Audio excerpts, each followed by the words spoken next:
পৃথিবীর ইতিহাসে কবে কোন অধিকার বিনা সংগ্রামে শুধু চেয়ে পাওয়া যায়? কখনোই নয়, কোনোদিনও নয়। অধিকার কেড়ে নিতে হয়, অধিকার লড়ে নিতে হয়। মুক্তির অধিকার, মানুষের মতো করে বাঁচবার অধিকার, শিক্ষার অধিকার, হক কথা সোচ্চারে বলবার অধিকার, শান্তির অধিকার, শিশু শিশু কুড়িদের ভোটবার অধিকার, এসব তো আমাদের জন্মগত। তবে কেন এত হাহাকার? কর্মের অধিকার, নানা জাতি ভাষাভাষী ধর্মের অধিকার, স্বাস্থ্যের অধিকার, বিদূষণ মুক্ত বাতাসের অধিকার, ঐক্যের অধিকার, বিভেদের চক্রকে ভাঙবার অধিকার, এসব তো আমাদের জন্মগত। তবে কেন এত হাহাকার? ঘরে বসে বসে ক্রন্দনে নয়, অধিকার গড়ে নিতে হয়, অর্জন করে নিতে হয়, অধিকার লড়ে নিতে হয়। এবারে আমি এই আলোচনা চক্র শুরু করার জন্য আমার সহকর্মী ইতিহাস বিভাগের অধ্যাপক ডক্টর স্বাগতা সরকারকে ডেকে নিচ্ছি সঞ্চালনার জন্য।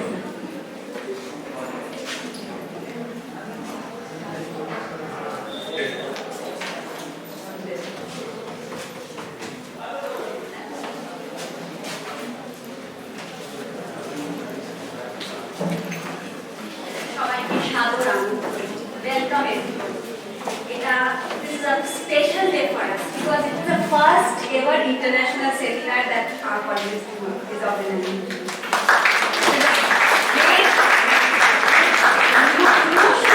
Emotions going around my express করতে পারবো না কাউকে। And though we are all talking about rights, but caste discrimination is also there. And from where this is the contrary to this, there is human rights, there are demands for rights. তাই আমাদের আজকে শিরোনাম intersection of caste discrimination and demands for human rights, historical legacies and present advocacy. As you all know, caste discrimination has faced inherent privileges as well as various restrictions by the government. যেটা totally contrary to what we believe, that all human beings are free and equal in dignity and rights. So this is what we find in Article 1 of Human Rights Declaration. But still, lot is to be done in the society, and the effort should come from us. Those who are teaching in the colleges, universities, youth students, we all come and interact. We all interact with discrimination, and then we remember that we have certain rights which we should demand. So I think this is the most comprehensive platform for us to discuss about these discriminations, about the rights that we owe to from the society and from our birth. Maybe after engaging in so much discussions, we'll come up with some propositions. We will come up with some ideas which may help the society at large. So with this expression, with expectations, I am starting this international seminar today. সকলকে আমন্ত্রণ এবং firstly, there are some formalities. I will kindly request our guests and guests sir to come to the stage.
done with our inauguration session.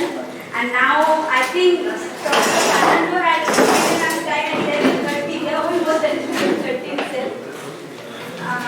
আমি কি ওনার interaction উনি join করলে ওনার interaction উনি join করার পর বললে ভালো লাগবে। হ্যাঁ হ্যাঁ উনি লিখিত ছাড়া হ্যাঁ শ্রীলঙ্কার টাইম ইন্ডিয়ান টু হ্যাঁ তাই তাহলে কোনো অসুবিধা নেই sir. 11:25 time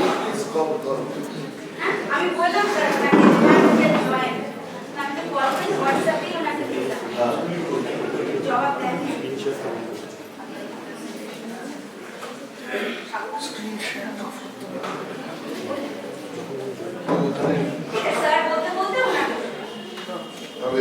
So I thought that maybe Madam will join and then RGIC can present his address today. But anyway, we have some time. Meanwhile, she can join. I will now request a very lovable and honorable teacher in charge, Professor Rajkumar Roy, to present his address and address this session. This audience will be for us. Sir.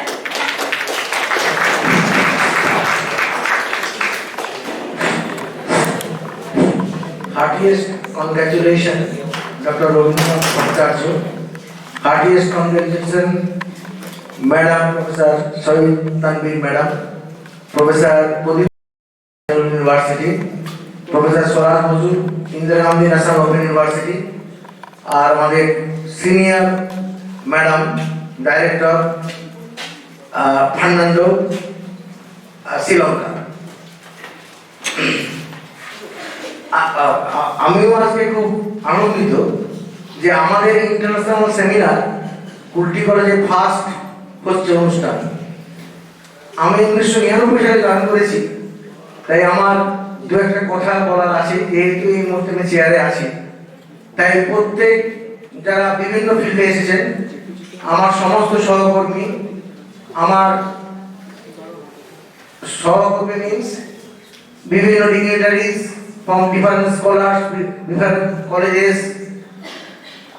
students, beloved non-teaching staff. দু একটা কথা বলছি। সেমিনারটা Caste Discrimination and Human Rights. So what is human rights? Human rights are a set of principles concerned with equality and fairness. Listen carefully. Concerned with equality and fairness. Human rights are right and freedom concerned belong to all people throughout the world from born until death. In 1948, universal freedom Human Rights constituted 1948 United Nations Council. There are 30 articles. My huge question of that. First article, Shakamanam already discussed, don't touch that. Right to equality. Article 2, freedom from discrimination. Article 3, right to living, liberty and personal security. And last article, there are several articles like article 30, freedom from state or any kind of harassment or any citizen must be avoided. First, we discuss personal security. Personal security, আমি একটা example দিয়ে বলছি, যদি ওই আর্টিকেলে নেই। Digital privacy, আজ প্রায় প্রতিদিনই আমরা দেখতে পাই পেপারে যে কোনো কারণে, সমস্ত নিউজ পেপারে থাকে না, টাকা পয়সা কখনো বলছে ওটিপি শেয়ারে চলে যাচ্ছে। বিভিন্ন আমার বাড়িতে হয়েছে রিসেন্ট 10,000 ইউপি থেকে টাকা বেরিয়ে গেছে। তা আমি ভাবে লালবাজার সাইবার ক্রাইমে যেও দেখি লাভ নেই, বহু গেছে। এটাকে আমার অনেক আত্মীয় স্বজন, আমার বন্ধু ডক্টর বিবেকানন্দ সরকার, ওর প্রায় 40,000 সাইবার ক্রাইমে লালবাজার যেও, সেটা শুরু আজও হয়। তাই আমরা যারা ডায়াসে বসে আছি, আমি স্যারদের কাছে প্রশ্ন করবো যে ইকুয়ালিটি অ্যান্ড পার্সোনাল সিকিউরিটি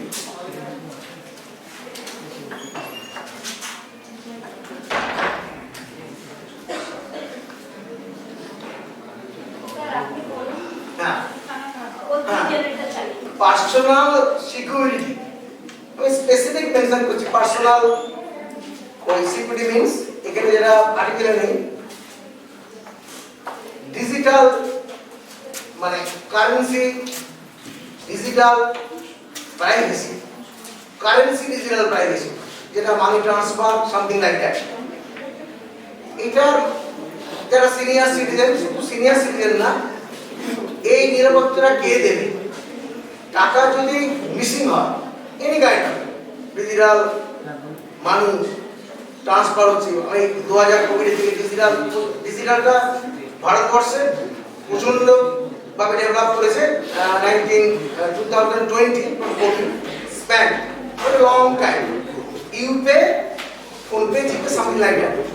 তাহলে এখানে টাকা যদি মিসিং হয়, মিস ইউজ হয়, সেটার দায়িত্ব কে নেবে? এক। দুই নম্বর হচ্ছে আমরা যে প্রেজেন্ট সিনেরিও দেখতে পাচ্ছি, বিভিন্ন গভর্নমেন্ট প্রথমে শুরু হয়েছিল Afghanistan, elected government take over করছে, দখল হচ্ছে ক্ষমতার দখল। এর সিস্টেমটা কি আমি স্যারদের কাছে প্রশ্ন রাখলাম। নেক্সট অনেক দেখলাম Sri Lanka, Afghanistan, current Bangladesh. What is the role of United Nations? এই আর্টিকেলগুলো কোন প্ল্যানে আছে যেগুলো কি আমরা আটকাতে পারছি না? What should be the done or not? এখানে বলছে কিছু ক্ষেত্রে স্টেট গভর্নমেন্ট পড়ছিলাম, শুধু জাস্ট ওই রাত্রিবেলা দেখে পুরোটা কিছু পড়ার সুযোগ হয়নি, অনলাইন মিটিং ছিল গভর্নমেন্টের, যে আমরা স্টেট গভর্নমেন্ট বা any kind of government or on the large scale the government of India or other government, সেক্ষেত্রে রোলটা কি হবে? আমার কিছু কনক্লুশন আছে, সেগুলো আমি জাস্ট কয়েকটা লাইন লিখে নিয়ে এসেছি, সেগুলো বলছি। কাইন্ডলি স্যারদের কাছে আমি আলোচনা করছি, স্যার ম্যাডাম যারা ট্রেনে একসাথে আসলাম, কথা বলছিলাম, সেই রোলগুলো জাস্ট একটু জানার জন্য। Human rights in the contemporary world is the forefront of the global discussion. Global discussion এর মধ্যে ঢুকে যাচ্ছে। A global network activities organization continue to advocate for rights. The interplay between local challenges and international framework will play a crucial role in the shaping and future of human rights around the world. তাহলে এইটা actually আমি বলতে চাইছি যে local challenges and international frameworks will play a crucial role in shaping the future in human rights around the world. The ongoing commitment to promoting, protecting and fulfilling human rights remains essential to achieve the proper justice, common all people, dignity for all individuals. So may the evaluation of human rights policies and decision-making process is crucial in the contemporary world to ensure accountability, adapt to new challenges, and promote and dignity rights of all individuals. Thanks to all.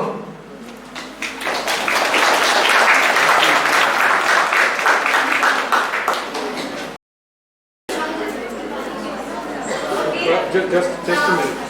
With all the power cuts and technical glitches, I have recently missed our PIC's address.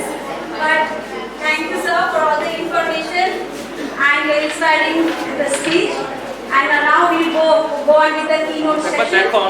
And our keynote address will be presented by Professor R. Lalita S. Fernando. She's a senior professor and the academic chair of the Department of Public Administration, University of Jayawardenepura in Sri Lanka. The coordinator of the PhD program in management of the Faculty of Management Studies and Commerce, the director of the Research Center for Governance and Public Policy, editor-in-chief of the International Journal of Governance and Public Policy Analysis, and of the Department of Public Administration of the University. Professor Fernando is currently serving as the Vice Chairperson of the South Asian Network for Public Administration and also also served as a former secretary to the network of Asia Pacific Schools and Institute of Public Administration and Governance Network. Being awarded the prestigious Commonwealth Academic Scholarship to pursue a postgraduate diploma in development studies, leading to a Master's Development Administration and Management at Thailand Government at the University of Manchester, UK. She also obtained a full-time scholarship from the Thailand government to pursue her doctoral study. She has numerous books and articles to her credit, and that list is too long to refer here today. So we are very eager to hear after this overcoming this glitch. Madam, we are all very eager to hear you from so far away. Madam, it's all yours. We are waiting to hear you. Thank you, madam. I hope you are being able to hear. So we have with us Professor R. Lalita S. Fernando from Sri Lanka. Yes, thank you very much for inviting me to deliver a lecture at the day of your conference, one-day international seminar, organized by Department of History and Political Science in collaboration with that Kulti College. The theme of our conference is intersection of caste discrimination and demands for human rights, historical legacies, and present advocacy. So thank you very much again for the invitation. And I especially Professor, especially your head of department, Department of Political Science, Professor Narsin and Professor Ravindranath Bhattacharya, and also our teacher in arts, Sri Rajakumar De, and all other distinguished professors, and all the students and all other participants. So I'm going to deliver my lecture on the role of higher education institutions in reducing poverty and discrimination. Especially, I try to discuss under your theme, caste-based culture diminishes returns of educational attainment. Individuals from marginalized caste often face systematic hurdles to education, such as limited access to quality education, socioeconomic deprivations, bias in examination procedures, and placement in lower tier institutions. Especially if we talk about the caste system in India, it's a long-standing political hierarchy that has historically dictated access to resources, opportunities, and social mobility. India's caste system remains deeply entrenched, influencing various aspects of life, including access to education, employment, and wealth generation. Despite similar levels of educational attainment, individuals from lower caste often do not experience the same wealth outcomes as those from higher caste. This disparity is largely attributed to persistent discrimination in the labor market, wherever low caste individuals face barriers that hinder their economic progress, and even when they possess similar qualifications and capital as their upper caste counterparts. If you talk about in Sri Lanka, caste discrimination is a not big issue in Sri Lanka, but it exists in some areas of Sri Lanka, especially the estate sector and the north areas. Maybe sometimes it may be hidden in Sri Lankan other areas in south. However, it is not a big issue in Sri Lanka. Maybe exist in some hidden agenda. Therefore, some cases, some caste groups have been able to improve their status of living condition, especially in the estate sector, and also, but others still face poverty, unemployment, and poor living in conditions, especially in the north areas in Sri Lanka. Especially if we talk about the connections between education and poverty, yes, if you can see my slide here. and poverty reduction and discrimination. We know education can be a powerful tool to combat caste stratification and discrimination and poverty. It helps to break rigid social order and help people move across caste levels and break the rigid social order. Access to education can help reduce disparities in educational opportunities. And education emphasize the meritocracy, that means merit-based education, because if you have the merit and you can have the higher results, higher educational performances, that caste discrimination can address if you have higher educational performances. In Sri Lanka is a very good example. The meritocracy is a very good factor that eliminate caste discrimination. Therefore, education emphasizes meritocracy that can challenge stereotypes against marginalized caste groups. And also, if we come to the another mindset, higher education is a powerful tool for poverty alleviation and all other forms of discrimination. You know, the poverty can be regarded as a lethal weapon to reduce all other forms of discrimination, including poverty and caste discrimination. It equips individuals with the knowledge and skills necessary to secure better employment opportunities and achieve economic mobility. And also studies shows that there is a strong correlations between levels of education and reduced poverty rates.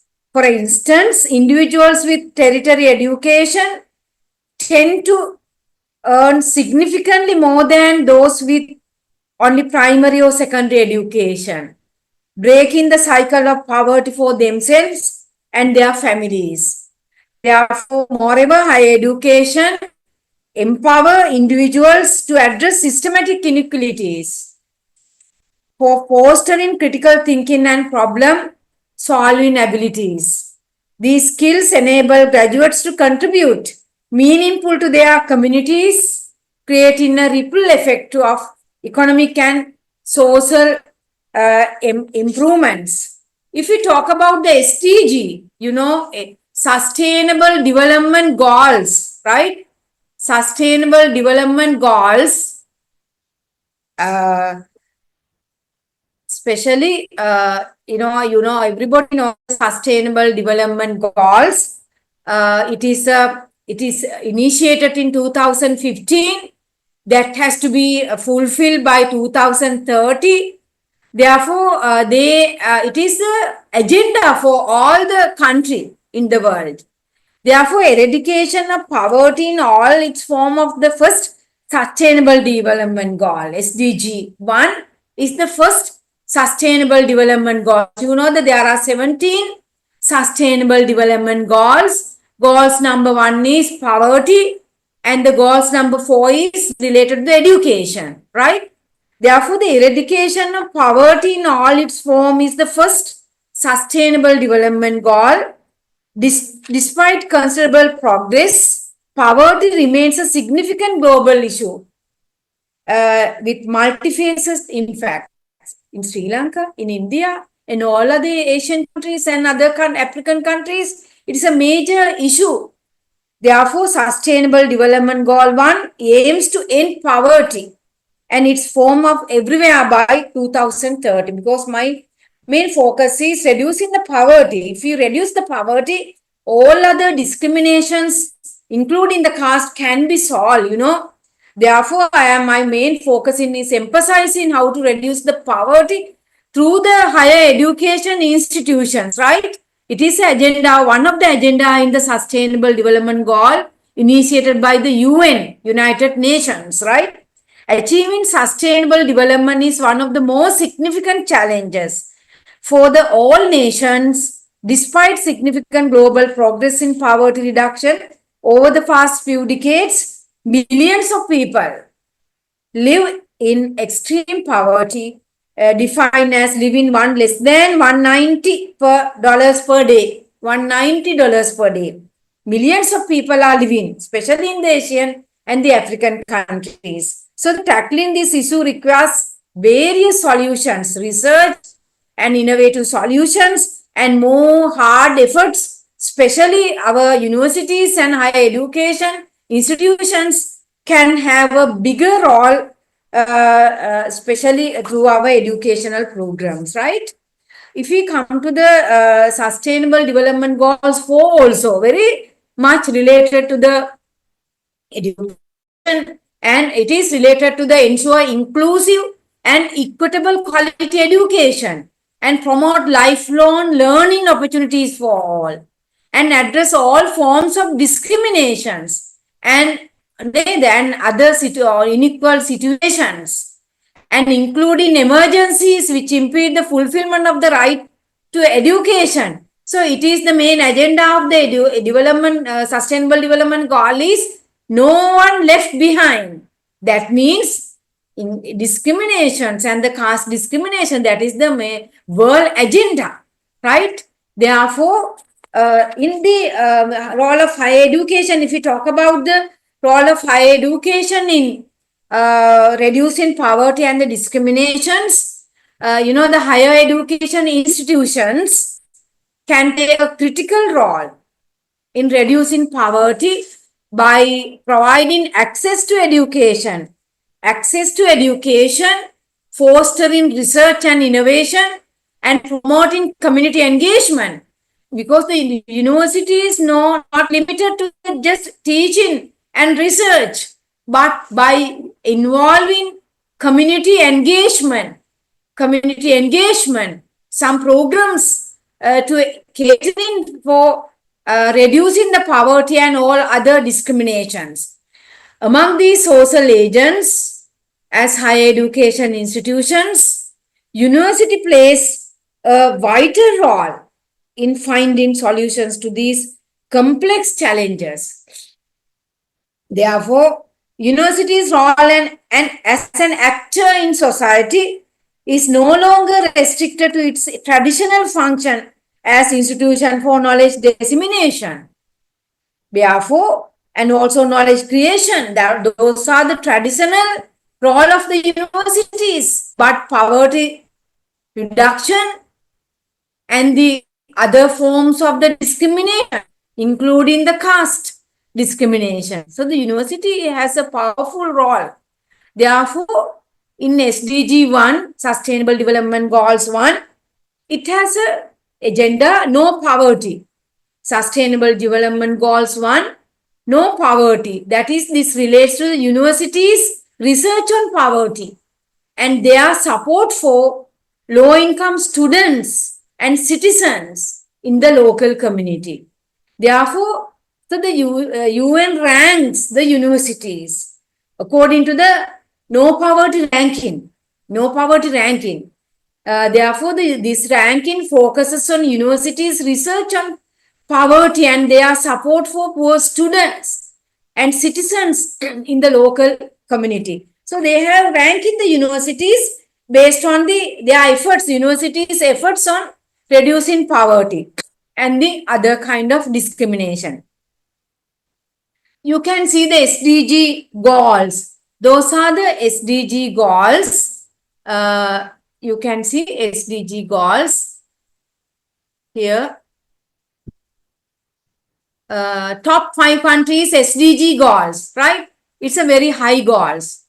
Top 5 countries: Finland, Sweden, Denmark, Germany, France. They have the high ranking. But countries with lower scores like Yemen, Somalia, Central African Republic, South Sudan, they have 40s, 45 likewise. But if you come to our Asian countries, China 72, Bhutan 70s, but Sri Lanka 77, India 73, right? Those are their effort to achieving the Sustainable Development Goals altogether, 17 goals, right? However, if we come to the poverty in India and Sri Lanka, you can see poverty rate in India 11.9, maybe nearly 20% in 2024. Those are the available sources. And the Sri Lanka 23% nowadays, because we have 2024, because we have some kind of crisis recently, about before 2-3 years ago. And if we go to the 2011 and 2019 figures, less than $10 per day in India, 2011, 92% of the people are living less than $10 per day. And 42% less than $3 per day. And poverty rate at that time, 21. But in India, according to that figures, because different figures represent differences, represent different figures of 11%. But Sri Lanka maybe at that time 75% less than $10 per day, but poverty rate 14% earlier, 2009, before the crisis. But after the crisis, we have increased our poverty rates, right? But if we go to the, poverty rank, poverty rank, according to the UN organizations, they measure poverty rank. Especially India has some good ranks, poverty ranks, than Sri Lanka. Because Times Higher Education Impact Ranking, they rank, you can see the no poverty, this column is no poverty ranking, and the World University ranking. The World University ranking 2024, and the another column is Indian Institute of Technology, Kharagpur, JSS Higher Education and Research, Acharya Nagarjuna University, Pondicherry University, Tata Institute of Social Sciences, Indian Institute of Technology, and Gandhi Nagar and Yenagoya University. They have a very good poverty ranking, no poverty ranking. Those are than Sri Lanka. But the world ranking those are the figure, right? Indian universities have, because that means they are taking some efforts to reduce the poverty in the universities. Maybe they are giving some scholarship for the poor students to reduce the poverty. If there is no poverty, discrimination also, other discrimination also maybe disappear. That is our argument, right? That is our argument. If we come to our Sri Lankan status, Sri Lankan no poverty, but India is better than Sri Lanka no poverty, but overall ranking, University of Peradeniya, the 300 to 400 overall ranking. University of Colombo, University of Kelaniya, University of Sri Jayawardhanapura, right? In our areas, but no poverty ranking is better in Indian university than us. Because university impact ranking conducted by the Times Higher Education Institute is a global ranking. Globally recognized performance table that evaluates universities against the United Nations Sustainable Development Goals, right? 2019. Therefore, these ranking universities have also implemented various policies and programs of financial support aiming to reduce poverty among undergraduates, right? In universities in Sri Lanka, universities, we are aiming for some programs. But India also, some very good programs may be introducing, especially extremely concerning some universities, especially Indian Institute of Technology, Institute of Management, Indian Institute of Management, National Institute of Technology, and some central universities were mentioned in this prestigious ranking. Therefore, they are taking some efforts to reduce the poverty, right? If we read their documents, some private universities also in India include private universities highlighting some impactful work is being done in the field. However, it was surprising some public universities are lagging. reducing the university ranking and also the poverty alleviation or poverty ranking, right? Therefore, we need the Indian higher education institution must review their performances honestly and build some kind of good systems, good policies. However, those are the figures I found in the literature. Universities has also implemented various policies and programs of financial support aiming to reduce poverty among undergraduates, right? According to the Times Higher Education ranking 2000, universities in Sri Lanka have not been successful in securing a place among top 100 universities in the no poverty ranking because we need more. We need more policies and more research because we are doing more policies. They may be some the research mean most of the time they are considering high quality journals, scopus based high quality journal citations regarding the poverty research, right? Several Sri Lankan universities have lower level of no poverty ranking 100 to 200 rank. Selected university despite better SDG index. We have the better SDG index in Sri Lankan universities, but no poverty ranking maybe there may be a lot of citations in other areas, but the poverty related research in Sri Lankan universities is somewhat less. That may be we are having somewhat lesser ranking when compared to the SDG ranking and other rankings, right?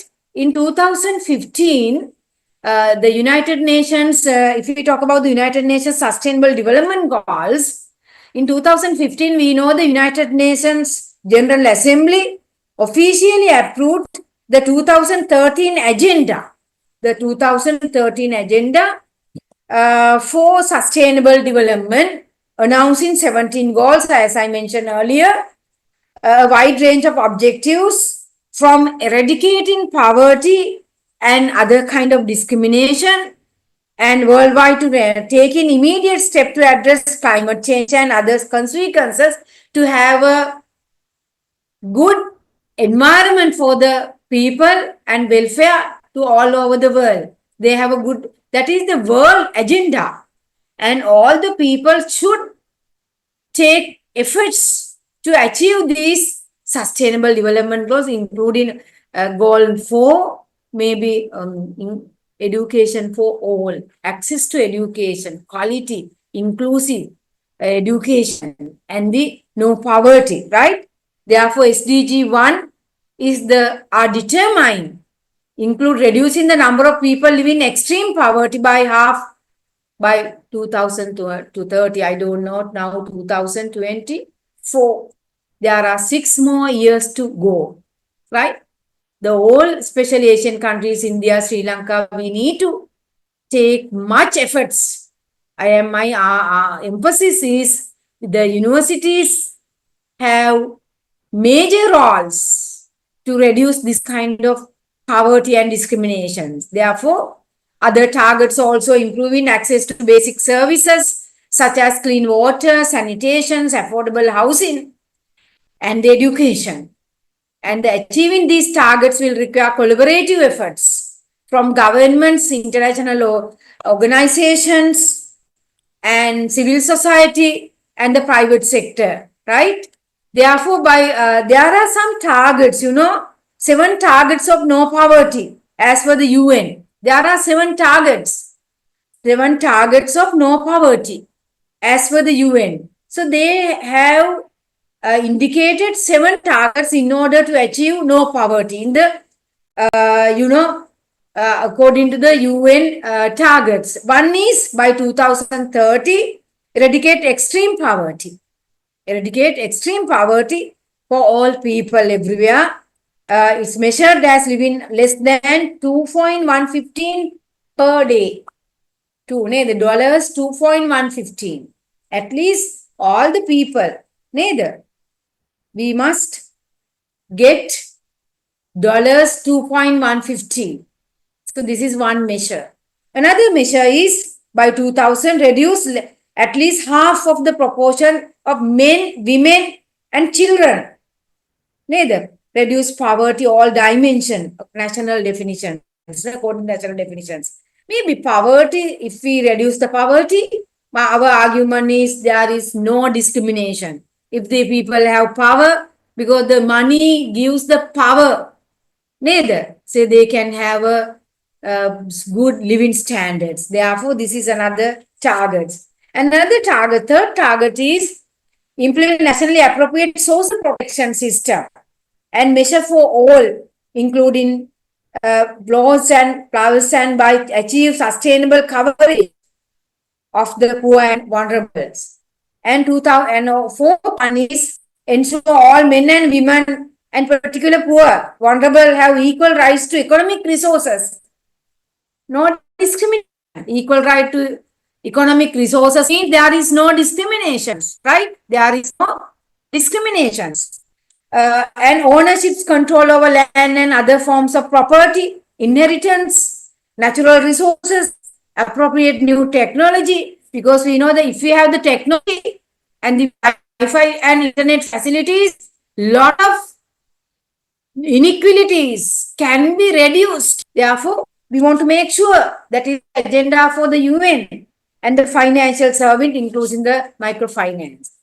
And the number 4, build the resilience of the poor and those vulnerable situation and reduce their exposure and vulnerability and the climate change activities, right? And the fifth one is ensure significant mobilization of resources, right? From variety of sources, especially enhance development cooperations and provide adequate and predictable means of developing countries, and especially the least developed countries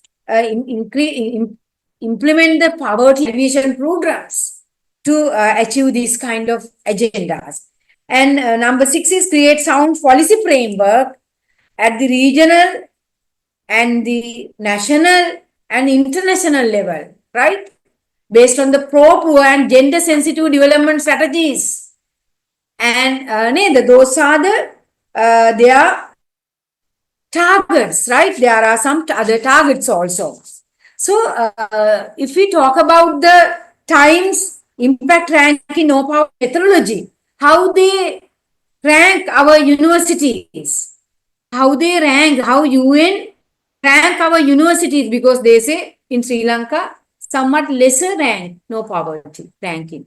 But we have some satisfaction level of the Sustainable Development Goals ranking, but no poverty ranking, because all our research and our engagement, our programs, our policies, they are considering, but considering also we want to display all our activities on our website. Sometimes we may do in all the things, but that may not be displayed our activities on website. That may be one of reason, maybe because they are using the secondary data to measure the ranking. Therefore, one of websites also have to be improved, up to date. What are our universities programs related to our poverty alleviation programs, other kind of research, and we want to upload all the programs. Then the UN can research organization can take these kind of research documents and activities, policies, our engagement to measure our no poverty ranking. This is the way I think. Therefore, we want to update our university websites also. So they are using Impact Rank in 2023, measure universities' efforts. They are taking university efforts toward achieving SDG 1, which aims to eradicate poverty, right? As the impact ranking, the higher education ranking, no poverty methodology, 2000 following criteria were used. They are using some criteria. You can see those criteria. Field weighted citation index of paper related to poverty. That means our scopus based citation. Scopus based citation related to the poverty related research is very less in Sri Lankan University. Sri Lankan have the world famous citation research, maybe some related, dengue related, and other kind of health related research, world recognized. But poverty research, citation, scopus-based, high-quality research is less. That may be one reason, I think. That is the field-weighted citation index paper. Maybe in India also, when compared to Sri Lanka, is a smaller country, small number of universities are very less. But India has a big universities, many universities, they may have some very good research related to the poverty-related research. Last 3 years. So they may consider that maybe one reason for you may have no poverty index may be better than us, right? That is one methodology they are UN consider. And number of publication related to poverty. And proportion of all research paper co-authored with the lower income countries. The Visheshan, especially we have to have poverty related research in our countries. So they are giving some weightage. That is the efforts the universities can take to reduce poverty, because the research findings go to the policy-based policy-based activities. Research findings can be converted to the policies to reduce poverty. Therefore, this focuses on research that is relevant to poverty. The field-weighted citation is a subject normalized score of the citation of especially performance of publication, and the data are provided by elsewhere scope of database on query of keywords associated with the SDG 1 no poverty. This database include all index publications between 2018 to 2020. So they consider whether we have the scopus based cited citations, the poverty related research and its supplementary additional publications identify the artificial intelligence AI tools. But they are testing whether we have the high quality poverty related research, high citation, elsewhere scopus based research. In Sri Lanka, maybe poverty related research, Sri Lanka lesser than India maybe. But in the developed countries, they have the higher number of citations, right? The third indicator is the proportion of publications where no one or more co-author, where one or more co-authors associated with our universities, Indian universities or Sri Lankan universities, based on our the countries, right? And another aspects UN use to measure the no poverty rank in our universities. Other measures, the proportion of the students receiving the financial aids. I believe universities in India, they are giving some scholarships. Very, we can find. So because the scholarships may be given in your universities and other universities. The small number of course we may be charging and the poor student may be giving. So that may be another reason for having some better ranking in the Indian universities, right? Sri Lanka also giving some policies for the poor students, right? Universities, the proportion of students receiving financial aids, the university anti-poverty programs, targets of administration from the bottom 25 of the household income. The poorest students can get the financial aids in the universities, right? That is the meaning. So graduation completion targets for these students, support for students from the poorest families, program to assist poor students from lower or lower middle income countries, scheme to support for students through the free education. Those are the other policies UN also consider to measure the no poverty ranking in the universities, the role of universities in poverty reduction. And other universities can do the community anti-poverty programs for the societies, society in our local community. Education or resources to assist the startup sustainable business in the local community. We know that the small businesses, the poor people engage in the small businesses. The universities can support the poor people who are involved in small businesses. That is their main role. The education programs can design entrepreneurial programs and small businesses programs and our poor people in the local communities can engage, can invite to the universities, and please give the lessons. The university students can give the lessons to those poor people, those who are doing the small businesses, how to improve their income, how to improve their income. Likewise, that is your role for poverty alleviation. That is your role for the poverty alleviation. Therefore, financial assistance to start up the sustainable business in the local community. Or sometimes the university students with the local community can start up the business with the help of the universities. And they are the university students with the internet and the other computer facilities, they can find some good markets for their local communities' productions. In that way, the local people's income level can be improved, right? Local level people income can be improved. Training and programs to improve access to basic services for all people and the small, medium scale businesses, how to improve their income level. Training programs can be conducted. Training programs can be conducted. And also the participation in policy making in local, regional, national, global level to implement programs and policies. And poverty and all other forms of the discriminations. Those are the programs they are offering, UN offering, to reduce the poverty and the discrimination. Neither these can be done by the universities. Therefore,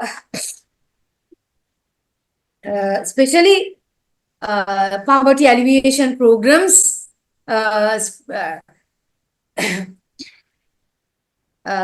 really impact. Poverty alleviation programs can positively impact undergraduates by providing financial assistance. There are several research also. I put some research findings by other scholars. You can see there are various research, right? Even though some are older, there are various, even UN Agenda 2050. There are several research. They mention that yes, education can reduce the poverty and discrimination. You know, in Sri Lanka, we have the education. Because of the education, from grade 1 to the university level, free. Because early days, the very poor people, maybe, you know, estate sector, very poor people, but they are now coming to the universities. Some of the estate sector people are now, poor people and poor women are now representing our parliament, at the recent parliament. And they are going to the universities. Therefore, the education is a lethal weapon to reduce the poverty and discrimination. So the universities can take a major role to cut the poverty and the discrimination. So that there are so many research, you can see those research findings. Poverty programs can positively impact undergraduates by providing financial assistance for tuition fees, living expenses, enabling access to higher education. And also another research mentioned that access to education through poverty alleviation program can empower our undergraduates with skills and knowledge, increasing their employability and earning potentials. If the people get our undergraduates get the employability, automatically poverty can be reduced. Employability they can reduce the poverty. And some poverty alleviation programs often offer mentorship and support services which can enhance academic performances. Then retention rate among undergraduates, then that can help to get the better job opportunities in the job market, from the job market. And also participation in poverty alleviation programs may also alleviate the burden of basic need insecurity, such as food and housing insecurity, allowing undergraduates to focus more on the studies, because we know our universities also throughout the country, all the people from the Sri Lanka, they are coming to the universities. Some students are struggling to get in some hostel facilities, but the free education and the financial assistance help them to get the hostel facilities, neither rental facilities, right? And therefore, higher education institution can contribute to poverty reductions through various means. One is expanding access to education, especially higher education. Neither institutions can implement policies and programs to improve the access to education for marginalized and low-income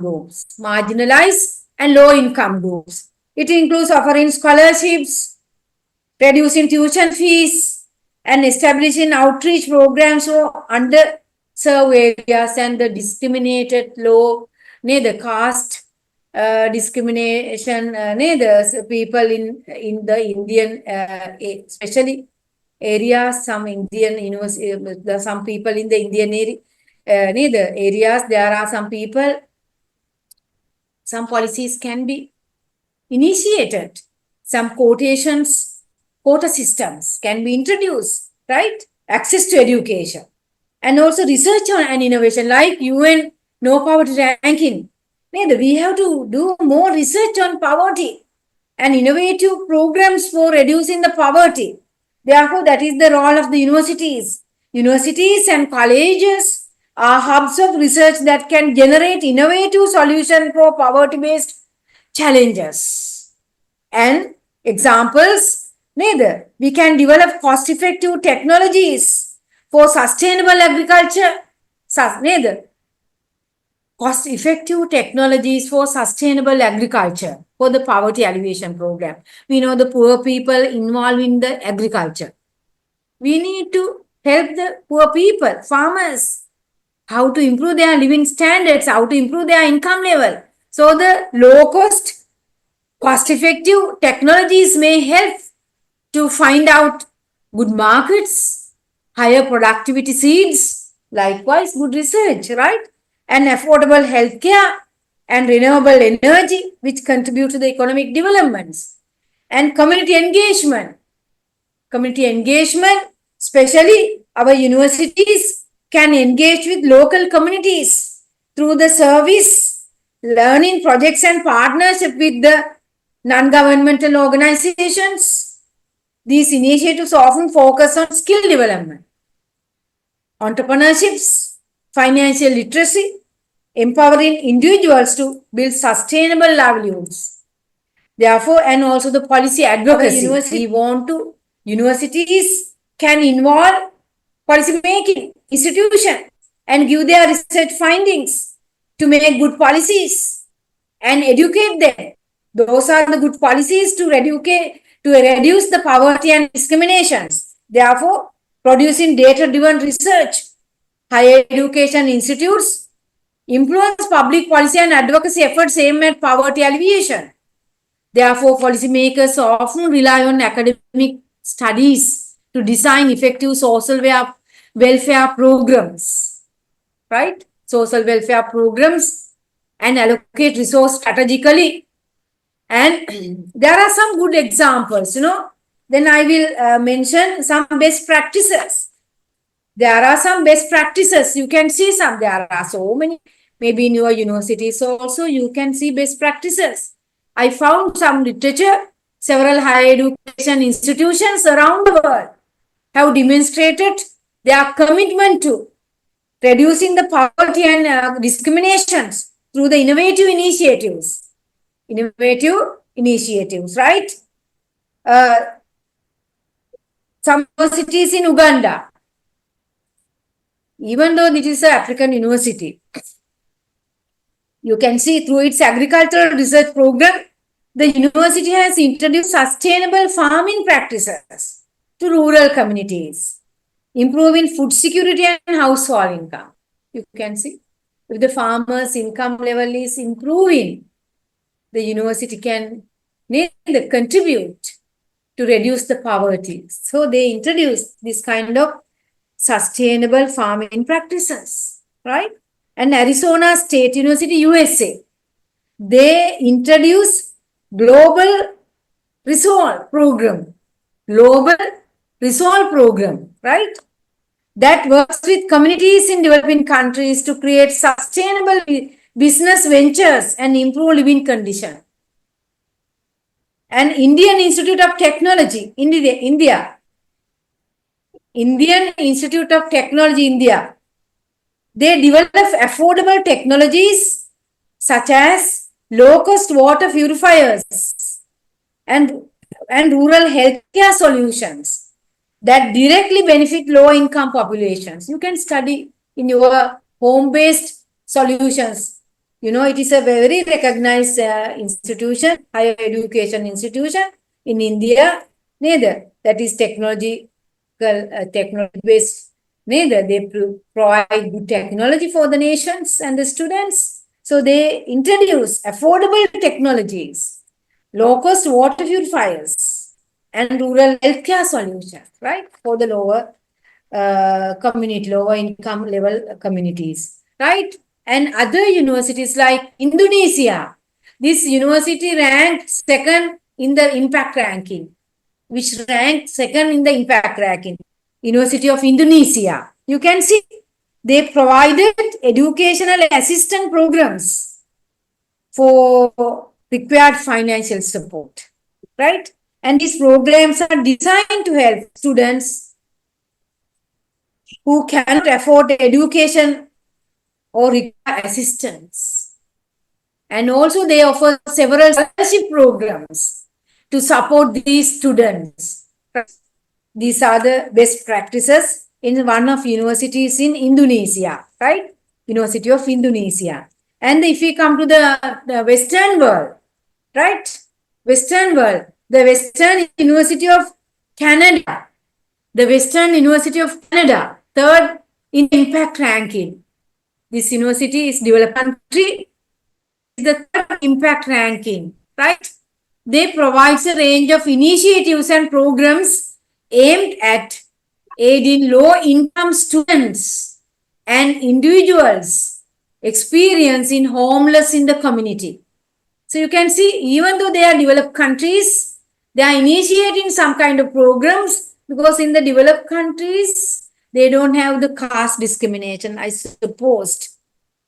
Earlier, they have in America and Africa, they have the color discrimination based on the ethnicity. However, developed countries and South Africa also, they don't have the discrimination based on the caste or ethnicity. However, there may be some poverty, poor people, but that poverty may be somewhat better than Sri Lankan and the Indian cases than developing countries. You know, the India and Sri Lanka, especially the poor people in Sri Lankan poverty, if we talk about the Sri Lankan poverty or the Indian poverty or the Bangladesh poverty, so they don't have basic needs, you know, they are begging for a meal,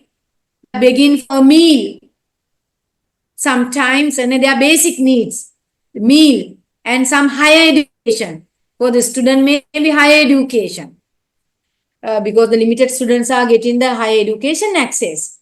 But the normal people begging for the a loaf of bread, a cup of tea, likewise. But if you go to the UK or the America, it is also, there is a poverty, but they are begging for, please give me some money for to see a film, to drink, for example, to smoke cigarettes. That is the difference between the developed countries' poverty and the Asian countries, South Asian countries' poverty. Therefore, the Western countries also, there may be poor people, but that is somewhat different from the nature of poverty may be different from our countries as well as the developed countries, right?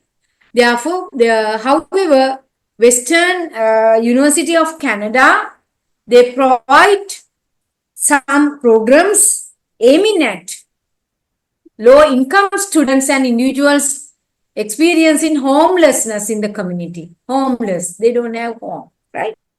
So they are providing a bursary program. Is designed to help low-income students cover their experiences and provide them with an opportunity to pursue their education without worrying about financial constraint, right? The work-study program.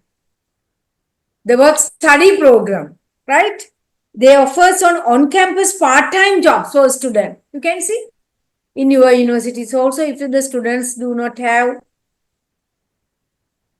money to educate, you can offer some part-time jobs. Then the discriminations can be eliminated. You can get the lesson. Discrimination can be eliminated. Neither work-study program, it called as work-study program. Often offer on-campus time job for students, which are not only a great way to earn some extra money, but also enhance their career experiences that will support for their future endeavors. After their degrees, they need the experiences. So therefore, immediately after their education, so the job market asks experience. So the programs may help to get the experience. Then after the exams of the university students, they can immediately get the employment because they have some experience on the job experience. That is another way to reduce the poverty and discriminations. And homes for women. Homes for women, right? That provides housing for women experiencing homeless, right? Providing them with a safer and secure places to call their own. Especially they can call their own what is the houses, because they provide housing for women experience homelessness, right? Likewise, and also in Sri Lanka, you can see the Sri Lankan some examples. Even though we are having the no poverty ranking, because we may have the somewhat lesser citation research, poverty research, but we have other kind of activities. Sometimes our poverty research citation, high quality research may be lesser, but high quality research related to the poverty may be lesser. But we won't display all these activities on our website. Now we are trying to display all our activities on website, right? Maybe in the future, maybe we can improve our ranking because we are doing some, but we are not displaying our activities on website. That is another way to improve the ranking, right? We are introducing some policies and programs aiming poverty alleviation of the university's free education system 1943, before independence. We got the independence from British in 1948, right? But we introduced 1943 free education from grade 1 to the university level. University level is some restricted, but from grade 1 to the grade 12, all the students are given the free education. But for the universities, most scholarships, most merit-based. Poor people also getting these scholarships. In this, most marginalized people that got the scholarships, now they are in the higher level of the society because of the education. Education is a powerful tool to reduce the poverty. That is my main concern. Therefore, we introduced in Sri Lanka other financial programs, Mahapala Scholarship Program.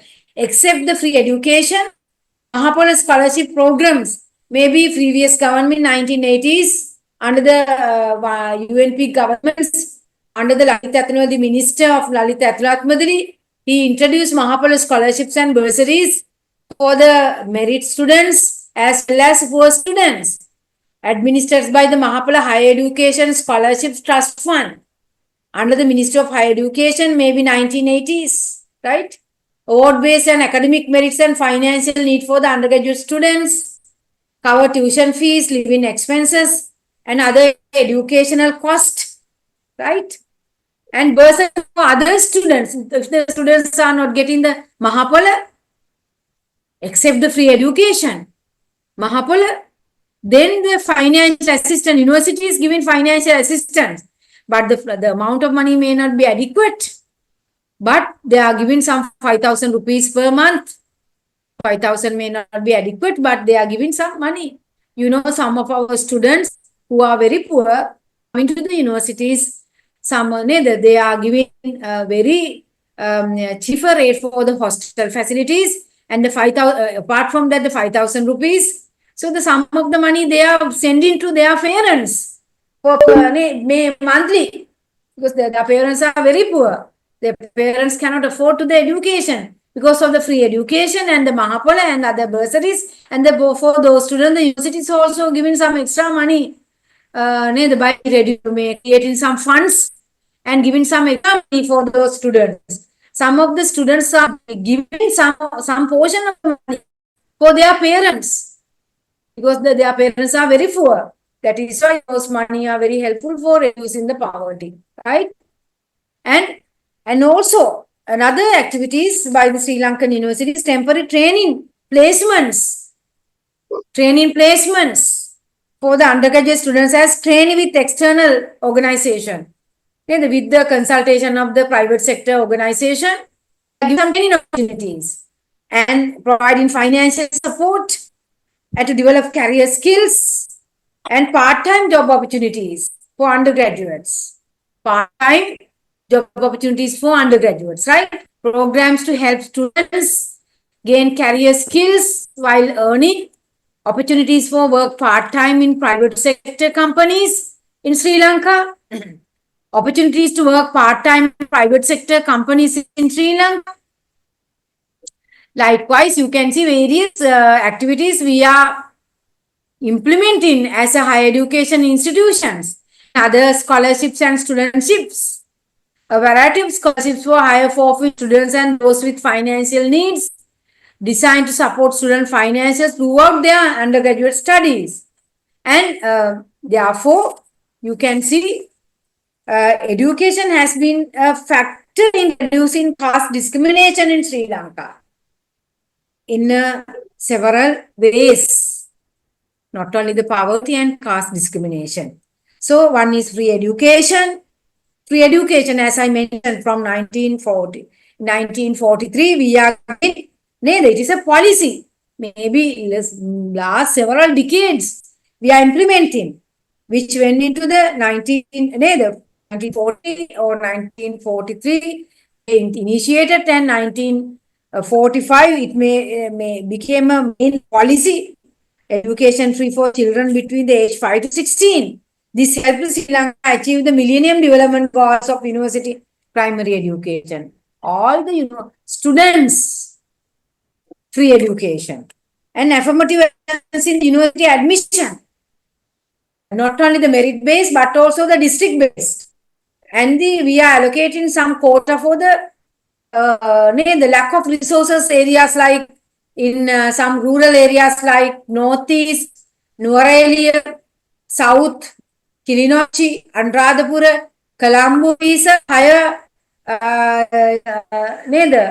performance ranking we are considering, but the rural areas lower rank we are taking for the university's admission. Therefore, we are giving more opportunities for the rural areas. Likewise, affirmative actions we are taking, and emphasis on access to education.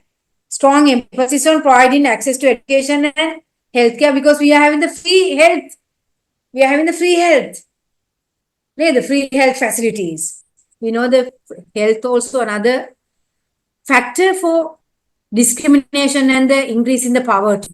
Because if we don't have money for our health diseases, we can't work. Neither. Then we may have disability or no way to get the employment. Therefore, more poverty. Therefore, the Sri Lanka, we are providing the free health. Therefore, that is another way to reduce the poverty. And other factors may be ethnic nationalist movements So they consider the caste as dividing tool. So they are fighting, therefore that is another way. And lack of discrimination among the colonized civil service. We are still having some of the main features of the colonized civil service. Therefore, there is no discrimination, caste discrimination or any discriminations. Likewise, in Sri Lanka, there is it's not a big issue in the caste, right?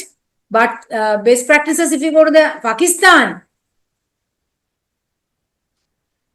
also, if we talk about the Abdul Walki Khan University, they have also, for example, there may be some other universities, student welfare endowment funds. University established student welfare endowment funds is established to offer free undergraduate education to orphans, students with major disabilities and minorities, right? Therefore, you can see there are a lot of impact poverty alleviation programs. This is one of my ongoing research also. I am doing some research. It is ongoing research. I am looking for impact of poverty alleviation programs. The impact of poverty alleviation programs in the universities.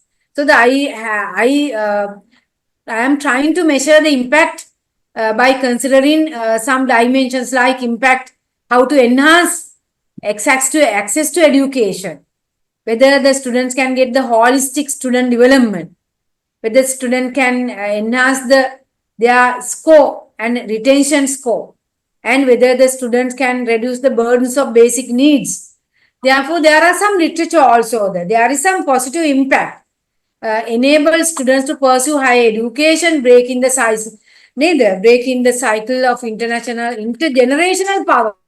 intergenerational poverty, because they can reduce their poverty than their parents, intergeneration poverty, and promoting social mobility. There are some research that has already proved that, but I want to get more findings by conducting research related to this kind of research, maybe in my ongoing research, but there are some research already findings. The targeted financial assistance initiated, such as scholarships, grants, directly lessen the economic barriers that hinder educational attainments. And poverty alleviation program serves as the facilitation for expanding educational opportunities, breaking the cycle of intergenerational poverty. And also it impacted to holistic student development. Holistic student development, right? Contribute to holistic development of students by addressing not only their financial needs, but also their psychological well-being. Mentorship programs, counseling services empower students to navigate financial challenges effectively and make informed decisions about their future. Thus, poverty alleviation programs play a key role in fostering holistic student development by addressing complex barriers and providing a comprehensive framework for nurturing academic, physical, and psychological, social, and vocational growth, right? And also achieving a test score and retention level. There is evidence. Already there are empirical evidence that poverty often limits access to resources such as tutoring, extracurricular activities, educational materials, which can impact students' ability to excel the academic assessments. As disparities in resources availability may contribute to lower test scores among students facing economic hardships, these programs help to improve the academic performance of the most of the students, right? And also it helps to reduce the burdens of the basic needs of insecurity. It contributes to students' health care by providing access to affordable healthcare services, including medical consultations and treatments. And also some universities provide free services, medical services, including mental health support and counseling services, address the psychological well-being of students, promoting overall health and academic success. Poverty alleviation programs relate to essential services such as housing assistance, with initiatives providing subsidized housing options, or rental assistance to students in need contribute to their education. Career counseling and job placement services students securing employment opportunities, thus enhancing their financial ability, stability, and reducing the impact of poverty, right? Therefore, you can get some more lessons on there are so many activities and initiatives can be done via the because we are in the university, higher education institutions. We can do a lot of activities. The universities can be a major change agent.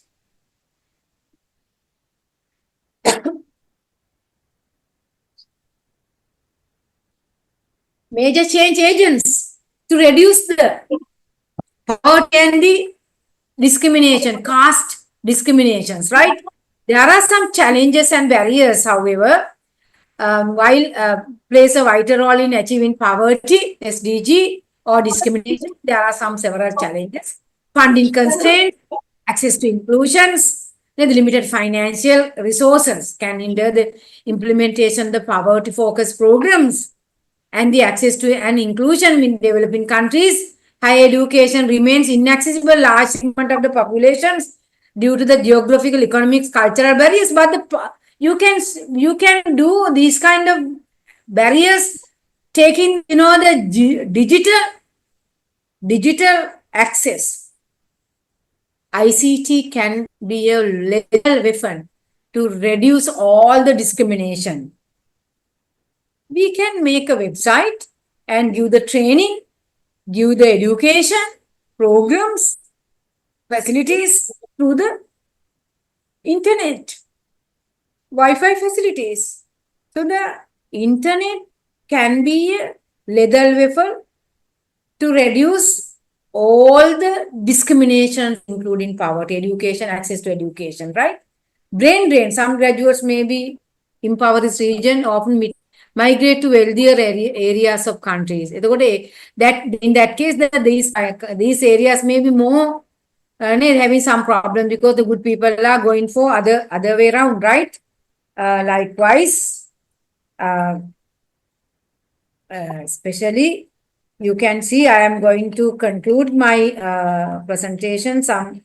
You can see, right? But there are some kind of strategies also maximize the impact of poverty reduction and discrimination. Higher education institution integrate SDG into their curricula and mission statements, strengthen partnership with governments, NGOs, and private sector. You get the help of the private sector, NGOs, charter institute likewise, to get the resources, advocate the policies to promote equitable access to higher education, encourage graduates to contribute their local communities, right, to their local through the incentives such as loan forgiveness programs. We are giving the loans, but we are not asking any repayments, those who are working in underserved areas.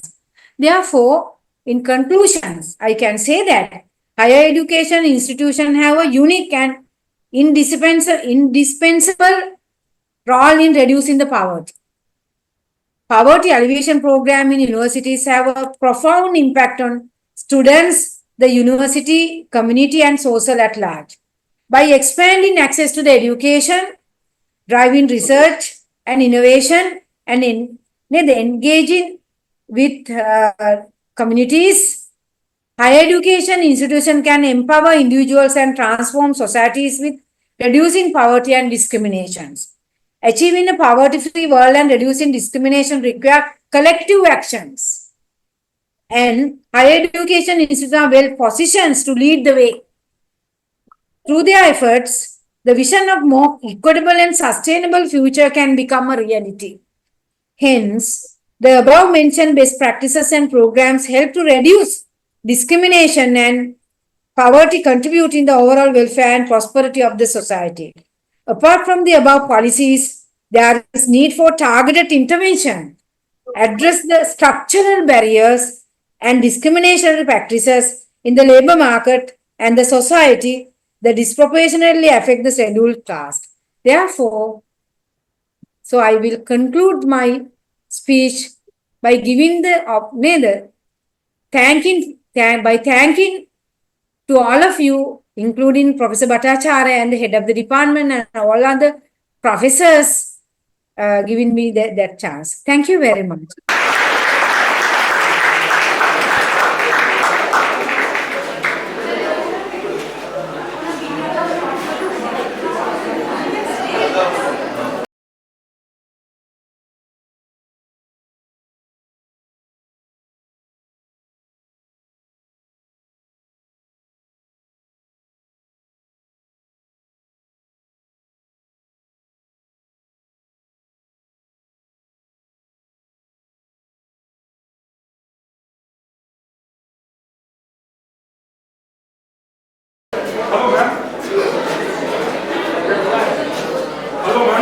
আমি আর দেরি করবো না, আমরা already অনেক শিডিউলের পেছনে যাচ্ছি। We couldn't connect our presentation was fabulous, but because of the glitch we couldn't enjoy it. প্রশ্ন আমাদের নেওয়ার ইচ্ছে ছিল, কিন্তু এতই টাইমের শর্টেজ চলছে যে আমরা ব্যবস্থাও করেছিলাম যে people can ask their questions. Yes, but anyway, we will go on with the session. We'll take it at the end of the session. Okay? The Zoom is on for the rest of the session. The keynote address I know. There is keynote there. And there is no question for the keynote address as we are running short of time. If we get time, we'll surely give other opportunity. Sorry, very sorry. Actually, we have to guest with us. So, thank you very much. Actually, for the technical glitch, we had some problem. That's why we are running short of time. We are running behind. So,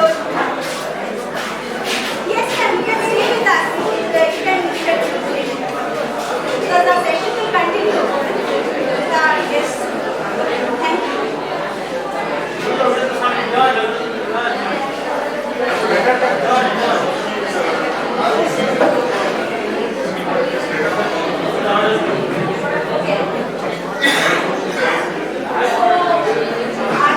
Our next speaker today, we have with us Professor Rabindranath Bhattacharya.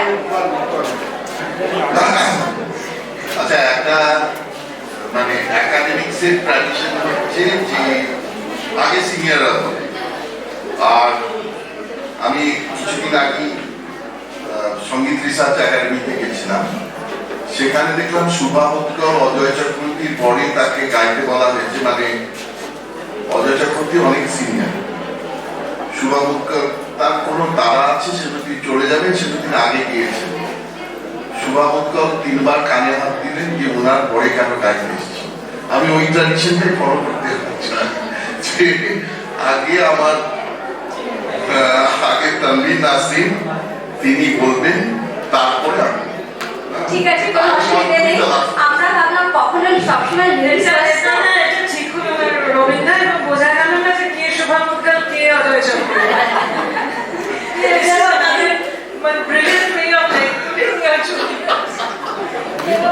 So, all the speakers are most welcome.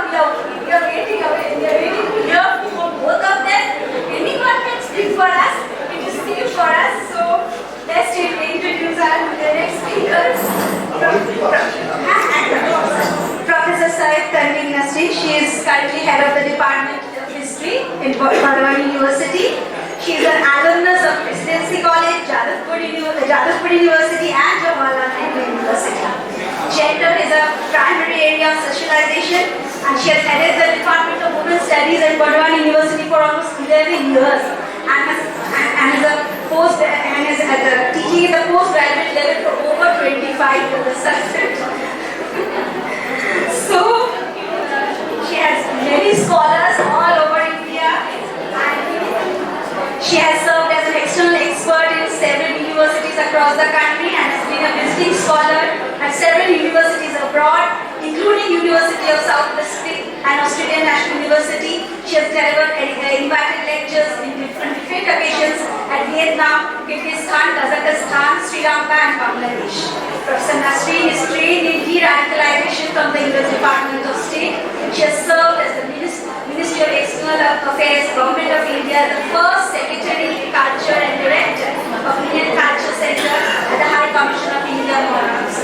Her versatility even extends to the fact that she is a great Bharatanatyam dancer and of course a theatre enthusiast. Ma'am, we are beautiful to hear from you. You are most welcome.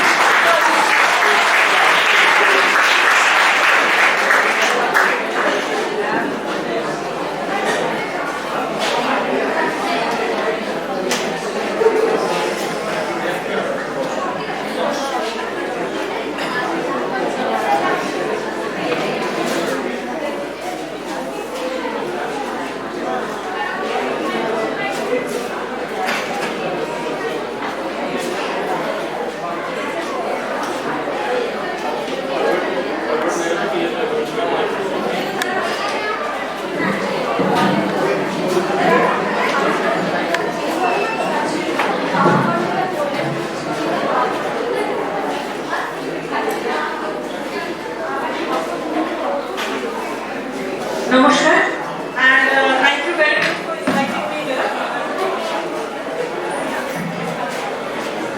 Without much ado, I'm going into what I have to say. I try to be as brief as possible. I'll not go into the intricacies of caste, but I'll take up something related to the community, and of course try to relate it to human rights, because that has, with all the gorgeous introduction that Shagota gave about me, along with it I also am a gender activist. So I try to, integrate my activism and academics, and I have titled my paper, Muslim Women and Human Rights, a Case Study of Triple Talaq in India. I'm sure a few days ago, you must have come across this news where this Muradabad woman was watching the news of Sambal on television. Apparently because she had a wedding to attend in Sambal, she is from Muradabad, and her husband, I understand, was not very comfortable with the news that was being aired. She was being appreciative of the role the police took on Sambal, and there was absolutely, according to what the woman Nida later said, that she praised the role of the police, and when her husband had asked her to switch off the television, she must have, like we do at home, wanted to watch a little more. The infuriated husband in December 2024 uttered triple talaq. And over the television interviews that have come, she went and filed a case at the police station.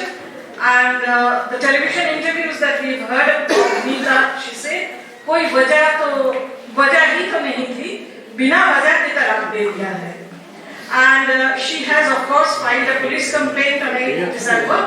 This is happening post 2019, when triple talaq has been declared completely illegal and unconstitutional in the country. I'm not making a political statement. This lies in the progression of history. This lies in the logic of history. I'll give you one very small example that I'm sure will help the students to be able to understand why I say that this lies in the progression of history. See, I don't know how many of you have watched this 1982 blockbuster movie Nika.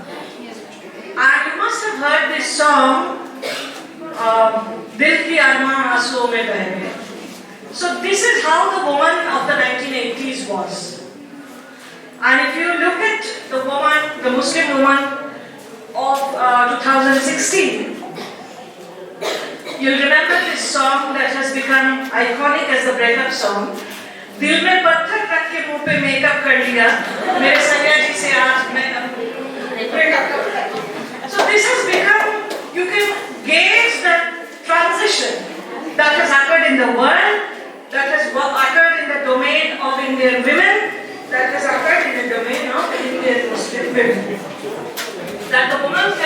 see, दिल के आना आप आंसुओं में नहीं बह जाता है. Now she can say, दिल पे पत्थर रख के मुंह पे मेकअप कर लिया, मेरे सैया जी से आज मैंने ब्रेकअप कर लिया. So this is basically in a sentence that I would like to sum up the transition. Now, when we talk of the status and rights of women in Islam, we tend to be a little defensive, trying to say that Islam had given women a lot of rights when there was no rights for women in any community, in any society during the 7th century CE. Women had the right to property, perhaps when the rest of the world didn't know about women's right to property. But this is again being very defensive and about a system that refused to evolve post 7th century CE.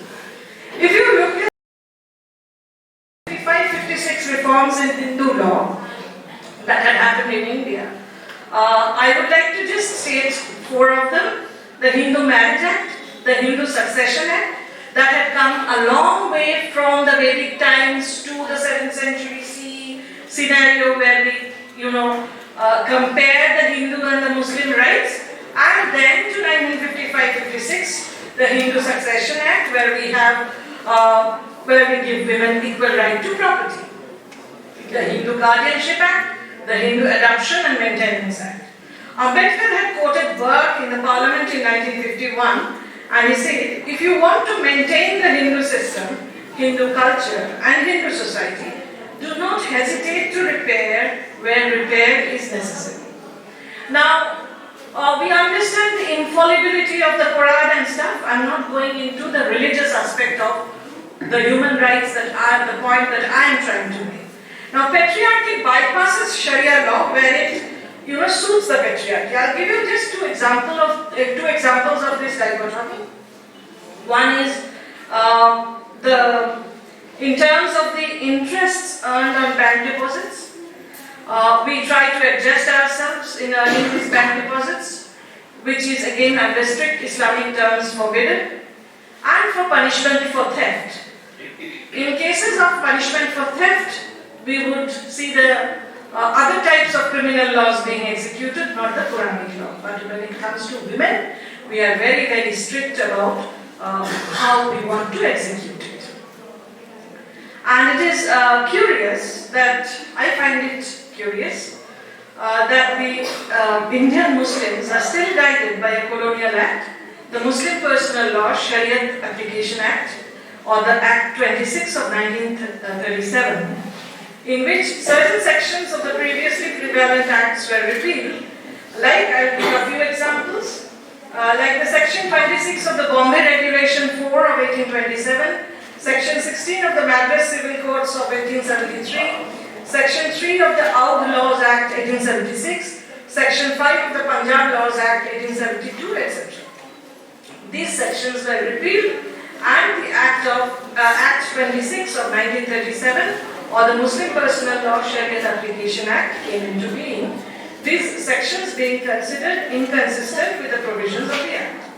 Now it was said in the application, I quote, notwithstanding any customs or usage to the contrary, in all questions, save questions relating to agricultural land, regarding succession, special property of females, including personal property inherited or obtained under contract, or gift, or any other provision of personal law, marriage, dissolution of marriage, including talaq, ila, ziyarat, liyan, kula, and mubarak, maintenance, dower, guardianship, gifts, trusts, and trust properties, and waqfs. The rule of decision in case where the parties are Muslims shall be the Muslim Personal Law, in brackets, Sharia. Now, when we talk of the protection of women from the Domestic Violence Act 2005, that covers all Indian women. And when we are talking of the provision of the Child Marriage Act 2006, that came into force in 2007, that also brings under its umbrella the entire scope of the Indian citizens in the country. All women of India, irrespective of their social status, caste and community identities. Now, Islam does provide women to initiate the right to divorce. That is called Kula. When we are talking of human rights and rights of women, we also got to know that women in Islam do have the right to initiate a divorce, which is called Kula. But given the social taboos, the family resistance, the lack of support, initiating a divorce generally is not easy for anyone. For a woman, initiating a divorce, initiating a Kula is relatively very difficult in the Muslim societies. Now there are two types of talaqs. I'll just go briefly into them. One is the talaq-e-ahsan, or the Quranic method of talaq, and the talaq-e-bidat, or the triple talaq, which was legitimized. Now what is the talaq-e-ahsan, or the Quranic talaq? It offers the talaq one at a time. Divorce is pronounced one at a time. And quickest possible divorce or the talaq could be in 3 successive tours. Tour is the menses-free time of the woman. And the husband utters the divorce once. He can take it back. He can withdraw it during the waiting period, which is called iddat. And because 3 words of divorce have to be uttered, these are in 3 consecutive months during the tour, which is the menses-free period for the woman. Now, iddat, or the waiting period, assures that the woman is not pregnant, to confirm that the woman is not pregnant, or until the birth of the child if she is pregnant at the time of divorce. After the 3rd pronunciation of divorce, it becomes irrevocable. And then if the husband reconsiders his decision to take back the wife and agrees on remarrying the wife, he cannot take her back like that. That has to be a remarriage, and the wife has to go through a nikah halala, which means an intervening marriage before the triply divorced couple can remarry. I'm not going into the intricacies of nikah halala and human rights. I'll just concentrate on the triple talaq discourse. Now, to the ancient jurists, to all ancient jurists, the body of the woman was of primary importance in any jurisdiction, in any statement that they were giving pertaining to law and marriage. The body of the woman was very important. Now, coming to talaq-e-bidat, this is triple talaq in one sitting. At one go, the husband utters talaq, talaq, talaq, and it is considered to be a divorce. This is based on Sharia law and not based on Quran, but Sharia has legitimized it. This is when an incorrigibly acrimonious couple could part. This is for them, an incorrigibly acrimonious couple could part ways as quickly as possible. And I find it very interesting that we find an exact parallel of this in Kautilya's Arthashastra. In Kautilya's Arthashastra, divorce is called moksha. What a liberated word for divorce. Moksha. And it says parasparam dveshan moksha. If the couple is vitiated against one another so that there is no chance of reconciliation, give them the divorce, liberate them immediately. Dveshan moksha. If they are wished towards each other, if the feeling is of wish, they should get immediate moksha. Now, all the 4 schools of Islamic jurisprudence, the Hanafi, Maliki, Hanbali, and the Shafi'i, recognize it. They consider it sinful but effective. In the villages, I had done extensive field work when I was working on triple talaq. There are rustic, village couplets like Ayn talaq, Bayn talaq, Arjun with Dam talaq. So you utter this talaq word thrice and talaq becomes effective. I have seen personally in my field work in the villages of Birbhum, Murshidabad, because these are the 2 districts where I had done my field work. In a fit of anger, in the drunken state, as a joke, divorces are uttered. But if there's a witness, that stands final for the woman. And that is why I situate it in the domain of human rights. The daily laborer comes back home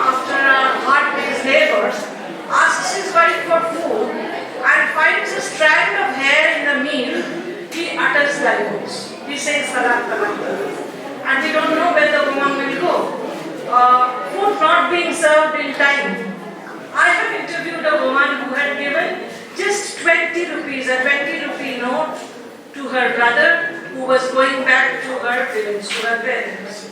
And the infuriated husband, because he thought this was disobedience, this was obstinacy, divorced the woman because she had taken an independent decision.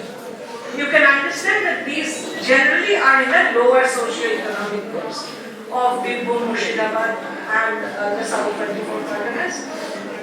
But this is the general rural scenario that I had seen in West Bengal.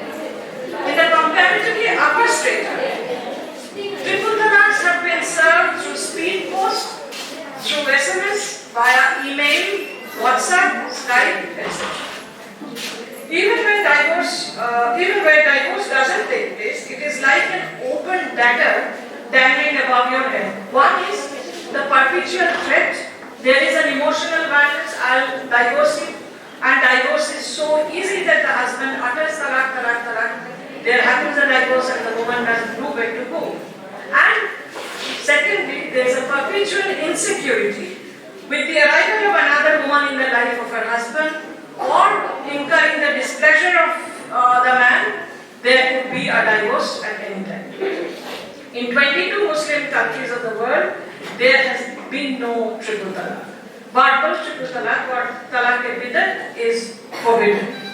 I'm not going into the details of these countries, but they had formed this jurisdiction on the basis of the Hanbali jurist Ibn Taymiyyah, whose time period was between 1268 and 1328. Towards the end of the 13th century, he had said that 3 talaqs in one sitting should be regarded as one. And taking cue from this, Egypt in 1929, Sudan, Syria, not the Syria of today, Syria in 1953, Iraq, Jordan, Indonesia, UAE, Qatar had accepted Taymiyyah's position. Now, this was not something new that had come up. I'll give you a series of examples from the verdicts that had come, again in the logic of history, that culminated during 2017-18. In 2002, in the Shamimara versus the State of UP case, Justice R.C. Lahoti of Lucknow High Court had spoken strongly against this incident triple talaq.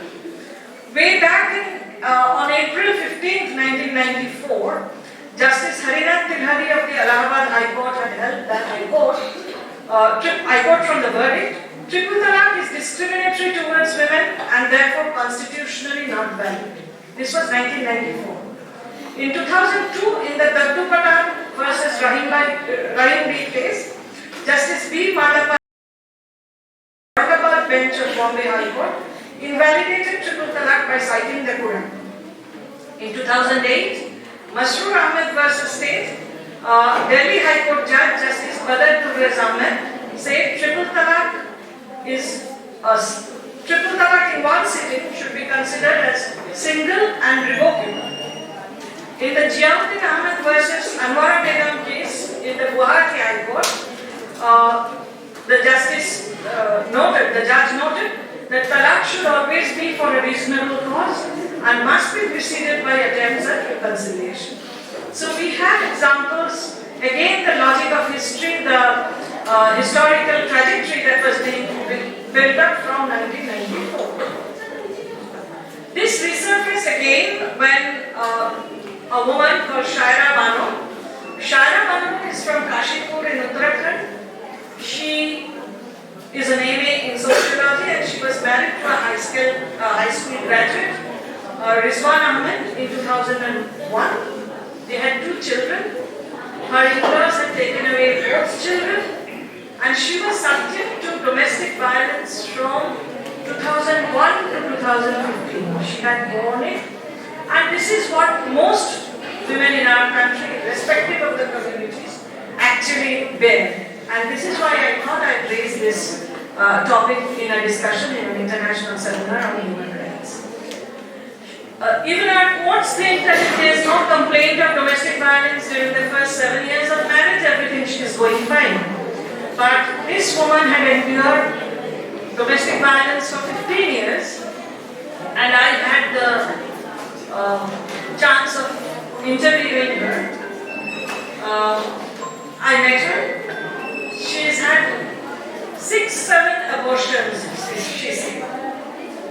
So when I asked her about the exact number, she said, from what I could make out from what she said was, she had lost count because of the tremendous domestic violence that she had been subject to. But in April 2015, the demand for dowry, the torture became so unbearable that a traumatized Shaira Banu returned to her parents' home in Kashipur. And when I interviewed her, and then I'll tell you what happened exactly, then I'll tell you what she said. In October 2015, Rizwan sent a speed post from Allahabad to Kashipur, and the Mufti, the local Mufti, certified and regarded the triple talaq as valid. So this is what happened to Shaira Banu, and she moved the court. And when I spoke to her, she was so apologetic, she was so defensive that it was she who actually initiated the movement. And she said, "मेरे खानदान में पहले कभी किसी का तलाक नहीं हुआ है." So this stigma of divorce that we attach with women, we attach with families that have gone through a divorce, and this family was still planning to send her back until they got this letter of triple talaq from the husband in 2015. She filed a writ and urged the court to declare that triple talaq was illegal and unconstitutional. Now, I would argue that the talaq-e-bidat, nikah halala and polygamy are violations of Article 14, 15, 21 and 25 of our Constitution. And these are not part of the Quranic rights, neither are they part of the constitutional rights, nor are they part of human rights. And this is again another reason why I decided to take this up on the Human Rights Day. The Universal Declaration of Human Rights, Article 16, Clause 1 states, I quote, "Men and women of full age without any limitation due to race, nationality and religion," I underline religion, "have the right to marry and to found a family. They are entitled to equal rights as to marriage, during marriage and at its dissolution." So where do we get the equal rights at the time of dissolution?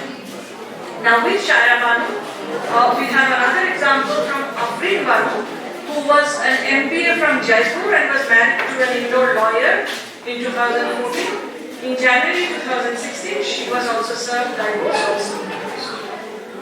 On October 7, 2016, the government filed an affidavit in Supreme Court stating triple talaq was, I quote, "unfair, unreasonable and discriminatory.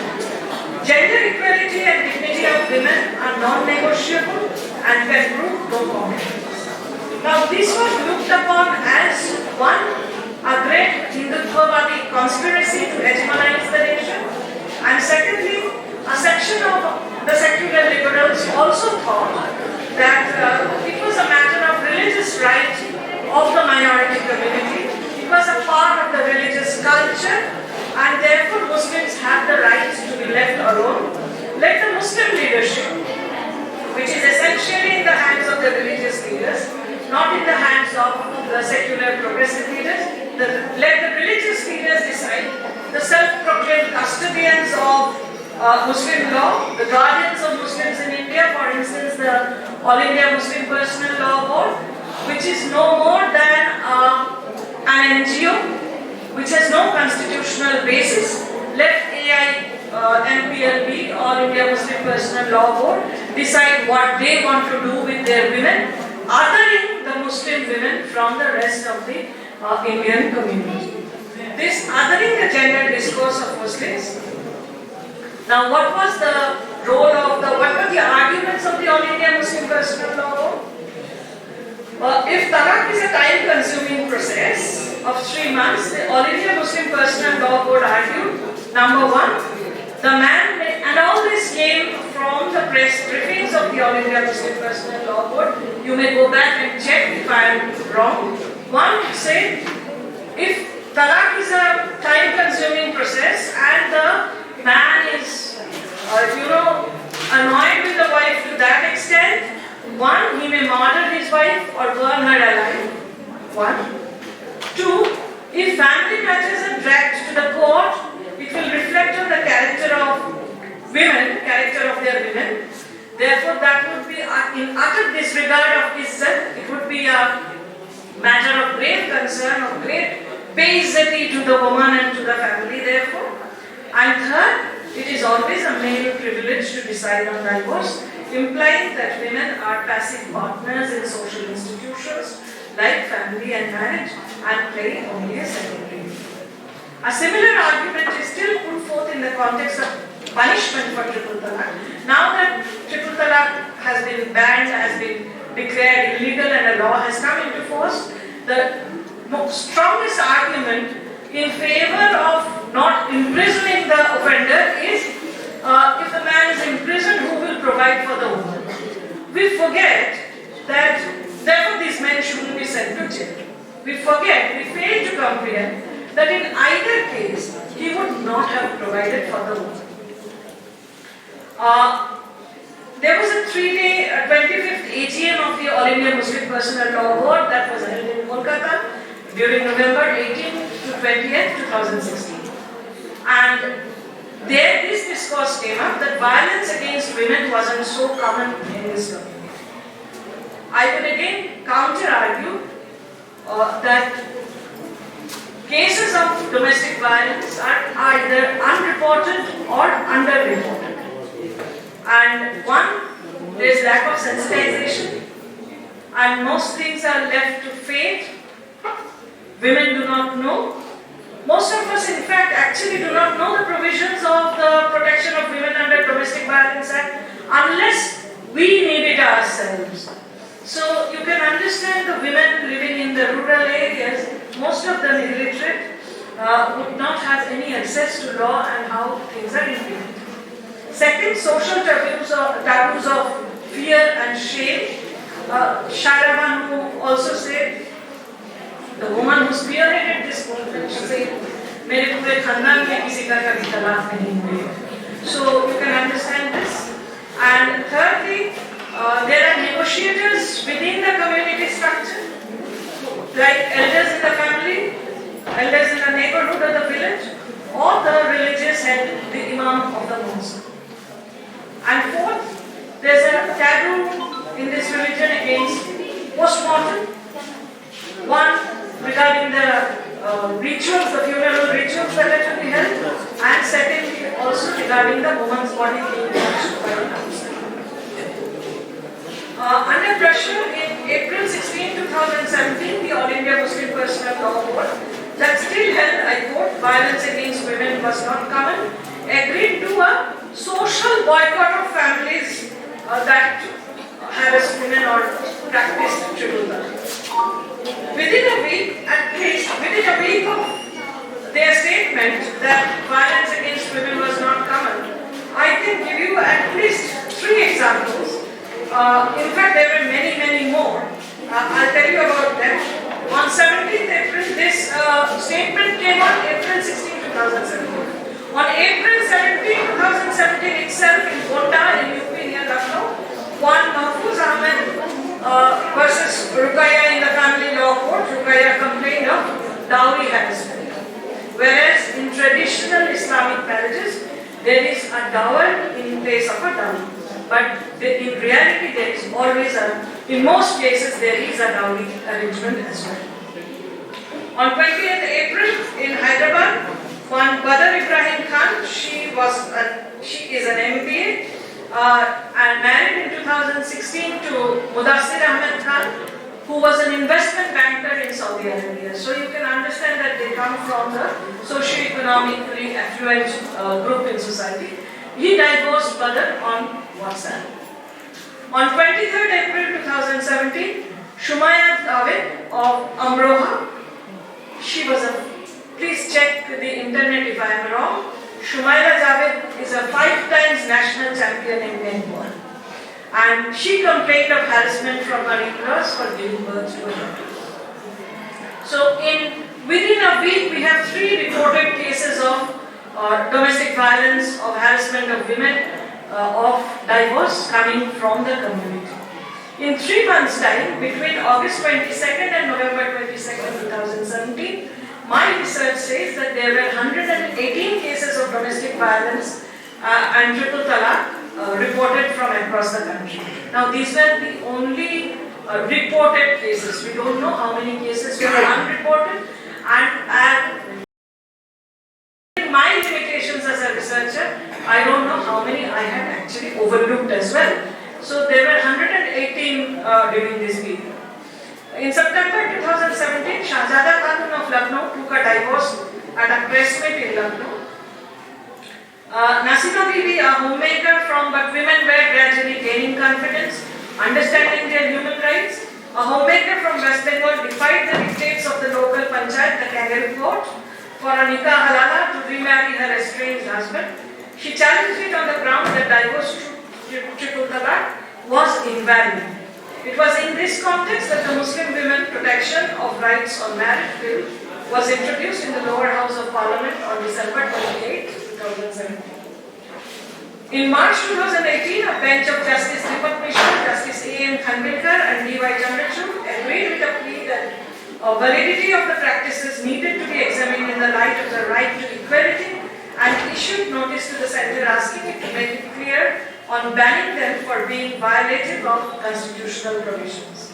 The court passed the order on a batch of petitions challenging Section 2 of the Muslim Personal Law, the Sharia Application Act 1937, for recognizing and validating the practice of nikah halala, nikah muta, nikah misya. These are different types of marriage contracts in Islam, as well as polygamy.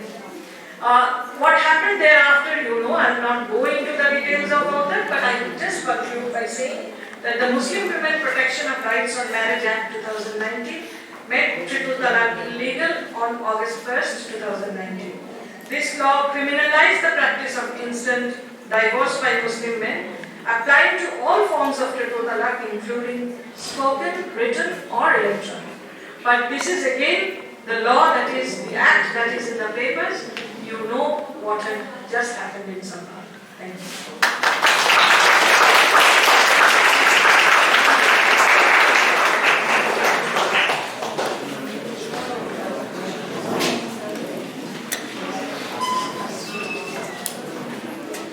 Thank you, madam. Indeed, whatever we have on papers, but in practical life, they don't always materialize. And women still face a lot of issues, even every woman, irrespective of their religion. So we are still have a long way to go. But anyway, we won't be wasting much time today.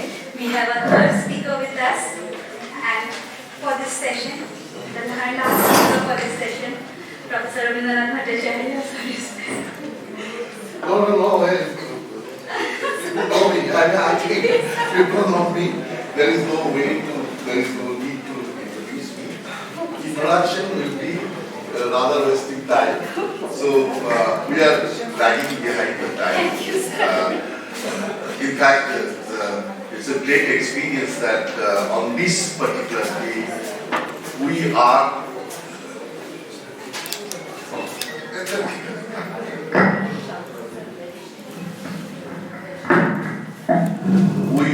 sitting at Kulti College. We are listening to 3,130 kilometers away, one lady who was talking about her experiences in Sri Lanka. So this is a South Asian affair, so we are grateful to this college that they have organized such a seminar that we could listen to these erudite speakers. Then Tanvi was there, you know, it's a very good research paper, very fantastic paper. Although she got a little less time, but she put the major things within that.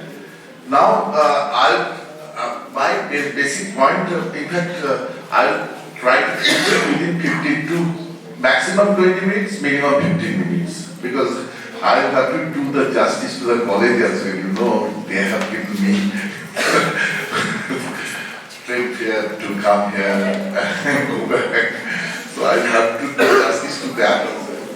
In fact, both of these papers, if you have heard, today is 10th December, and you know 10th December 1948, UN Human Rights Declaration was there. That was the greatest event on earth that happened in the history of rights.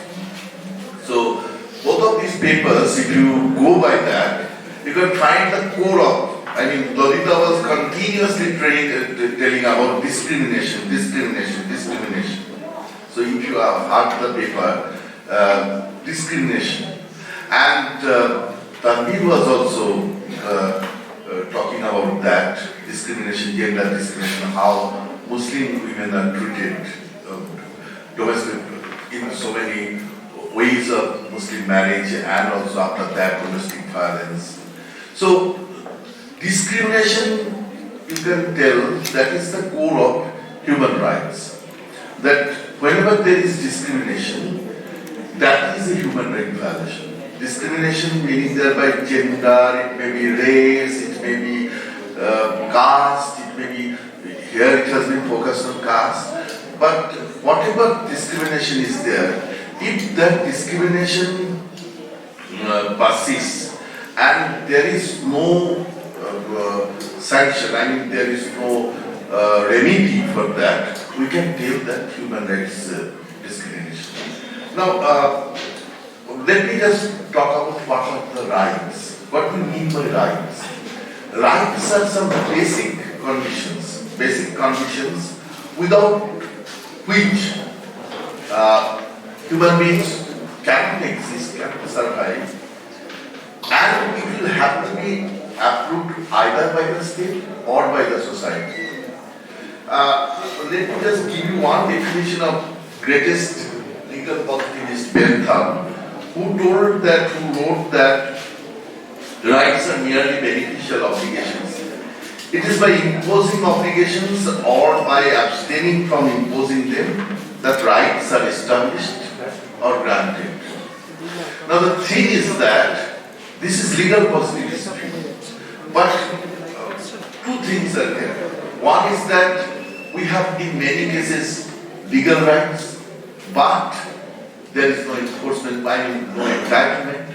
People have rights, but they don't have entitlement. There is no enforcement of those paper rights in the ground reality. And another thing is that whenever there is a sanction of law, sanction of state behind these essential conditions or beneficial obligations, we can call it rights, fundamental rights, legal rights, whatever it may be. But if it doesn't have the right, the sanction of the state, then we may call it human rights. But it is morally approved by the society. For example, a few days back you have seen that you can go by the London School of Economics human rights blog that has been created by the students. You can also create that, like that a blog by the students in your department, political science students especially. And there is this essay, I have gone through that essay, that beginning of AI, end of human rights. You know, a few days back, a student was doing something in his computer and it was AI, and AI was continuously telling him that, why don't you die? You are a human being. Why don't you die? You should die. And this was continuing for 1 however, it's more than 1 hour. And then he reported and said that this is the. So what I tell that long back people were telling about this type of violation, that we will have to fight against AI. We will die, but you will be remaining there. And you will have to fight with the AI. And this fight has just begun. Everywhere. 1997, UN declared that genome cloning. Another Rabindranath Bhattacharya is roaming here. That is genome cloning. that has been banned. But once again, there are many things. A few days back, there were AI, it was put in a computer, some black people's photo with Google search it was given, and it was found that they put a simile with the gorillas. Like black girls, it was mentioned that Google immediately made some. This is Google means Google is operated by now AI, and some sexually implicit contents that came into being. So these are the human rights violation. What I want to tell is that human rights violation is the thing which violates the basic dignity of humanity, but there lies the question, right to whom? Whom shall I ask? You cannot fight against the whole AI war. Whom, for getting yourself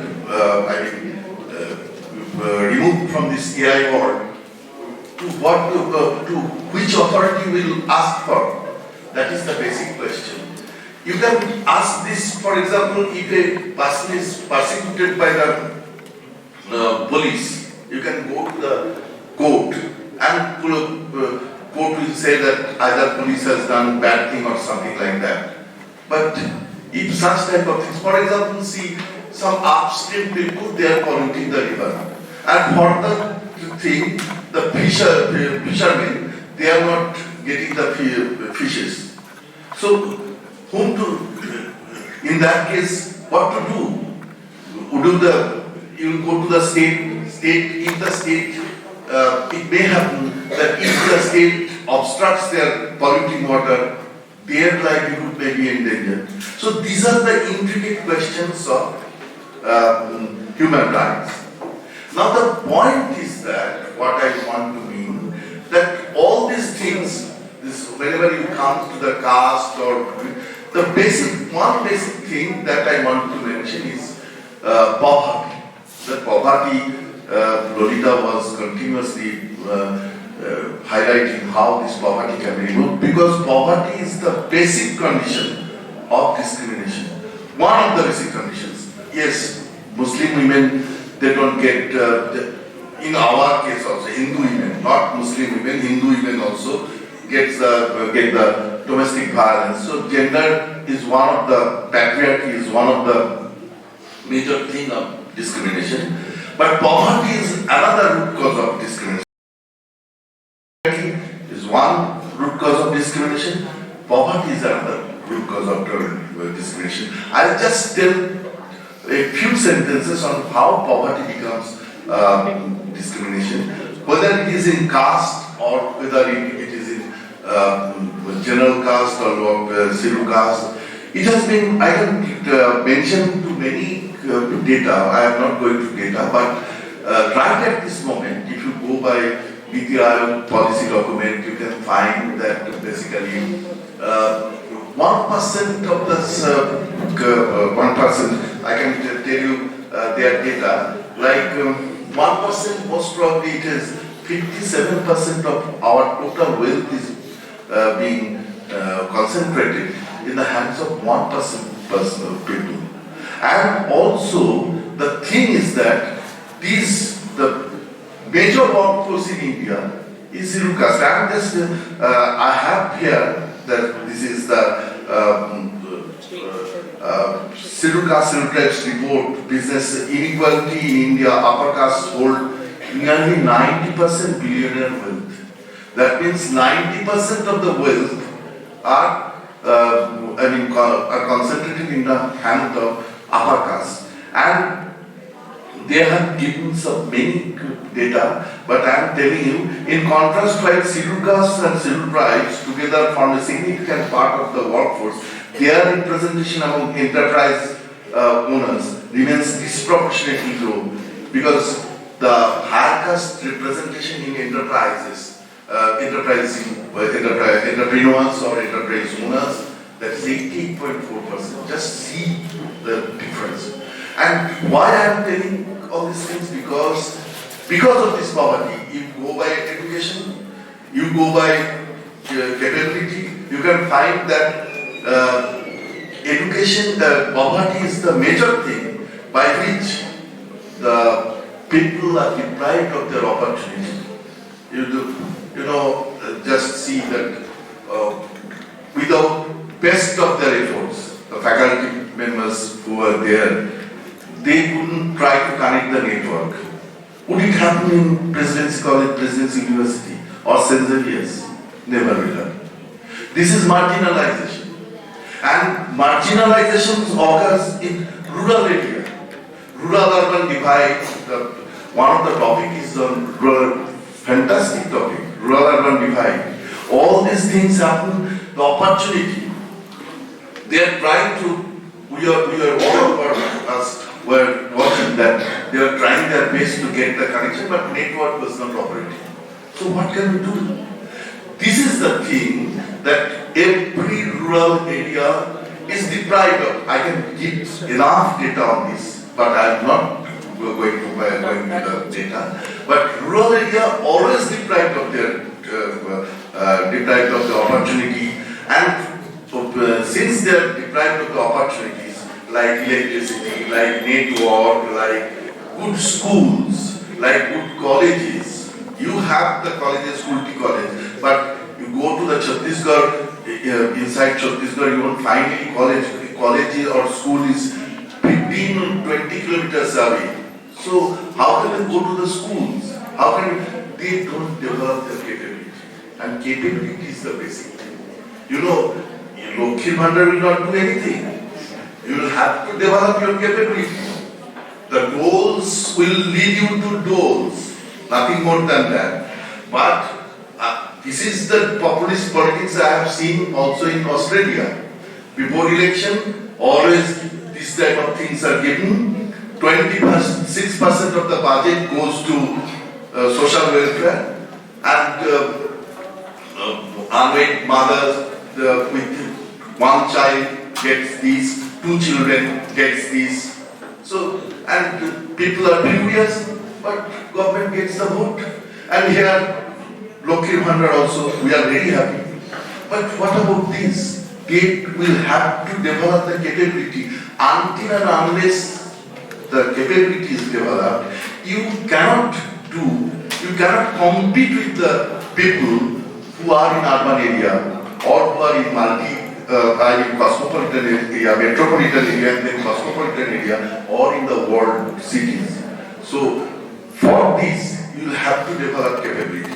And this poverty always tries to remove this capability opportunities. And that's why I always think poverty is the major cause of human rights violation. Thank you very much for listening to this lecture.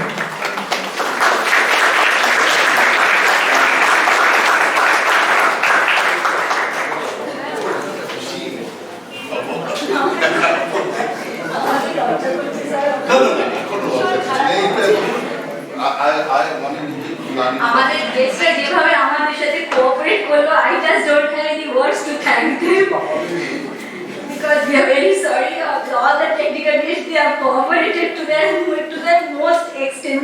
মানে কি বলবো, কিছু বলে আমার words নেই. So thank you everyone for this session. Now we will have a lunch break, quick lunch break, and we'll come back. Yes, you have your questions. Sure, you can take some questions here. So it's my honor, our honor to be with such a person, okay, such a scholar. I have a question, sir. That in this, what is the relevance of human rights? We can see today, means the violation of human rights. We can see RG incident. Okay, means the violation of the human right of a girl for women. Okay, so what is the relevance? We from 10th December 1948, from the constitution of the teacher organization, and this day, so same thing, and we can see Bangladesh, we can see the condition, the suffering, the effects of we can see the condition of Hindus that they are suffering. So where are the human rights? Why, being such a strong organization, they having same things from there that time also, these times they are suffering. So what is the value, what is the relevance of such an organization when these things are still going on? So please throw light or explain the relevance that thing is happening. Okay, sir. Good question. Thank you very much. But think about Roman Empire. I went to Rome a few days back in October and saw that famous Colosseum. So, and I was watching that grilled area behind which in some portions there were lions and some cages there were human beings and they were to fight. We have come to a long way from this and we go there just as a matter of shame of history. It's a long way we have come. The first Magna Carta in 1215, when that was done, you can think that we have got the first point of right. So it's true, many rights are being violated, but without democracy and without education or capability, you can't fight this. It's a long way of fighting. You have mentioned Archicor. It's true that it's still now CBI is going on. I'm not talking about that. But what way people came to fight? So this is the way that they protested. And every protest, Albert Camus once told that I protest, therefore I exist. Therefore we exist. So I always feel that some people somewhere protested, that's why I can deliver this speech in a very good manner, in a safe manner, that someone is not blowing me or taking me. So that way, there was protest.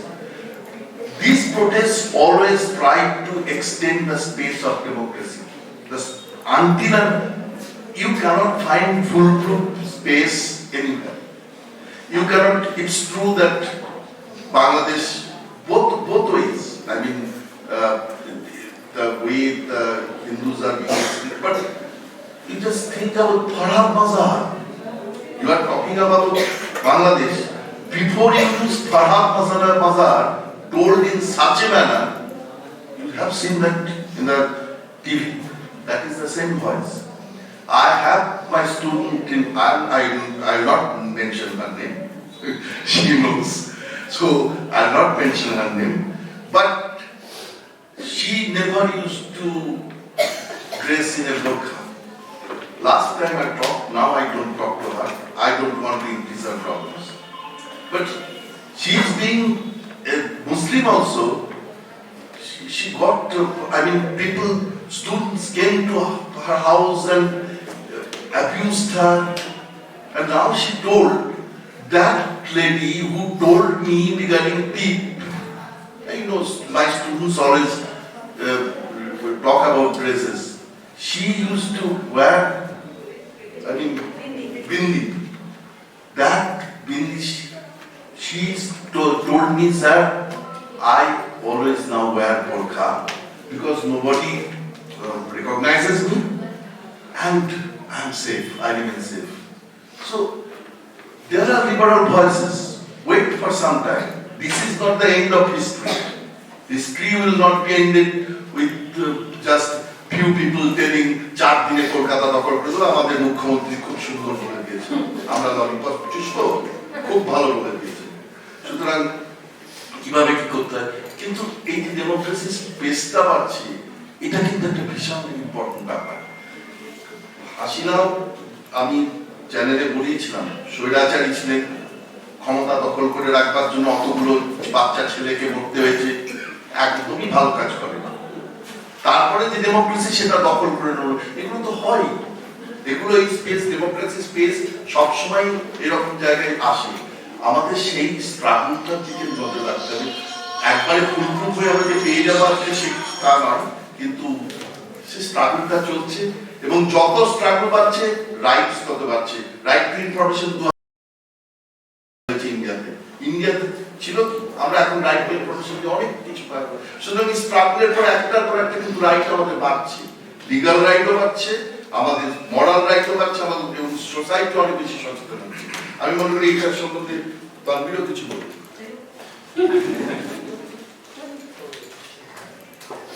Thank you Rabindra. আমার যে খুব কিছু বলার আছে এরকম নয়, আসলে এত কিছু বলার আছে যে সেটা unless it's a pointed question it's very difficult to answer. দেখুন, আমি গত 25 বছর ধরে ক্লাসে খুব গলার শিরা ফুলিয়ে পড়িয়েছি যে কিভাবে Begum Rokeya the making of the liberal Muslim ওম্যানকে তৈরি করলেন, যারা, এবং জেনারেলি মানে শুধু রোকেয়া মুসলিম ওম্যানটাই আমি বলছি, আরো যারা রয়েছে, the secular liberal Bangali identity গড়ে উঠলো, যারা 52 ভাষা আন্দোলন করলো, যারা 61-তে রবীন্দ্রনাথের শতবর্ষ ব্যয়ের বিরোধিতা করলো, যারা ওই জামদানি শাড়ি এবং কপালের লাল গোলটিতে তাদের বাঙালি আইডেন্টিটি খুঁজে নিয়েছে, এবং তার কালমিনেশন কিভাবে 71-এ গিয়ে 47 টু মানে বেসিক্যালি 30s থেকে শুরু করে 71 পর্যন্ত এটা পড়িয়েছে। আজকে Bangladesh of course comes as a শকার। আমাদের বন্ধু বান্ধবরা অনেকেই কারাগারে আছেন, আশা করি তারা সেখান থেকে বেরিয়ে আসবে। এবং যে কথা আমাদের বলা হচ্ছে বিভিন্ন সময়ে যে এটা তাদের রাষ্ট্রের ব্যাপার, আমরা যেন নাক না গলাই, তাহলে কিন্তু দেখুন, আমি তো উইমেন স্টাডিজ চর্চা করি, তাহলে সেটা সেই ডোমেস্টিক ভায়োলেন্সের মতো হবে, পাশের বাড়িতে কেউ বউকে পুড়িয়ে মারলে আমরা কিছু বলতে পারবো না। কাজেই we need to say, we need to speak out, এবং আজকে যদি সেখানে যেটা হচ্ছে সেটার বিরুদ্ধে আমরা মুখ না খুলি এবং না কিছু হচ্ছে না বলে বাড়িতে মুখ গুঁজে বসে থাকি, কাল যখন এখানে হবে তখন কিন্তু আমার বলার কোনো জায়গা নেই। আমি এটা লিখেওছি, খুব বেশ কয়েকটা জায়গায় লিখেছি যে যারা বলছেন যে আসলে বাংলাদেশে কিছু হচ্ছে না, এভরিথিং ইজ ফাইন, বাংলাদেশে আমার প্রচুর বন্ধু বান্ধব আছে, ইন্ডিয়ান হাই কমিশনের সঙ্গে আমার নিয়মিত যোগাযোগ আছে। ইন্ডিয়ান হাই কমিশন আবার অনুষ্ঠান করেছে সেখানে, ঠিক ইন্ডিয়ান কালচারাল সেন্টার, কিন্তু ইন্ডিয়ান কালচারাল সেন্টারকে পুড়িয়ে দেওয়া হয়েছিল এটাও মিথ্যে কথা। অ্যাকচুয়ালি পুড়িয়ে দেওয়া হয়েছিল, যে লুট তরাজ হয়েছিল সেই সময়। কাজে এই সমস্ত কিছুর মধ্য দিয়ে, এবং এটা মেক্সিকান সিন্ড্রোম এর ব্যাপার, আবার সেই ডোমেস্টিক স্ফিয়ারে ফিরলে ছোট ভাই বড় ভাইয়ের সম্পর্কে যে ঈর্ষা থাকে সেটা মাঝে মাঝে যেভাবে ম্যানিফেস্টেড হয়। কিন্তু কোনো অবস্থাতেই আমরা যে ধরনের ভিডিও দেখেছি যে ওই পতাকার, আমাদের দেশের পতাকাকে অবমাননা করা হচ্ছে, সেগুলো তো কেউ বানিয়ে তৈরি করে আমাদের পাঠায়। আর সেটার যদি আমরা আজকে প্রোটেস্ট না করি তাহলে কিন্তু সেটা খুব অন্যায়। অফকোর্স আমি মনে করি যে ওই 4 দিনে আমরা কলকাতা দখল করে নেবো, এই ধরনের কথায় রিয়াক্ট করার কোনো প্রয়োজন নেই। এই ধরনের কথায় রিয়াক্ট করলে সেগুলোকে আরো বেশি গুরুত্ব দেওয়া হয়, কারণ 4 দিনে যাই হোক সেটার মধ্যে আমি ঢুকতে চাই না। কিন্তু যে আমাদের খুব সচেতন ভাবে বেছে নিতে হবে যে আমরা কোনটায় রিয়াক্ট করবো আর কোনটাকে ইগনোর করবো, কোনটা ইগনোর করার আর কোনটায় রিয়াক্ট করার। 4 দিন পরে আমরা কলকাতা দখল করে নেব, এটাতে যদি আমরা রিয়াক্ট করি তার মানে তাদের সবকিছুতে আমরা গুরুত্ব দিচ্ছি। আর অন দি আদার হ্যান্ড, আমার দেশের জাতীয় পতাকা বিছিয়ে দেবে, সেটার উপর দিয়ে শিক্ষার্থীরা স্কুলে ঢুকবে, কলেজে ঢুকবে, আর সেটা দেখে আমি বলবো যে না ওখানে তো কিছু হচ্ছে না, এই দুটো কিন্তু মেনে নেওয়া যায় না। কাজেই যে কথা রবীন্দ্র বললেন যে there is a cyclical process of history, আবার সেটা নিচের দিকে গেছে, আমরা আশা করি যে আবার সেটা there will be an ascent, আবার বাঙালি তার অস্মিতা নিয়ে গড়ে উঠবে। কিন্তু যে ধরনের টেররিস্ট আউটফিটদের খবর বাংলাদেশ থেকে আসছে, আমি নাম করতে চাই না, আপনারা জানেন, সেগুলো কিন্তু খুবই খুবই ভয়াবহ। ঘরের পাশে এই ধরনের, মানে এতদিন সিরিয়ায় ছিল, দূরে ছিল, আমরা নিশ্চিন্ত ছিলাম, ইরাকে ছিল, আইএস ছিল, আচ্ছা ঠিক আছে ওসব অনেক দূরের ব্যাপার, কিন্তু একেবারে অ্যাক্রস দ্য বর্ডার যাদের সঙ্গে আমরা পুরো ইন্টারন্যাশনাল বর্ডারটাই শেয়ার করি and we have such a porous border সেখানে এটা কিন্তু একটা বড় বিপদ বলে আমার মনে হয়। আমি এই প্রসঙ্গে আর একটা কথাই বলবো, এই তোমরা জানো কিনা জানি না, তানভি মালদ্বীপসে গভর্নমেন্ট অফ ইন্ডিয়ার প্রোটোকল অফিসার মানে ডিরেক্টর কালচার সেন্টার হয়ে গেছিল, এবং মালদ্বীপসে কি হয়েছিল দেখছি, ও ওর সঙ্গে আমার কথা হচ্ছিল, এত কথা তো ফ্যাক্টলি এখানে বলা যাবে না, কিন্তু মালদ্বীপ কিন্তু অনেকটাই ঘুরে এসেছে। মালদ্বীপসে কিরকম ফেস করেছে, ও পালিয়ে আসেনি, ওখানে দাঁড়িয়ে সমস্ত কিছু মেনে মানে কাজ করে গেছে, কিভাবে কাজ করেছে সেগুলোর কথা বলছিল আজকে সকালবেলা আমাকে, এবং সেখানে তখন সমস্তটা হচ্ছে চায়নার প্ররোচনায়, এবং সেইটা মানে এমন হরিবল অবস্থা হয়েছিল সে ভাবা যায় না। তো সেখান থেকে আজকে আবার সেই চায়না তো এখন আবার ইন্ডিয়ার মুখোমুখি হতে হয়েছে। তো এটা কবে মানে আমরা বলছিলাম যে বাংলাদেশ আমাদের তারা নিচে থেকে চলবে, সার্বভৌমত্ব রাষ্ট্রের মধ্যে যে সম্পর্ক, সেই সম্পর্ক নিয়ে আমরা বন্ধুত্বপূর্ণভাবে চলবো, সেটাই তো আমাদের গভর্নমেন্ট অফ ইন্ডিয়ার বক্তব্য নিশ্চয়ই হবে। কিছু না, একটা জানতে চাইছি যে চায়না, স্যার আমি জানতে চাইছি যেটা ম্যাম এবং স্যার দুজনকে, সেটা হচ্ছে চায়নার কথা আপনি যখন বলছেন, মানে শ্রীলঙ্কাতেও আমরা দেখলাম একই ঘটনা, মালদ্বীপসেও তাই, এবং এখন কারেন্টলি বাংলাদেশে। Their sole target is India. Why is that? এটা কি জন্য? সাউথ এশিয়ার এই যে আমরা সবাই জানি যে গ্রোয়িং পাওয়ারসের মধ্যে ইন্ডিয়া এবং China two super powers currently, and India is currently held as the fifth largest economy in the world. So why India is being targeted in this manner? India targeted না, চায়নার একটা হচ্ছে economy market আরো বাড়াও, পয়সা বাড়াও, কোথাও এতে চলে যাবো এই জায়গা। সুতরাং সেই জায়গায় এখানে যখনই এটা হতে শুরু করে তখন অ্যাগ্রেসিভ একটা জায়গায় চলে আসে। চায়না সেই অ্যাগ্রেসিভ জায়গাটা রিচ করে গেছে। চায়না এই যে বাফা স্টেটগুলো দিয়ে তারা ওই over one belt one road সেটা করতে চাইছে, ইন্ডিয়া তাতে বাধা দিয়েছে।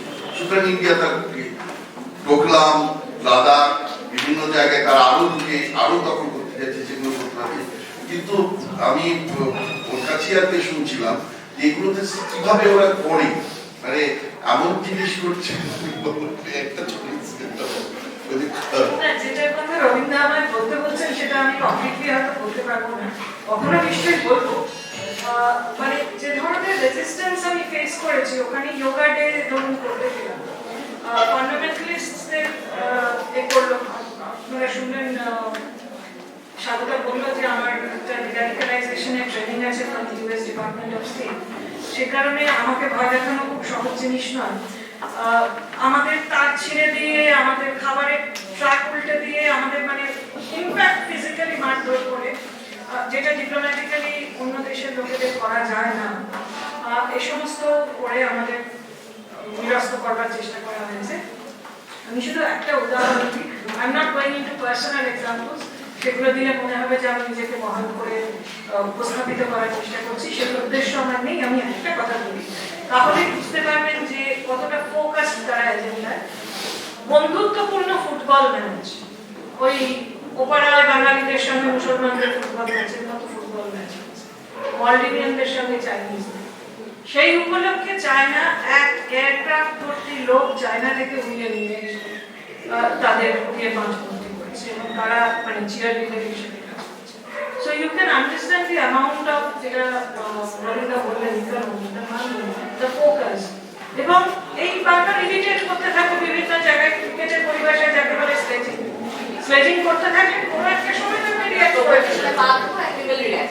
যে কারণে আমার হোয়াটসঅ্যাপের অ্যাবাউট 4 বছর ধরে patience the name of the game করে রেখেছি। Thank you.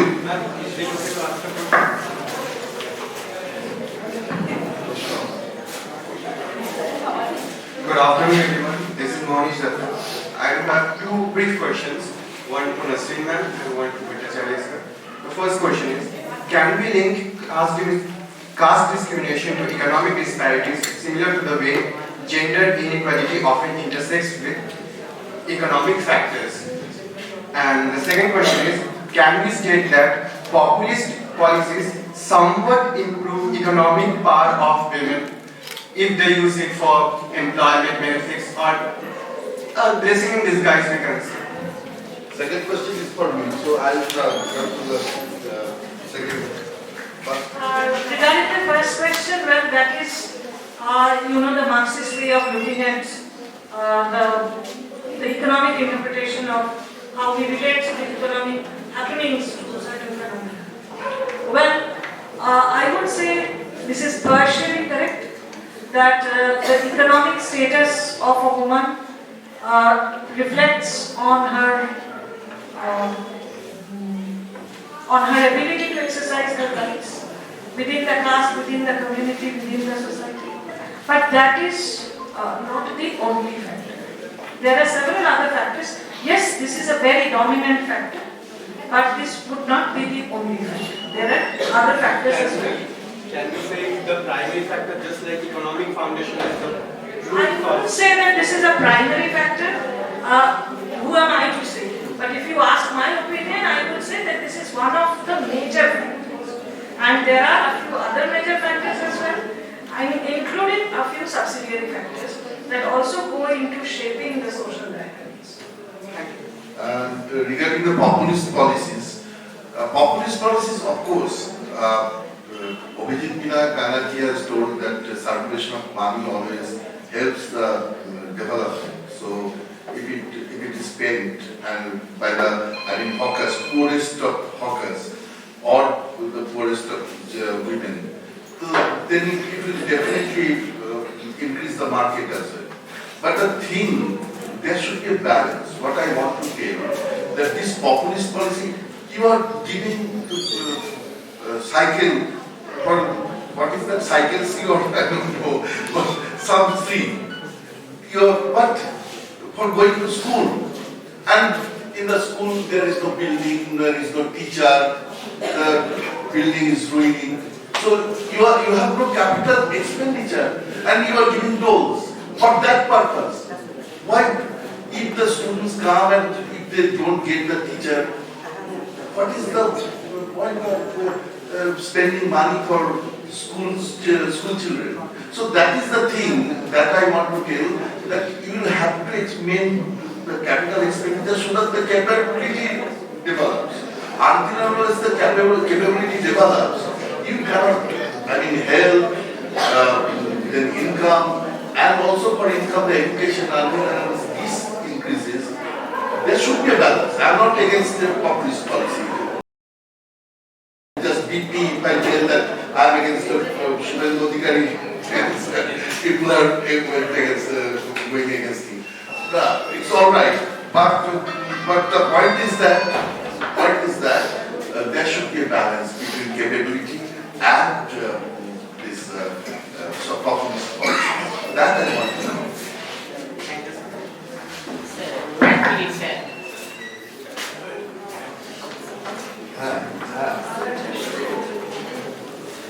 Hello.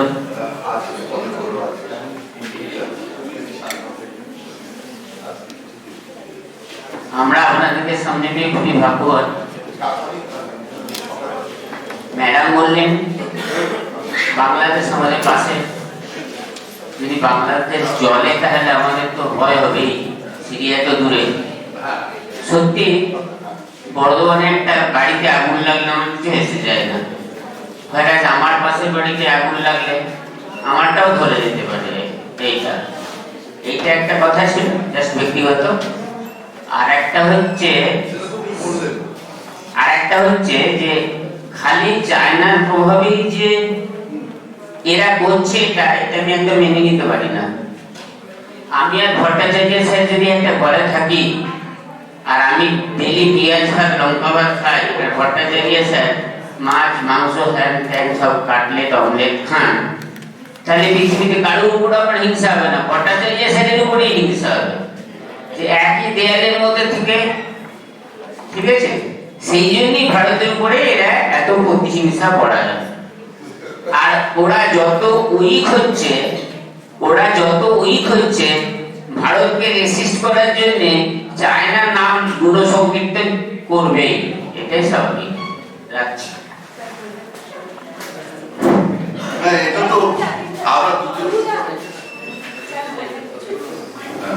আমরা তো এই দুজনই এই এক কথাই বলছি যে পাশের বাড়িতে আগুন লাগলে আমি নিশ্চিন্ত থাকবো না। এবং একটা লেভেলে তো ঠিক বললো যে দুই ভাইয়ের মধ্যে এক ভাই যদি প্রতি আরেক ভাই ঈর্ষা, যেটার কথা আপনি বললেন, সেই ঈর্ষা তো আছেই, সেটা তো বটেই। হ্যাঁ, সেগুলা তো কথায় কথায় তাদের প্রকাশ পায়, তার সবকিছুতেই ঈর্ষা আছে, তো স্বাভাবিক। উপমহাদেশে একটা বড় শক্তি হিসেবে ভারত উঠে আসছে, তারা পারছে না, ছোট দেশ, তাদের দোষ করছে না, কিন্তু এটা তো তাদের ঈর্ষা স্বাভাবিক। এই আলোচনা তো চলতে থাকবে, কিন্তু আমাদের খেতে হবে।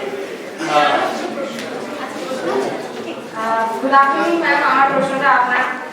তো আমি বলতে চাইছিলাম যে দুটো প্রশ্ন, একটা হচ্ছে যে ট্রিপল তালাকের ক্ষেত্রে যখন ছিল, মানে যখন ব্যান হয়নি, তখন কি মেয়েরাও মানে ওয়াইফরাও কি ট্রিপল তালাক করলে সেটা একইভাবে কার্যকর হতো? এটা হচ্ছে প্রথম প্রশ্ন। এবং দ্বিতীয়টা হচ্ছে যে যখন ট্রিপল তালাক অ্যাবলিশ করা হলো, তখন দেখা গেল যে মুসলিম কমিউনিটির প্রচুর মেয়েরা প্রোটেস্ট করছে এটার আগেনস্টে, কিন্তু এটার পেছনে মনস্তত্ত্বটা আমি ঠিক বুঝতে পারছি না। তার কারণ আপনি তো বললেনই অনেকটাই অসুবিধার মধ্যে পড়তে হয় যে হুট করে এরকম ট্রিপল তালাক দিয়ে দিলে। তো তারপরে ওরা প্রোটেস্ট কেন করছে, মানে what's the psychology behind it?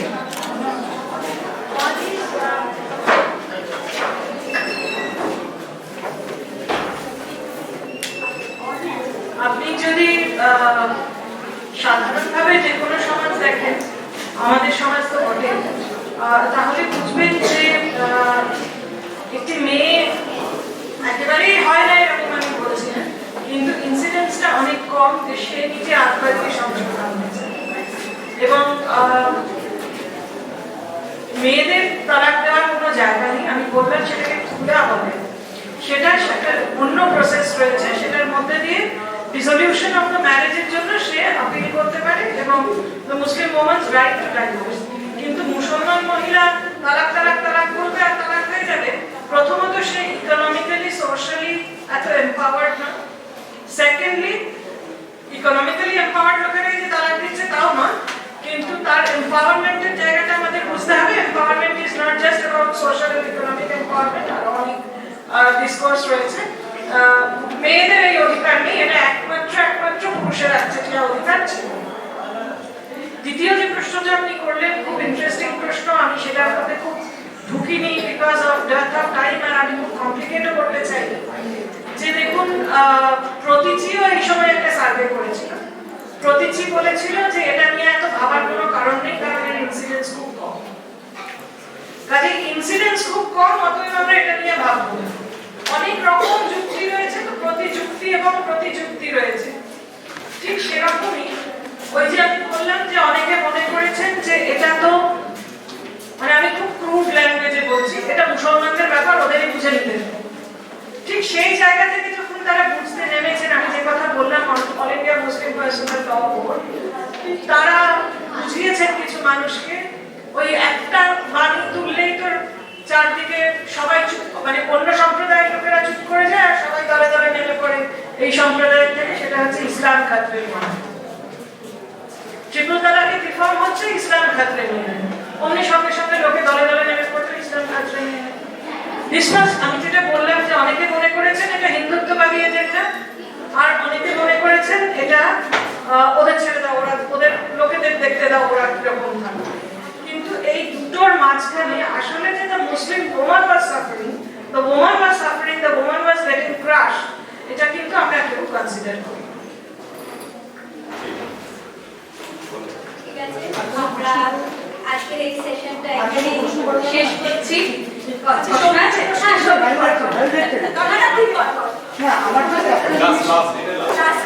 আছে? প্রশ্ন নয়, আমার একটা অবজারভেশন, আমি অধ্যাপক ভট্টাচার্য এবং অধ্যাপক নাসরিন দুজনকেই জিজ্ঞেস করছি।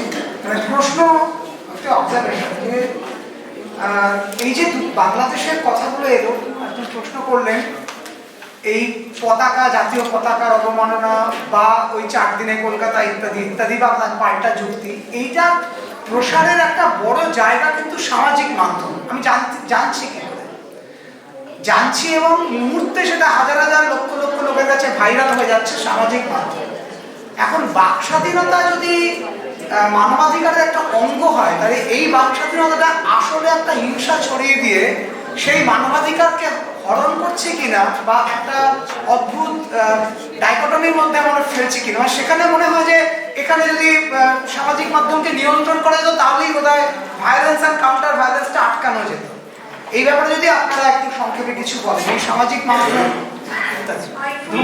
I fully agree with you, Shobhi. এবং অফলেট একটা ভার্ডিক্ট এসেছে যে the right to freedom of expression is not the right to abuse. এবং এই যে আজকে সোশ্যাল মিডিয়ায় আমি যা ইচ্ছে লিখতে পারি, তার কোনো মানে আমার এভিডেন্স তো ভুলেই যান, তার কোনো প্রয়োজন নেই। আমার কোনো মানুষের উপরে রাগ হলো, আমি মানে তার আত্মশ্রদ্ধা করে ছেড়ে দিতে পারছি, এবং সেটা আমার লোকে শেয়ার হবে, এবং তার সঙ্গে আরো কিছু ইন্টারেস্ট জড়িয়ে রয়েছে। আপনারা জানেন যে এর থেকে কত ধরনের mental depression, even things have gone as far as সুইসাইডস।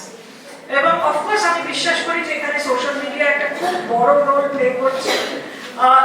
যেমন এটা একটা পজিটিভ রোল প্লে করতে পারে আমাদের দূরত্ব কমানোর ক্ষেত্রে, ঠিক সেরকমই কিন্তু ঘৃণা এবং বিদ্বেষ ছড়ানোর ক্ষেত্রেও এটা একটা খুব খুব বড় ভূমিকা উভয় দিকে কাজ করছে। আমার প্রচুর বাংলাদেশি বন্ধু বান্ধব আছেন, ছিলেন, সেই সমস্ত সূত্রে যেগুলো দেখতে পাচ্ছি।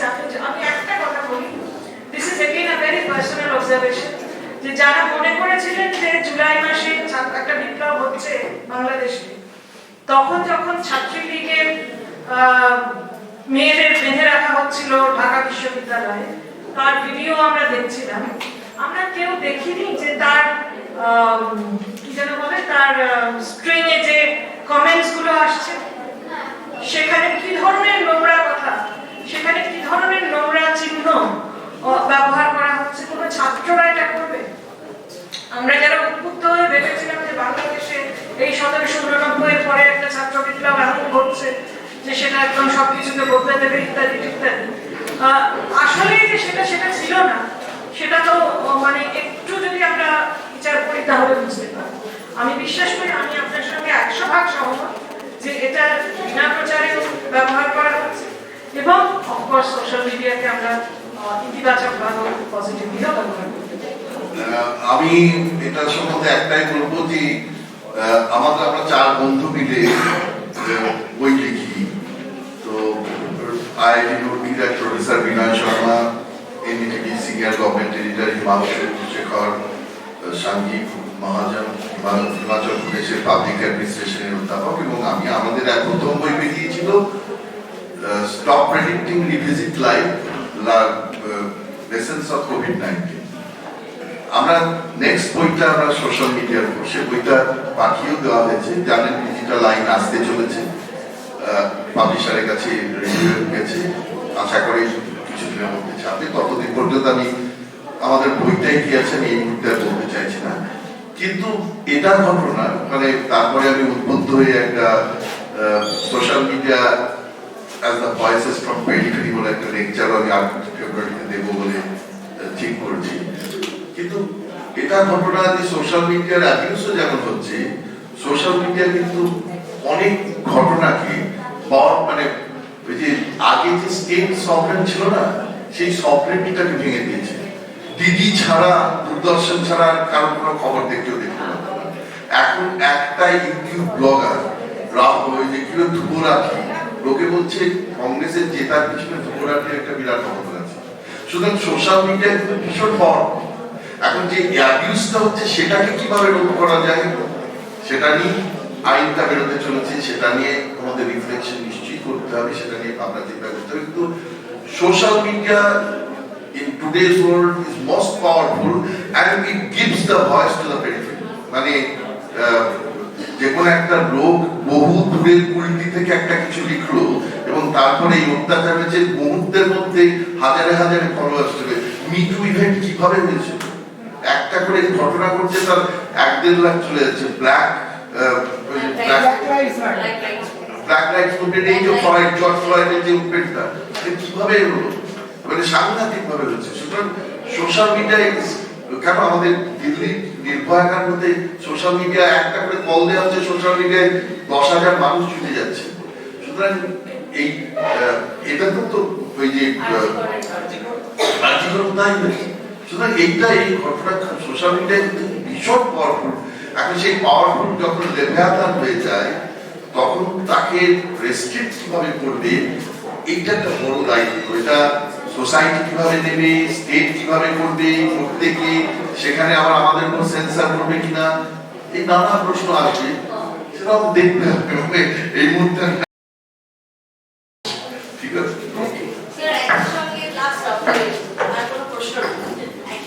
বাংলাদেশ ইস্যুকে নিয়ে আমরা দেখছি যে কমন পিপল তারা নিজেরাই জাজ হয়ে গেছে, তারাই ঠিক করে দিচ্ছে ইন্ডিয়া কি করা উচিত কি নয়। মানে they don't rely upon the authority but they are deciding on themselves that what our government should do regarding চারদিকে কলকাতা দখল করে নেবে না, তো তারা নিজেরাই সব ডিসিশন মেকার হয়ে গেছে। আমি দেখেছি অধিকারী নেই, রাইট? সেটাই আমরা জানি না, সেই বোধটাই নেই। Okay, thank you. We will come back at 3 and আমাদের গেস্টরা আমাদের সাথে কনস্ট্যান্টলি কোঅপারেট করেছে, but from their technical glitch there was a power cut, so we were running late and Professor Sharat Bashir has some other preoccupations, so he couldn't join us from Delhi. So our speaker is our guest of honor, Dr. Pradip Kumar Dash. He is the head of the Department of History, Caste University. And his research interests in society, culture, economy, polity, and religious life of the indigenous community, with special reference to the Sangha's and social and cultural history was his main area of research. He has great contributions in the fields of tribal studies and culture, and has numerous articles at national and international journals to his credit. And he has been selected as a co-author in the book writing project at the UGC to commemorate the role of tribes in Indian freedom movement as a part of the celebration of Amrit Mahotsav in 2023-24. And he has many books to his credit and has served as the president in the Bengaliness Research Initiative in Sheffield, UK. He is a life member of tribal research organization namely John Itihas Chorcha, Kendra in Bangladesh, and is also attached as an editorial board member in the UGC Invested Journal in People's History, Society and Culture. Sir, sorry for late, but I know you were cooperating with us from the beginning, so we are all waiting here to listen to you.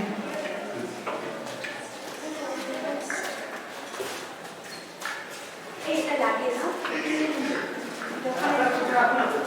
It's a lucky.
Good afternoon, everybody. First of all, I would like to thank the principal, Kulti College. Special thanks to Dr. Priyadarshi Chakraborty, Shagota Sarkar, coordinator and co-coordinator or joint convener of this event. Also thanks to the distinguished speaker, P. keynote speaker, my dear scholars, students, and all.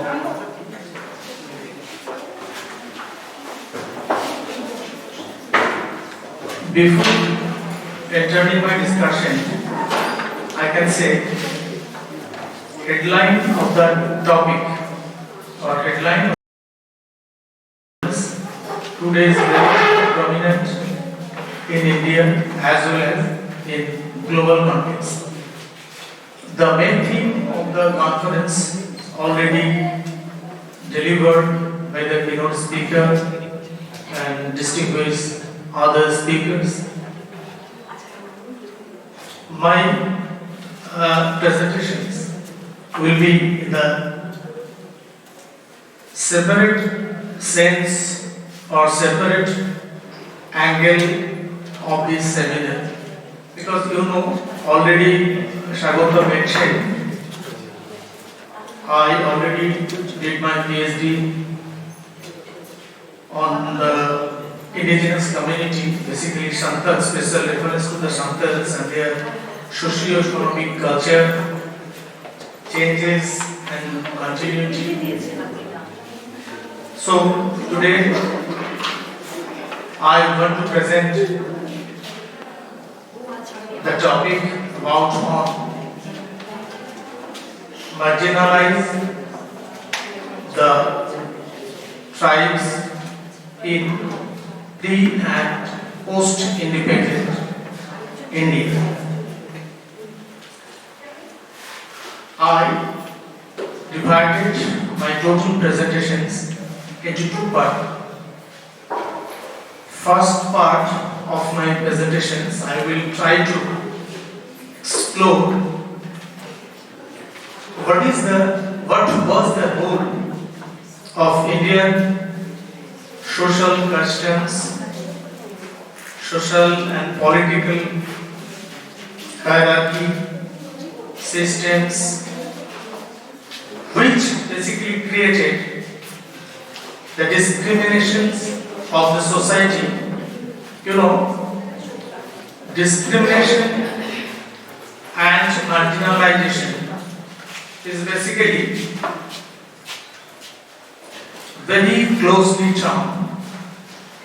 When the discrimination process starts in a society, after it resulted marginalizations. If we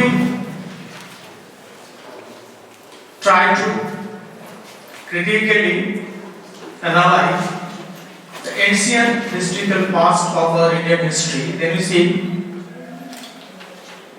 the earlier phase of Aryan civilizations. That kind of discriminations or marginalizations today I talk here. The same frame or the same form of these discriminations was not present in terms of the early ancient Indian history. But the division are there, because occupation-based division we follow. But this kind of, or that kind of division not created basically the process of marginalization that I present today. In the later Vedic term, then we see the society created new kind of caste systems. Before the caste systems, color also present here in ancient Indian history. It has several evidence, proof and historical documents of there. Written documents also there. So color transformed as a caste system.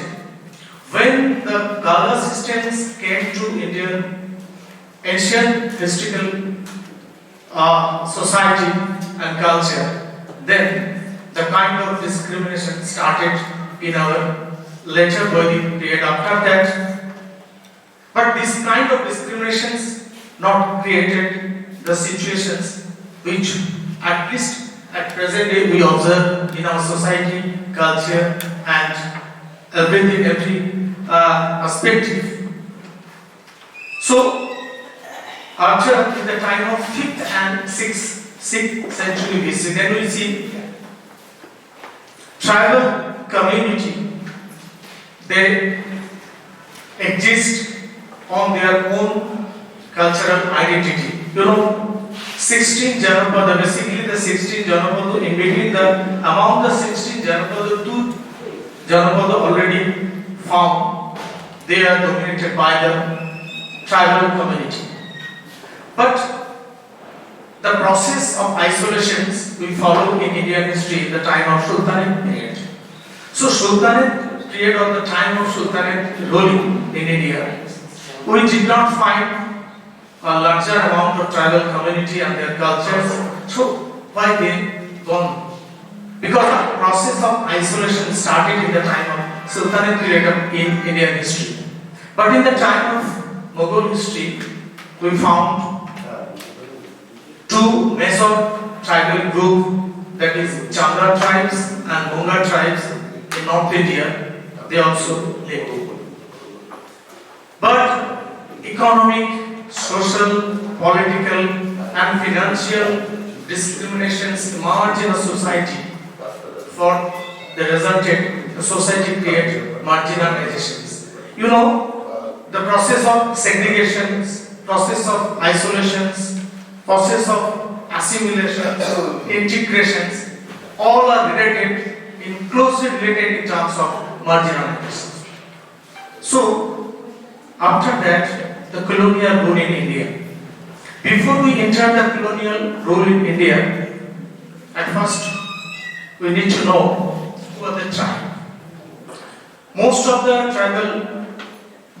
the British officials, researchers and historians, when they discovered the tribal community in India, after that they tried to sketch their definitions.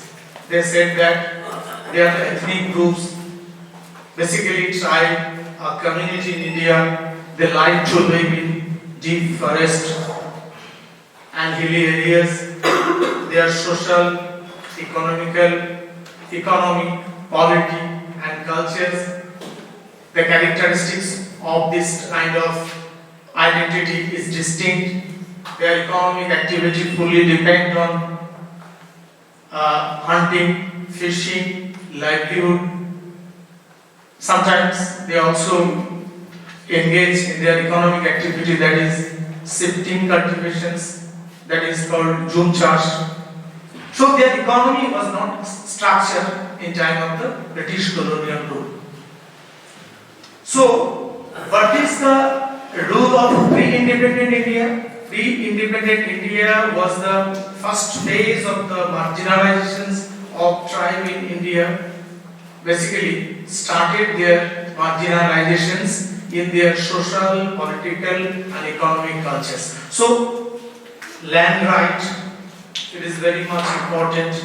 Territories identification, it is very much closely related with the terms of discriminations, linguistic difference and economic deprivations, everything included in terms of the idea of discriminations. Already I told, discriminations are kind of social process which is closely related in terms of marginalization. So the marginalization process, when British started activity on the tribe community in India, then the idea of discriminations was present in her mind. After that, when he designated the tribe in Indian tribes, then several kind of word, several kind of item and everything imposed on their cultural identity. This kind of using word, verbs and etc. created, discriminated the tribes from marginality to marginalized. So, several foreign census report.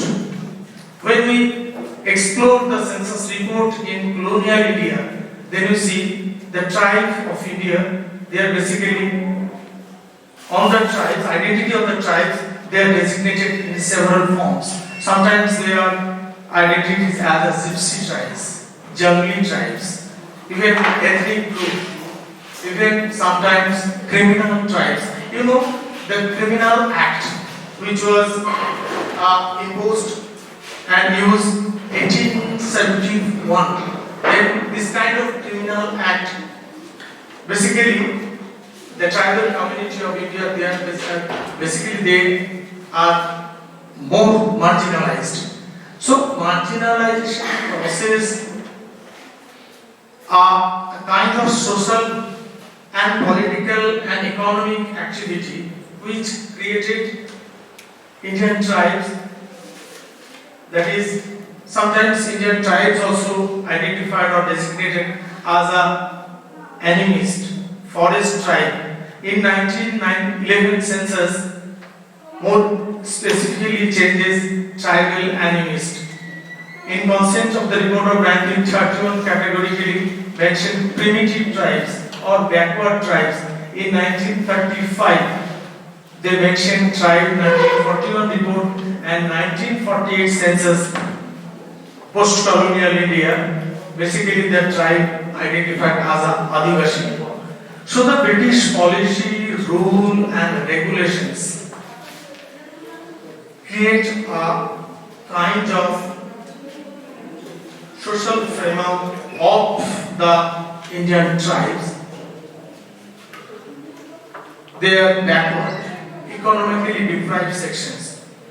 Already I have told the process of marginalization depends on three basic criteria, that is economic empowerment, land ownership and everything. You know, in the time of colonial India, in the hand of the British, our zamindars, moneylenders and others,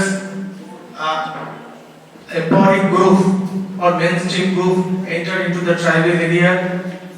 Two kind of profit are there. British tried to impose taxation. Even the exploitation process started by the Hindu zamindars and moneylenders to the tribes. For the result of that, most of the Indian tribes were gone through criminalities, and after that, once upon a time, we find out that most of the Indian tribes, basically the Santals in northeastern part of India, they are basically identified a group of people. Basically, after independence, we see the Santal community in Indian constitutions. They are classified as a backward class of the people. The backward classness of idea was not present in early Vedic civilizations or Vedic culture, because Oshu is basically identified the tribe community or indigenous community, but Dash also have got opportunity to attach with the mainstream society. So our mainstream society did not get any chance to the tribal community or the backward sections to come to the closer and got an opportunity to uplift their economic empowerment. For the result of that, deprivations, isolations, every kind of idea imposed with our tribal community, and the tribal community go through the marginalized community. In the time of colonial administrations, you know, Varian Alvin, one of the famous anthropologists as well as historians, he disclosed a kind of theory that is national park theories. We think that he tried to explore or try to explain tribal community have a separate kind of territory, kind of administrations, kind of educations, everything will maintain by through on their own ethnic identity. But this kind of process also attached with the term of marginalization or discriminations. You know, another greatest anthropologist or historians, Nirmal Kumar Ghosh, they also described the theory of absorptions or upliftment of the Hinduization process to the tribal to uplift their socio-economic process. This kind of process also attached with the term of discriminations. Even after that, Pandit Jawaharlal Nehru, he followed, he discussed, and he know the various theories or national park theories. After discussing this theory, he got a middle or moderate way of system that is called Panchashil policy. This kind of Panchashil policy or Panchashil fifth principles, which was a moderate policy to try to develop the tribe in Indian social and economic perspective. Tribe will enjoy their own ethnic identity as well as the development process will come through their social and economic development. This kind of policies are very much in my concern. So it is a process. When we segregate the tribes, when we isolate the tribe, when we try to integrate the tribe in the society, then every process which was tried to uplift the tribal community in India, it is attached to the process of discriminations. So if we want to eliminate this kind of discriminations, the marginalization process will be abolished in their life, and the tribal community and the indigenous community, they will be uplift and attached with the Hindu main societies or mainstream society. So today's seminar, the headline of the seminar today, to basically interact of the discrimination and demand of the human rights. So human rights is very much important to uplift of the marginalized group to the subordinate class, to the mainstream class, or transfer to the socio-economic empowerment. At first, we need to improve our human rights laws and others regulations which state how the right to impose this kind of human value, established human value, human rights, and human that is kind of opportunity offered to the all. If we all kind of opportunity offered to the all, and state will provide and impose the law and act among the all citizens, tribal community also empowered, and this kind of discriminations will abolish. After that, the process of marginalizations, it was continued. The capitalistic structure of the society, this kind of systems or this kind of social process is tried to continue. Already earlier lecture you have listened. At present day society or present day economic policy or religious policy, even the foreign policy of a state had created a kind of discriminations among the citizen, ethnic group and other group of the society. For the result of that, equality of the society, the establishment of the human value of the society was lost. So my presentations is basically try to highlight role of the colonial government and role of the pre-colonial Indian state and state systems. They created this kind of heavy social structure where discriminations are present for the resulted discrimination through marginalizations. We protect the group of indigenous community in our Indian tribes. We should impose human rights, law, regulations equally for development of society. Thank you all. Now I have concluded. Thank you.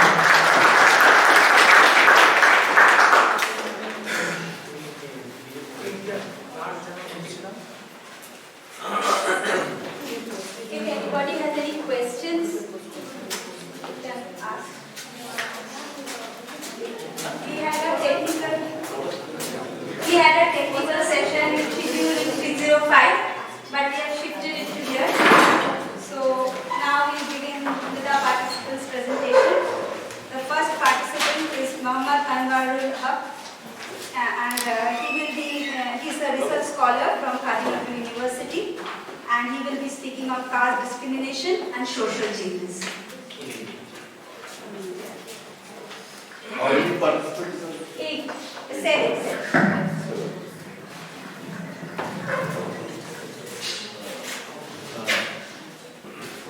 How much time do you need? I think 10 minutes. Yes. So the other scholars also there.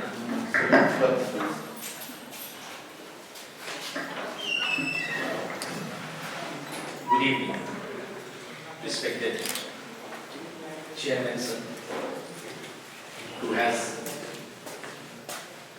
imparted beautiful lecture.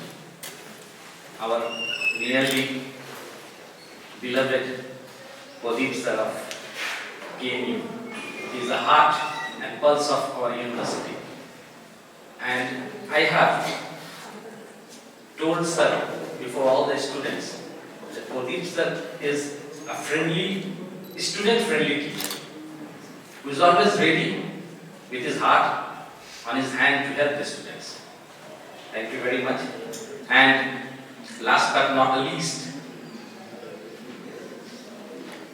scholars, students, and my dear friends.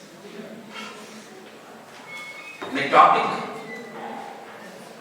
is caste discrimination and social changes in India. As sir has already allotted me 10 minutes. So first and foremost, I would present before you that what is caste discrimination. In a very nutshell, it can be said that the discrimination or differences which are conducted on the basis of caste is called caste discrimination. And my topic, which is called caste discrimination and social changes, both are the two sides of the same coin.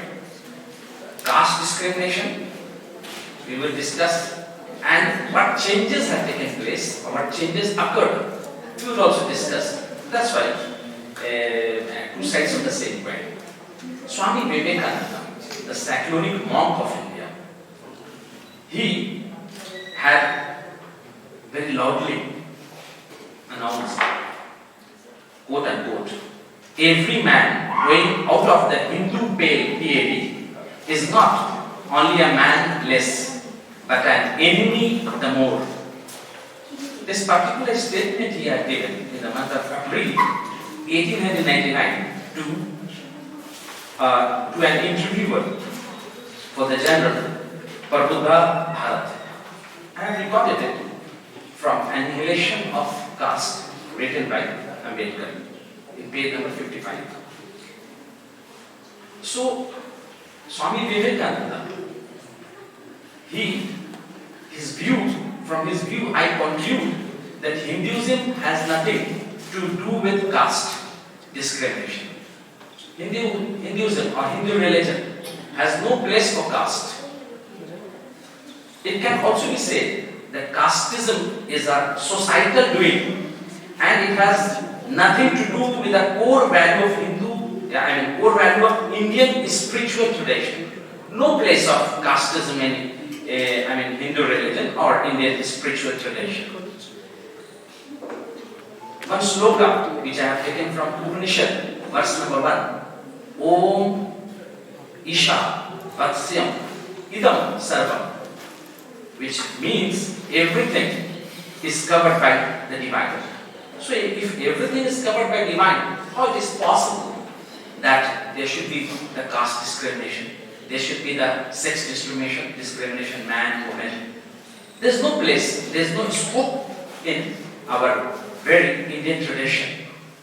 Hence, we reach at a conclusion that there was no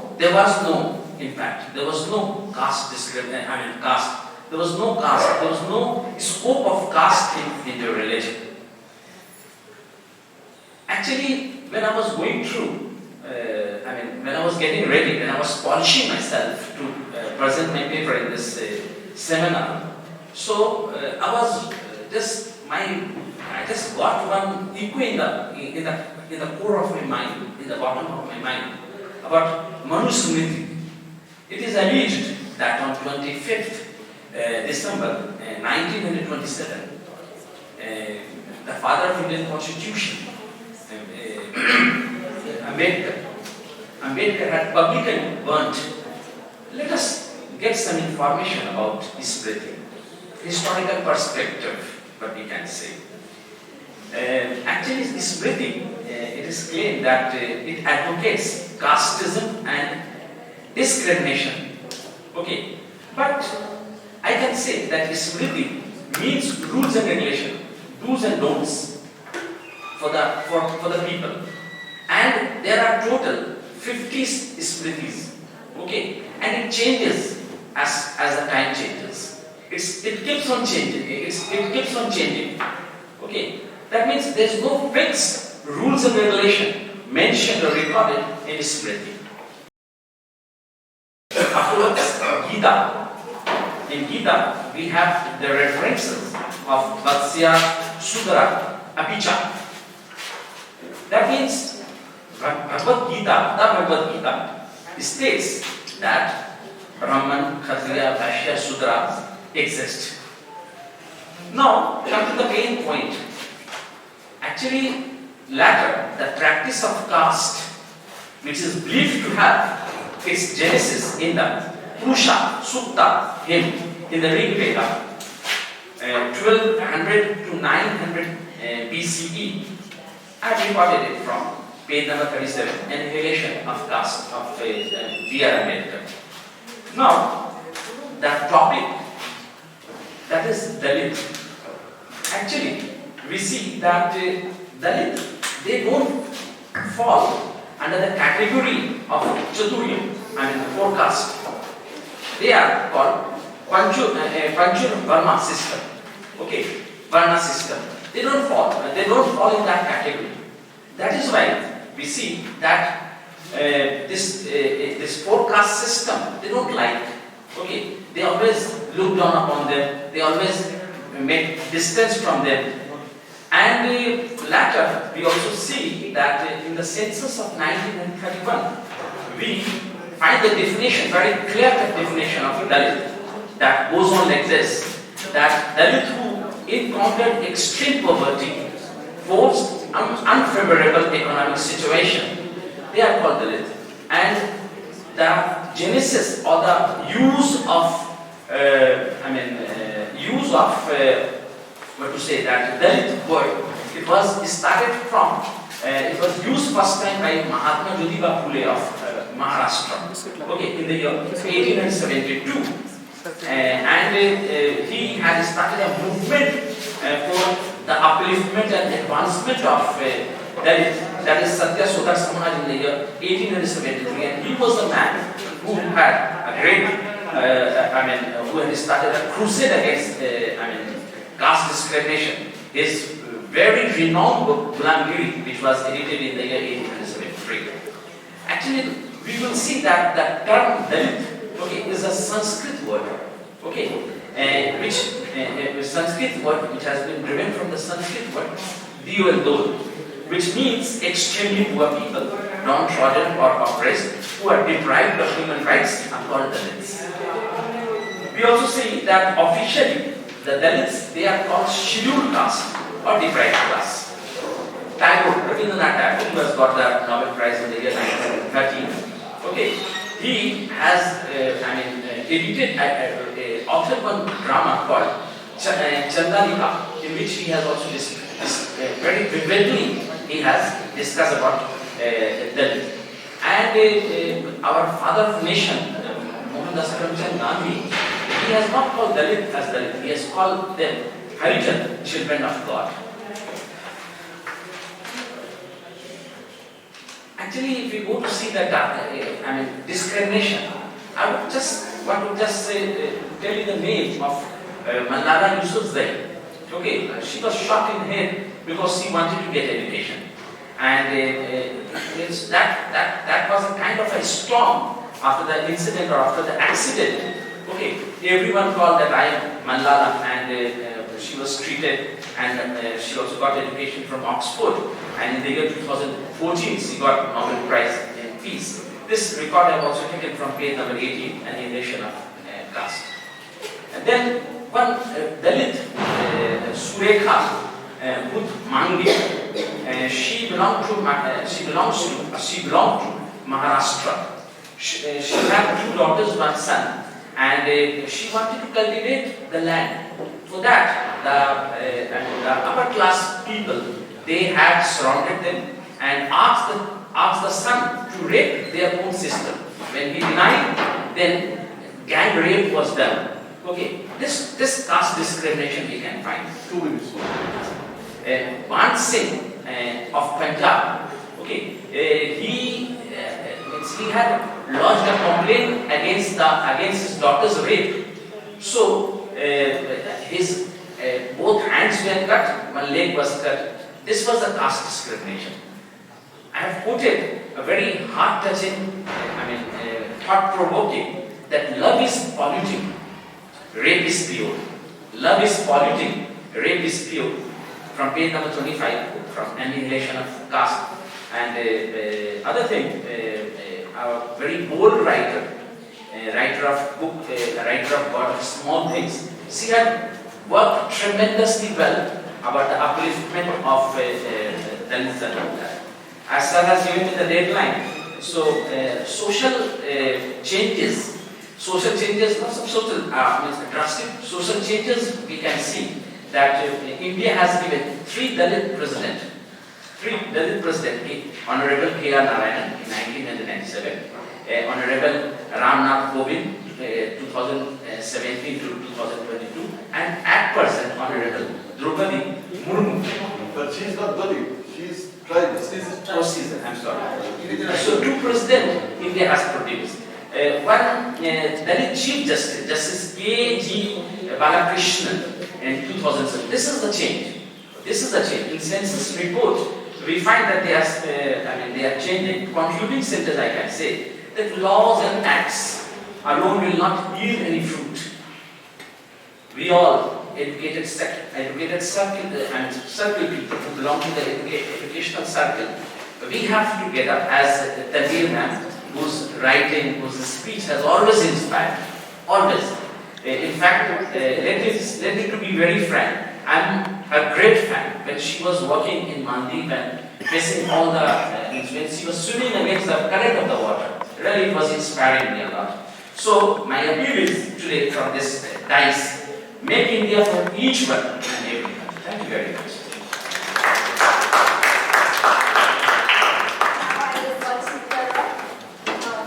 He had done a master's from Advocacy University to present presentation.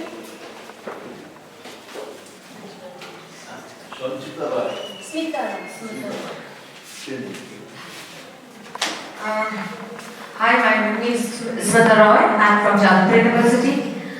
I was a former student of Jadavpur University. Now I'm working as a researcher in marketing projects with BBC, UN, UNICEF. Now my paper today is Rituporno's Cinematic Legacy, a catalyst for LGBTQIA narrative of inclusion.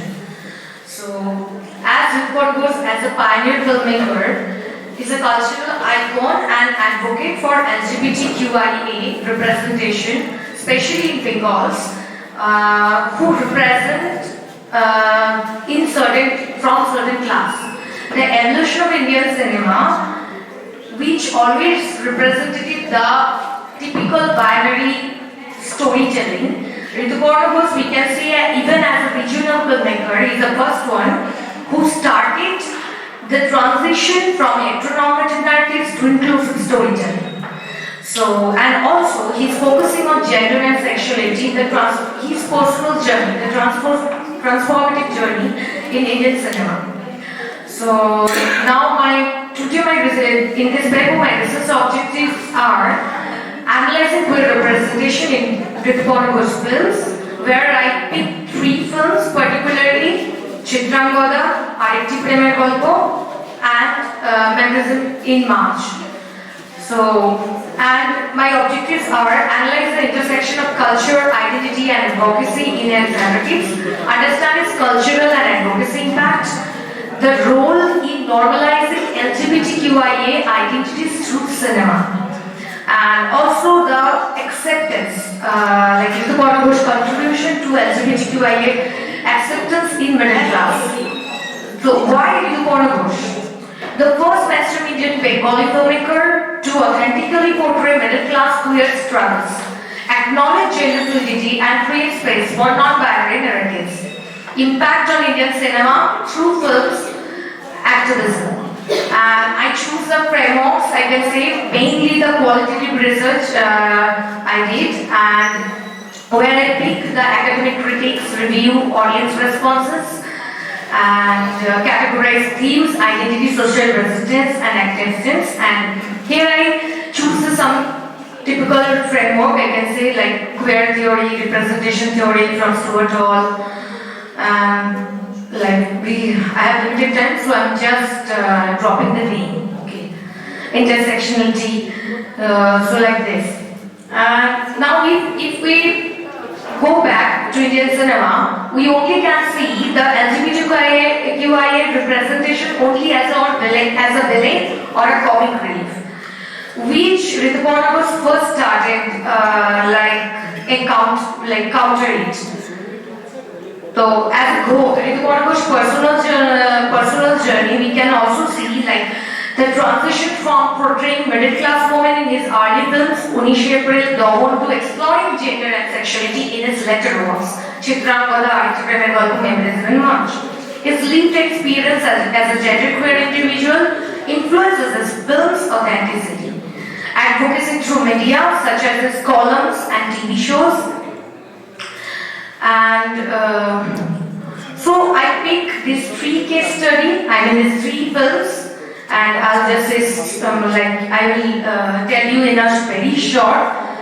Case study 1, Archipelago Golpo, just another love story. A filmmaker explores the life of Chapul Bhadori, a real-life female impersonator from 1960s Bengal.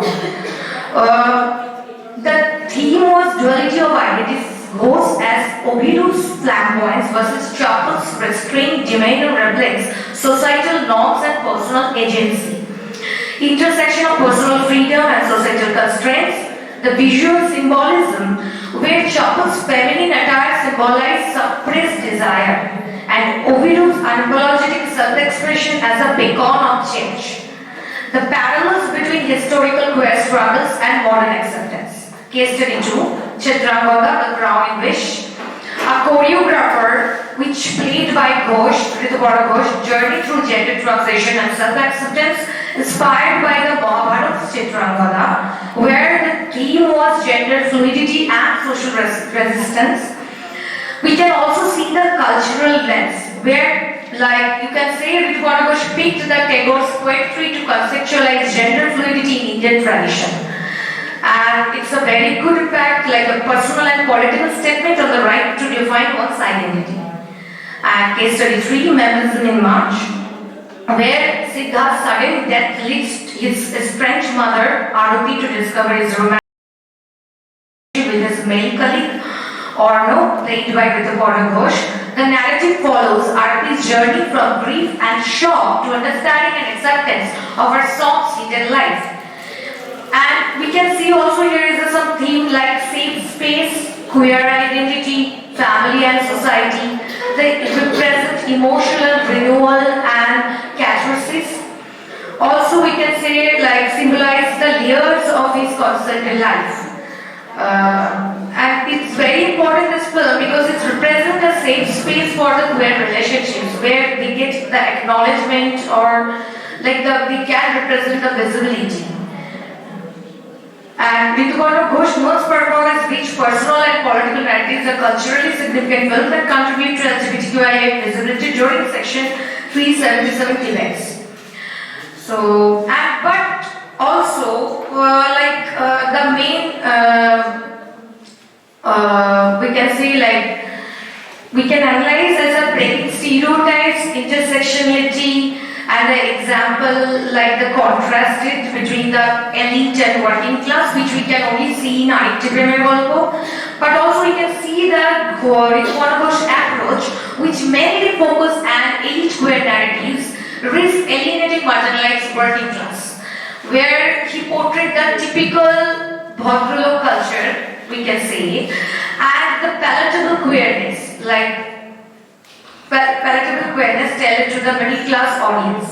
So, but we can also acknowledge his contribution to social change, films as tools for advocacy, highlighting LGBTQI struggles in conservative societies, impact on policy, because film raised awareness leading to discussion on LGBTQIA rights during the Section 377 movement, global recognition, critical acclaim at international festivals, and and Legacy and Influence inspired a new generation of queer filmmakers, established queer narratives as part of mainstream cinema, expanded Indian cinema's global footprint through culturally rooted queer stories, real to real. As conclusion, I conclude like Vidhubarobar's cinema challenged norms, inspired acceptance, and shaped public discourse on queer identities. His legacy preached art and advocacy, paving the way for inclusive storytellings. And I recommend like embrace intersectionality in storytelling, focus on underrepresented queer narratives, integrate advocacy with mainstream media projects. Thank you.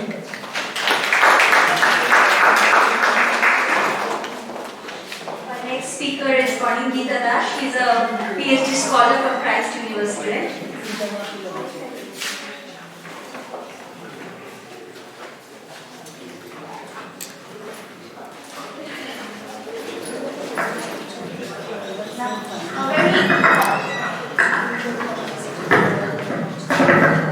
A very warm good afternoon to one and all present here. The title of my today's presentation is Elimination or Reincarnation of Caste Prejudices, Interrogating the Resolution of the Devdasi Question in Karmakan's Servants of the Goddess. Despite the legal ban imposed on the Devdasi system since 1947, socially it continues to exist in rudimentary form even today. The NGO Sanpar's report of 2015 estimated the presence of 450,000 Devdasis in India. Catherine Cormorgan's Servants of the Goddess, a document of the author's visits to Kalyana, a remote village of Karnataka, shows how the lives of the Devdasis are plagued by caste prejudices even in the 21st century. During her first visit to the Devdasis, she discovered that the untouchable hamlet where the Devdasis were supposed to live was situated hundreds of miles beyond where the upper caste dwelt.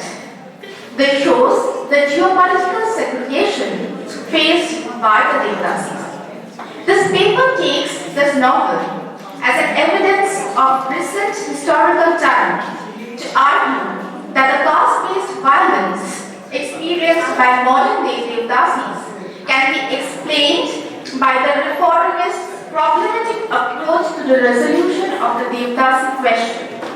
It analyzes how the reforms adopted could neither arrest the persistence of caste-based violence against the Devdasis nor guarantee their basic rights by liberating them from their marginal status. Servants of the Goddess depicts that the Devdasis of Kalyana are trapped in the vials of the upper caste landlords because of their lack of economic resources. Resources and capital resources, particularly like land, are owned by upper castes on whose land they are compelled to labor. They are underpaid and yet they have no choice. Karmogant came across Gauri, a Devdasi, who said, "You see, God gave land to the rich, the highborn people, and to the poor, outcast people, He gave the core of working that land. After a lifetime in the fields, we are permanently bent in two. It is backbreaking work. We bring rotis to the field, and the landlords give us a ladle of thin stew. They feed us because otherwise we wouldn't have enough strength to do the job." Another Devdasi, however, told the author, "If you want to help us, tell the government to give a land. With even just a small strip of land to cultivate, we could make do. The high caste don't want us to improve our conditions, sister, because then we might refuse to work in the land for just 25 rupee a day." In early 20th century, the reformers had proclaimed that curtailing the Devdasi's claim to Inam lands was a necessary step towards the abolition of the Devdasi system. Dr. Reddy had opined that the Devdasis' connection with the land had resulted in a psychological imprisonment devised by our caste, which dissuaded Devdasis from supporting the abolition. Finally, in 1929, the Madras Hindu Religious Endowments Act eliminated the Devdasis' claim over Inam lands. Stripped of their profession, that is cultural resource, and property, that is their financial resource, they were plunged into poverty which increased the threat of their prostitution. This situation was anticipated by the members of the Madras Devdasi Association. Indeed, in the context of the Devdasis of Kalyana, I argue that the reformist proposal of revoking the Devdasis land further led to entrapment by upper castes. As the resources now lay in the hands of the upper castes, the Devdasis of Kalyana are forced to be dependent on the former. The revocation of their land marked the Devdasis' loss of economic sustenance and autonomy. This was coupled by the ban on temple dancing. When the tradition of dedication of girls continued to outlive the legislative reforms and laws, with the simultaneous cessation of income, the Devdasis were susceptible to experience steep escalations of structural violence. Economic violence, in case of the Devdasis, is seen to have a direct relationship with caste and sexual violence. Cormorant realized that it is common for the children of the Devdasi community to get raped by the landlords. The latter does not consider the rape of a girl child from this community as a serious offense, and shockingly, according to the Devdasis of Kalyana, it is an accepted part of society. Rukmini was forced into being a Devdasi after being raped by a landlord. Yet, they cannot afford to complain. To meet the basic needs of survival, that is to attain just a little food, the Devdasis are bereft of the basic rights of their body and voice. In Gender and Caste, Uma Chakravarti refers to the reformed property rights and restructured economic base that left marriage as the only option for the Devdasis to lead a sustainable life. The bill abolished both the Devdasi system and also the property structures by which the temples had provided for the Devdasis, writes Chakravarti. She further states that marriage then became the only institution that could provide for the women of the community. The reformers suggested the existing dasis to purge their profanity by leading the ethical life of a wife. Durga Mitra opines that such propositions resembled the dramatic reorganization of society around strict upper caste Hindu monogamous ideals. Caste consciousness manifested the very ideologies of such reformative measures, which recognized the supremacy of upper caste social structure and intended to fold Devdasis into the category of middle-class marriageable women. Those Devdasis who could not be absorbed into the mainstream through marriage were outcasted and marginalized. The difficulties they faced convinced them to accept the supremacy of wifehood to the life of a Devdasi. A Devdasi says to Cormorant, given the choice, I would rather be a married woman. When you are a Devdasi, anything can happen to you. There is no security. A Devdasi's life is full of pain. However, since the Reformation failed to give Devdasis the hope of respectability, it is not easy for girls from Devdasi communities to be acceptable for marriage. In Servants of the Goddess, Sumitra and Basappa decided to get their daughter Renuka married. But Sumitra was finding difficult to get a match for Renuka because parents were afraid to marry their son to a girl who, according to custom, was destined to inherit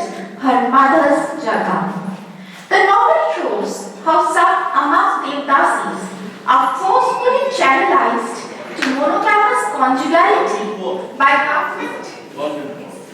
by government-sponsored forced marriages. Sumitra, the head Devdasi of Kalyana, lived with Basappa, an untouchable, until they were forced to participate in a forced mass marriage program following a raid at Advocacy.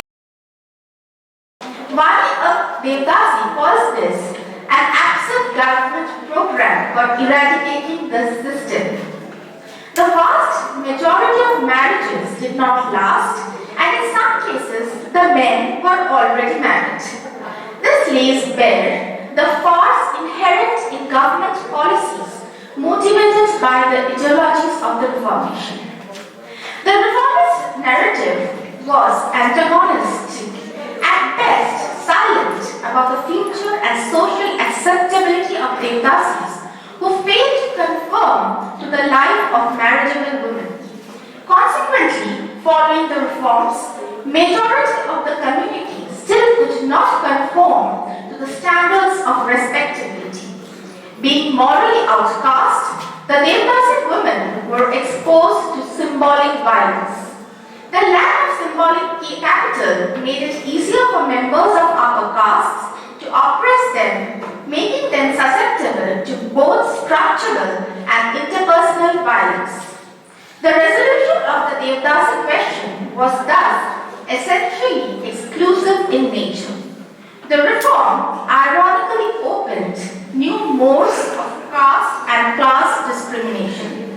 Caught in the matrix of poverty, gender, class, and caste discrimination, the Devdasi community continues to remain in the fringes of modern citizenship even today. Thank you.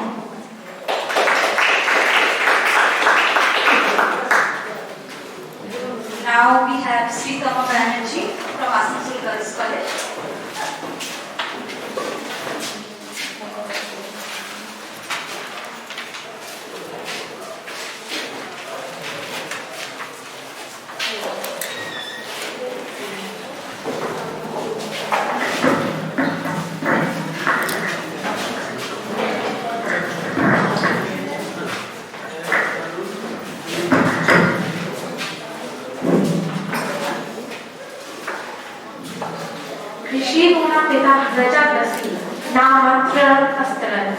Shudram, Kanya, Varharan, Vajram, Sadhi, Madhivajram. Rig Veda, Book 9, Hymn 112, verse 3. My accent might be a little incorrect, so I humbly apologize to the Sanskrit scholars out here already. I am Sritama Banerjee, student of 3rd semester, Department of History, Asansol Girls College, and I am here to present my insights on the history of caste discrimination, and yes, we would definitely touch the mentioned notion in the era of modernization as well. The following quote actually means, I am a poet, my father is a physician, my mother climbs green with stones, striving together, we achieve wealth as if we are pulling on to the same rope. This was a glimpse of how the socio-cultural relations prevailed in the earlier Rig-Vedic period. Now I am talking about caste. We must actually refer to a very idealized model of it. Yes, Varna. Both are extremely distinct but correlated, as suggested by notable historians like Rovila Thapar, Upinder Singh, saying in her book Ancient History, mentions Varna has the basis of Jati, and this Jati is what we call today as caste. Now, what exactly does the word caste suggest? Although we find Varna in the Purusa Sutra hymn of Rig Veda, that is 10.90, the mention of the social institution of Jati was first explained by the Dharma Sutras through the indigenous but fictional theories of Varna Sankara, or the mixing of the Varnas. Jati was the outcome of the various inter-Varna marriages through theories concocted by Brahmanas to spread Brahmanism. If we keep Jati aside, the term caste is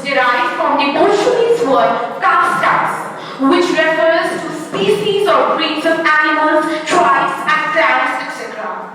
It was first used by the Portuguese traders in the 16th and the 17th century. The definition can vary from identities, concept of purity, pollution, etc. While I was conducting this research, a question kept crossing my mind. Whether we should blame the ancient literary sources like the Vedic literature or its interpretations for the origin of jati or the evolution of what we know as caste discrimination today. Thapa says that Varna system in Rig Veda was symbolic, just a functional division rather than a rigid hierarchy. If that's so, then the Dharma Sutras like the Manusmriti rightly solidified its division. At least this interpretation did. I say yes to some or a lot of extent. We can blame the Vedic reference and the contemporary sources for the present day disastrous caste discriminations. Purusa Sutra providing its foundational frameworks. A contradiction might arise as interpretations may not be correct always. I say jati was the result of the inter-varna marriages, but let's lift the veil off. We can say that jati was created because the Brahmins couldn't fit them into the four-layered varna system. And something which doesn't please your eyes becomes a thorn to the eye. While saying so, it becomes really pivotal to draw the very thin line of difference between the two Vedic periods, noting that casteism or occupational groups were fluid in the earlier Vedic period, suggested by the quote I mentioned at the very beginning. However, the later Vedic period evidently showed contradictions, rigidities, and complexities, acting like a driving force to discriminations. My audience, time restricts me, so I will straight away take a huge lift to present-day India, and all of us will definitely agree that caste discrimination exists amidst the tall skyscrapers and influential politics. Present-day caste discrimination manifests in education, employment, housing, and even digital spaces. Marginalized groups face systematic exclusion, underrepresentation in elite institutions, and wage disparities. Practices like untouchability perish in rural areas, while urban spaces witness larger biases, such as rental denials. Politically, caste identities drive vote bank politics, perpetuating divisions. Social media amplifies this caste-based speech, impacting mental health and societal cohesions. Historical Shekhar Mukhopadhyay, in his book Caste, Culture and Hegemony, argued that modernization in India paradoxically reinforced caste identities, while processes like industrialization and democratization challenged the traditional hierarchies. They also innovate caste groups to mobilize for political and social benefits. Caste became a tool for identity assertion, intertwining modernity with caste-based inequalities in the contemporary social and political structures. With this, I end my speech saying that B.R. Ambedkar once rightly remarked, caste is just a state of mind. Thank you for this opportunity, everyone. Absolutely. Now it's Dr. Shanjita, Assistant Professor from Kadi Middle Eastern Mahavidyalaya, Cholia.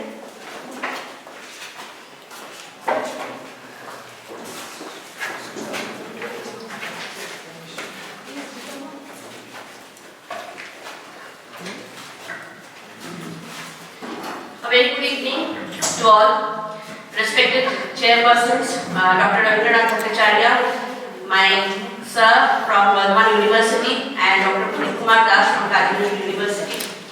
Very good evening to all these scholars, Shakti and everyone else. Well, due to very short time, I got to know that I have to present the paper over here, and I was not prepared at all. But anyways, let's give it a try.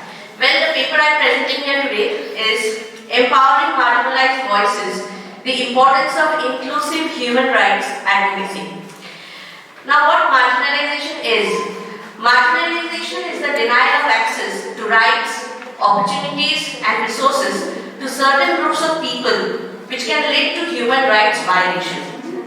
From the session today here is all about how human rights is being violated on a daily basis to several categories of people. Now what human rights are? Human rights are nothing but which are inherent to human nature and are not quote unquote granted by the government. Well, from the very beginning today we have come to hear the word glitch for several times, and I think this particular part that human rights are not granted by the government is also a kind of glitch on part of the government, the international organizations, the United Nations and all. So now marginalized people are often subject to multiple layers of discrimination, oppression, harassment, prejudice and microaggressions. And what marginalization leads to? It can make society less equal, stable and less enjoyable. Excluding people from society deprives everyone of the work, talent and culture they could share. So what is the solution? The solution lies in the advocacy for equality and equity, which can help to rectify injustices and improve the lives of marginalized people. Where lies the solution, as I said? Firstly, inclusive education is one such way. Inclusive education is one such medium that welcomes and supports all students regardless of their abilities or requirements. This includes children with disabilities and speakers of minority languages. Well now, in my opinion, this type of education should not remain confined only to school curricula or college or university curricula, but it should begin from the home itself. Why? Because I believe everyone sitting in this room has faced at least some sort of discrimination from those persons whom they trusted the most. Being a girl myself, I believe that in every girl from the very child have been taught that learn household chores, or because in the future you do not have to depend on anyone. Okay, so for a girl, the idea of liberty or independence lies in learning the household chores, be it cleaning, washing dishes, etc., or playing with dolls. But when it comes for a boy, it is economic independence that gives him a particular identity. So the discrimination begins from home itself, that you are a girl, you need to learn these things, or you should frame yourself in such a manner so that society accepts you. But for a boy, the world is wide open. You can go anywhere, anytime you want. Okay? And then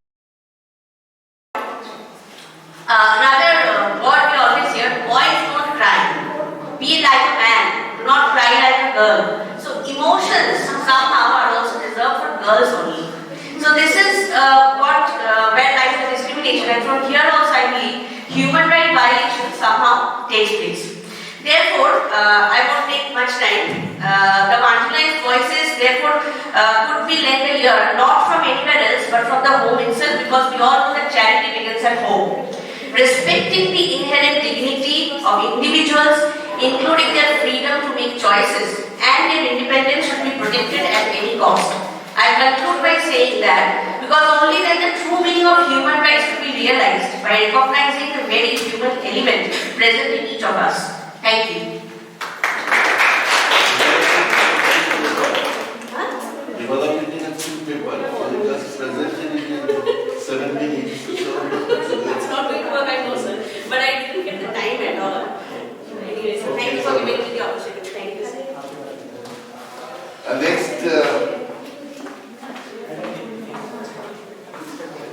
Next, Ankush Kumari is the next speaker. Next speaker. The name? Ankush Kumari.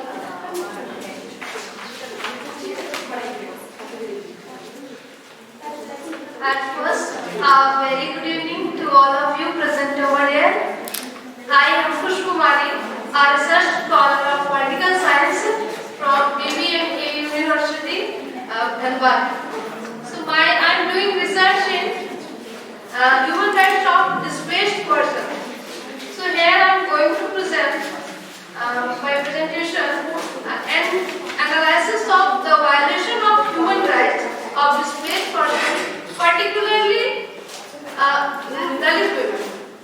So as we know that displacement is very pathetic, very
means very painful or pathetic impact of displacement. So mainly due to we can say late rehabilitation or incomplete rehabilitation, it becomes more pathetic. So gradually they become more, their conditions become bad to worse. It brings to poverty, and poverty brings many issues like health issues or child labor, because it increases in illiteracy. So migration. So these things these are the real impact of displacement. These things are the real impact, and the other part that we can't see, or we can see unrevealed impact, like psychological impact, depression or losses of they feel insecure. I'm talking about the women, Dalit women. Their main source of income, informal. They are actually mostly engaged in working in fields or collect the forest produce or agriculture produce. So they are mostly depend on for their livelihood on this produce. But due to displacement or dislocation, these things they have to leave or become jobless, or we can say they have to sacrifice from their livelihood. So all these things impact on poverty, and poverty brings many types of problems. We can some problems it's revealed, like I said that child labor because of illiteracy and health issues and migration. These are revealed, and unrevealed there's psychological problem, depression. Many of them commit suicide. So we can see here that due to displacement, their human rights violated very badly. The article in our fundamental right, Article 21 said, according to Article 21, all have the right of life with dignity, but the right of this displaced person, mostly the women, they don't get. Means I want to say that these rights are completely violated. So I want to, my research topic is this, and I want to draw attention of. I just want to know which area you are. Yes, sir. Yes, sir. Actually, I am from. I'm a student of Hindi medium, so forgive me for my. तो sir मेरा research topic है विस्थापितों के मानवाधिकार धनबाद जिला के कलियासोर प्रखंड के पांचवें क्षेत्र के संदर्भ में, because in Jharkhand mostly due to dams project and minings highly most people getting displaced. So I am doing research in this topic because in my observation I found it's very pathetic, because when I was talking to a person, old person, he was saying कि दीदीमणि कि जे আমাদেরকে আমরা তো পড়ালেখা জানি না, তো আমাদেরকে তো কাজ দিল না, ড্যাম হচ্ছিল, তো আমাদেরকে মাটি ফেলতে বলছিল।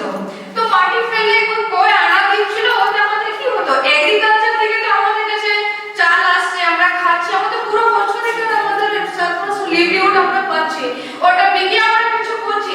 কিন্তু এই যে মাটি ফেলতে আমরা কি পাবো, মানে এই কিছু পয়সা তার জন্য আমরা অন্য জায়গায় কাজ করছি, তো ওদের জমি চলে গেছে, কিন্তু ওরা মানে যেটা একটা মানে ইয়ে পাওয়া যায় রিহ্যাবিলিটেশন আর এগুলো কম্পেনসেশন পায়নি, ওটা ইনকমপ্লিট আছে। আর কোথাও তো আমি পেপারে পড়েছি যে ওদেরকে ট্রেনিং অ্যাপ্রেন্টিস ট্রেনিং দেওয়ার কথা, 6 বছর হয়ে গেছে। আমি বোকারোর একটা পেপারে পড়েছিলাম, এই যে সিন্দ্রিপুরে ওখানে যে ইয়ে ফার্টিলাইজেশন একটা ফ্যাক্টরি হয়েছে, যেটা কি একটা সিন্দ্রিতে প্রজেক্ট হয় না, ওখানে 6 বছর হয়ে গেছে, ওদেরকে ট্রেনিং দেওয়া হয়নি। তো এই যে 6 বছরের জন্য ওদের লাইফটা কতটা ইফেক্ট হয়েছে, তো এই সব প্রবলেম নিয়ে আমি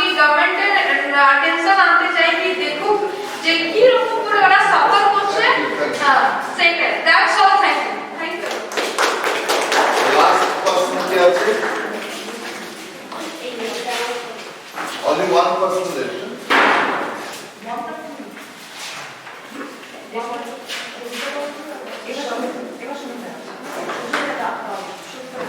Next speaker is Shobita Bhavin from Assansol Girls College. Any other person left? One more. Shobita Bhavin.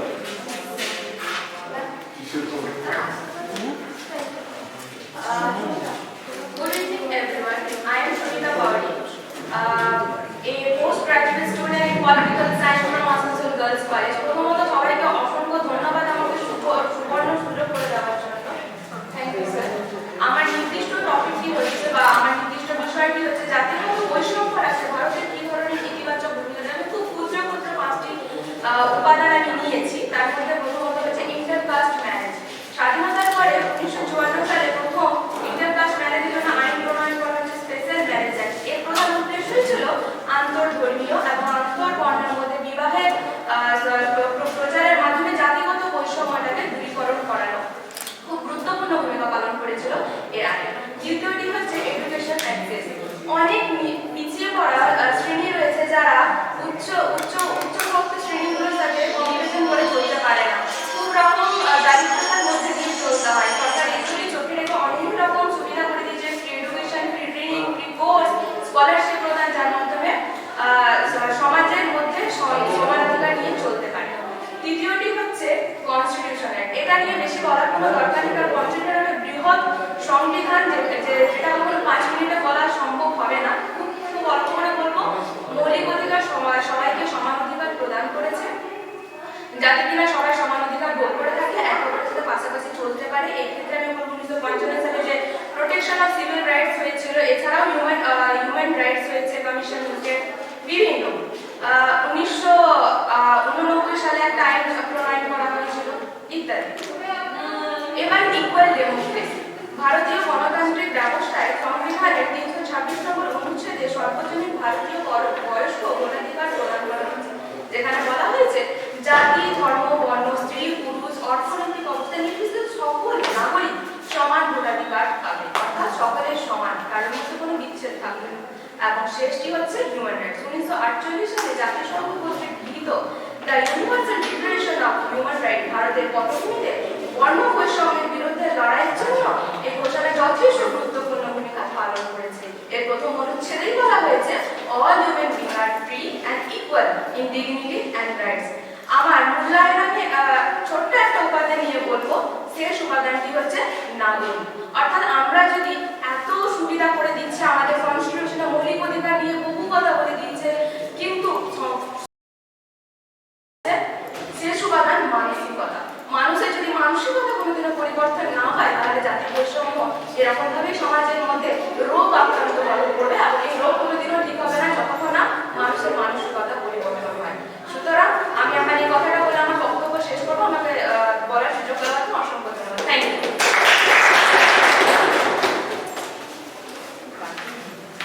Our last presenter, Samit Banerjee, Kulti College.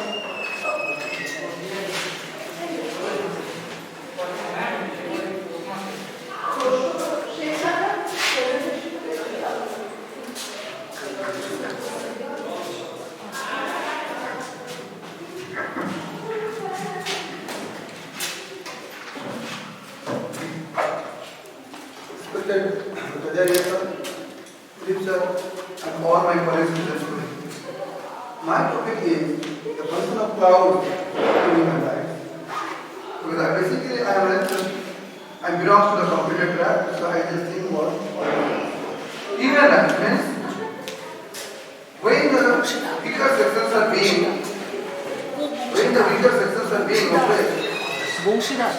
When the weaker sections are being oppressed by the strong sections in our society, then there is a person of human life. But human life means when we are just raising our voice, just going to my room, it is fruitless. If I just raise my voice and going to an open ground, it is also fruitless. So we have to raise our voice, and this particular voice will reach each and every individuality of the world. So who will just make the appeal to the society to reach the messages, to reach the to raise the voice of the messages. Okay, that is cloud. That is internet. So function of the cloud is that we can just make our voice globally by the help of the cloud. Now the cloud has an important role, a very important role in advancing human rights by helping scalability, secure and accessible digital infrastructure.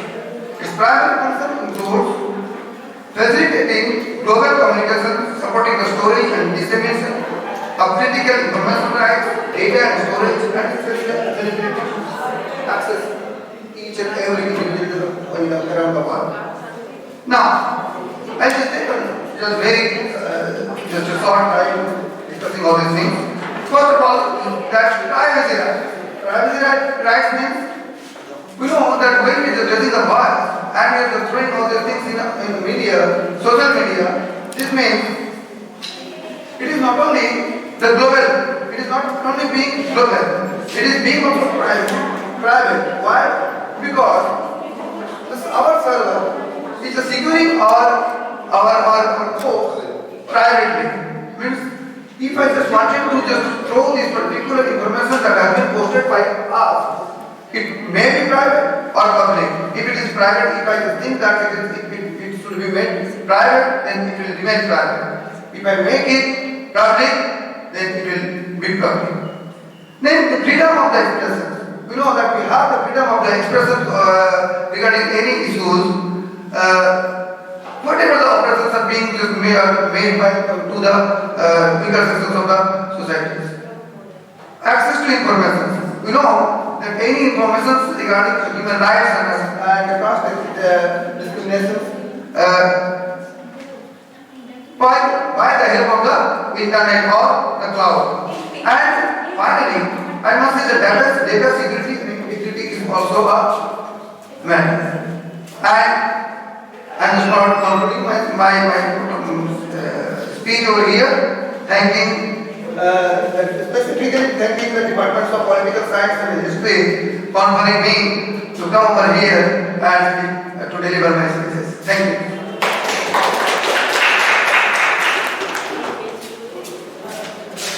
I have completed our presentation by the scholars, but one person has some questions to our presentation.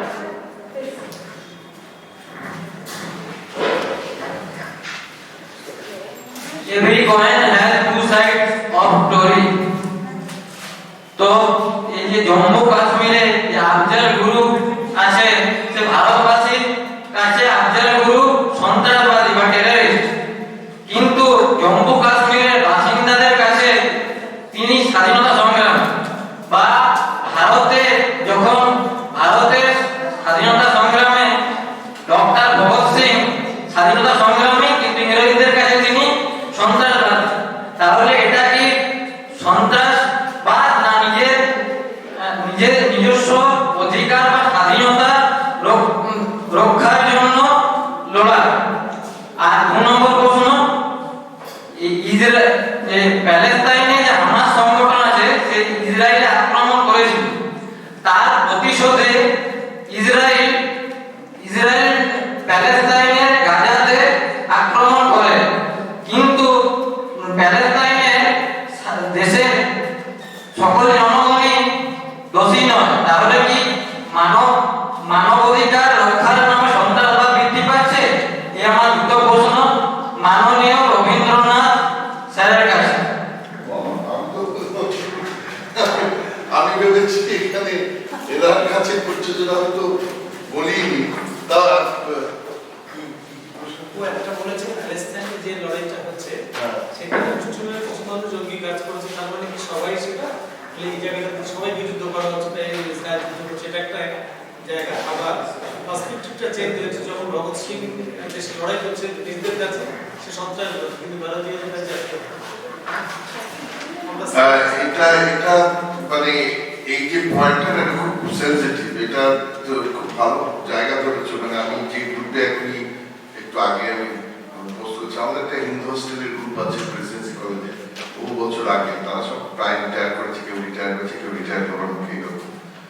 তো সেখানে এটা নিয়ে প্রচন্ড লড়াই হয়ে গেছিল যে যার কথা ইসরায়েলি বেশ কিছু অপমান করে তারা নিয়ে গেছিল, এবং আমি খুব তীব্র ভাষায় একটা প্রোটেস্ট করেছিলাম।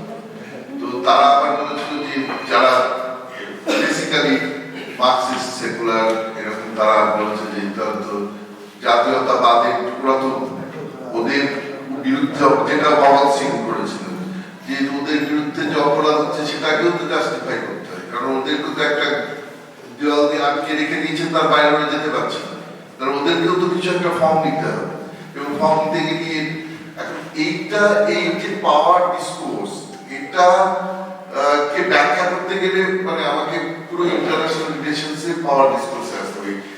ইসরায়েল তার মানে একটা সাংঘাতিক ব্যাকিং আছে আমেরিকার কাছ থেকে, সেই বাইডেন যা ট্রাম্প আসুক, যে খুশি সে আসুক, ইসরায়েলের প্রচুর টাকা, এখন সেই টাকার জন্যই হোক, যে কোনো কারণেই হোক, বা মানে জুসদের উপর একটা দীর্ঘদিন ধরে অত্যাচার চলেছিল জার্মানিতে, সেটার একটা জায়গা থেকেই হোক, এবং অথবা মুসলিম হ্যান্ডেল থেকেই হোক, এটা আমেরিকা সবসময় ইসরায়েলের ব্যাক করে গেছে। এখন ইসরায়েল কিন্তু এই অনমনীয় মনোভাব দূর করবে, এমন কিছু নয়, কিন্তু এই সমস্যার সমাধানটা হতেই পারত একটা ইসরায়েল, প্যালেস্টাইন, গাজা, এই তিনটে নিয়ে মানে গাজাকে নিয়ে কিভাবে সলিউশন করা যেতে করা যেতে পারত, কিন্তু এই সলিউশন হবে না। এই সলিউশন হবে না, তার কারণ ইসরায়েলের পিছনে শক্তিধর, আর প্যালেস্টাইনের যে এতদিন ধরে লড়ে আছে তাদের মধ্যে একটা অদ্ভুত ধরনের জাতীয়তাবোধ আছে, এবং এদের পিছনেও যে ইরান আছে, লেবানন আছে, সুতরাং পশ্চিম এশিয়ার যে দেশগুলো আছে তারা রয়েছে। সুতরাং এইটা চালানো, তার সঙ্গে সঙ্গে আমেরিকার যুদ্ধাস্ত্র বিক্রি, এই সব মিলিয়ে গোটা ব্যাপারটা জুটে আছে। সুতরাং এই জটটা ছাড়ানো মানে কোনো একটা পক্ষকে সাপোর্ট করা খুব ডিফিকাল্ট, খুব ডিফিকাল্ট। আর ভগৎ সিং যেটা করেছিলেন, সেটা যদি আমরা যদি বলি যে ভগৎ সিং, এটা তো মানে ব্যাপারটা হচ্ছে ভগৎ সিং একটা পরাধীন দেশে যারা ডমিনেট করছে, যারা অত্যাচার করছে, তাদের বিরুদ্ধে ফাইট করেছিলেন, তাকে জাতীয়তাবাদ বলছে। এখন এটা তো পার্সপেক্টিভ, কিছু কিছু জায়গায় যে পার্সপেক্টিভ গুলো উঠে আসে, এই একই কথা বলবে তো প্যালেস্টাইনে, তাই না? তারা বলবে যে আমরা তো সেটাই করবার চেষ্টা করছি। এখন সেই পার্সপেক্টিভটা কতখানি আমরা মানতে প্রস্তুত, যেমন ভগৎ সিং এর ক্ষেত্রে আমরা মানতে প্রস্তুত, কিন্তু যদি ইসরায়েলের ক্ষেত্রে এটা আমরা অনেকটাই মানতে প্রস্তুত নয়, কারণ গোটা বিষয়টা খুব একটা বলবে মানে হয়তো প্যালেস্টাইনের দিক থেকে যদি বলা হয় যে তারা ইসরায়েলের অপহরণ করা ছাড়া কি করতে পারে, যে গাজার মধ্যে যেভাবে রাখা হয়েছে আমরা সেই জায়গাটা দেখতে পাচ্ছি না, প্রতিদিন একটা ছোট্ট দরজা দিয়ে তাদের বেরোতে হচ্ছে, বেরোনোর সময় তাদের সার্চ করা হচ্ছে, তাদের অত্যাচার করা হচ্ছে, আবার রাত্রিবেলার মধ্যে ঢুকে আসতে হবে, নাহলে তাকে রাত্রে বাইরে, দেয়ালের বাইরে থাকতে হবে। এইরকম একটা জায়গায় যদি থাকতে হয় তাহলে তাদের আর কি বা করার আছে। এখন একটা পার্সপেক্টিভ, এখন সে যে যেভাবে দেখবে, এই পার্সপেক্টিভটা নিজেকেই তৈরি করতে হবে। এই পার্সপেক্টিভের সলিউশন কিন্তু আমাদের কাছে নেই। এখন কে কোনটাকে দেখবে, ইসরায়েলকে কিভাবে দেখবো আর ভগৎ সিংকে কিভাবে দেখবো, সেটা কিন্তু আমাদের নিজেদেরই তৈরি করতে হবে। কিন্তু Bhagat Singh without any question একটা প্যাট্রিয়ট ছিলেন, এবং আমি বা আমার মনে হয় সবাই এখানে তার যে তিনি যে জাস্টিফাই, তিনি যে করেছিলেন সেটাকে তারা জাস্টিফাই করবে, এটা আমার মনে হয়। Thank you. Thank you, sir, both of you. We have came to the end of our content at international seminar.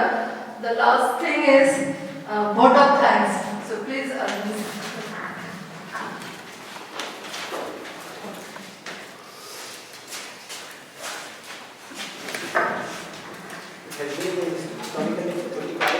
তো ভালোই ভালো সব লিখতো,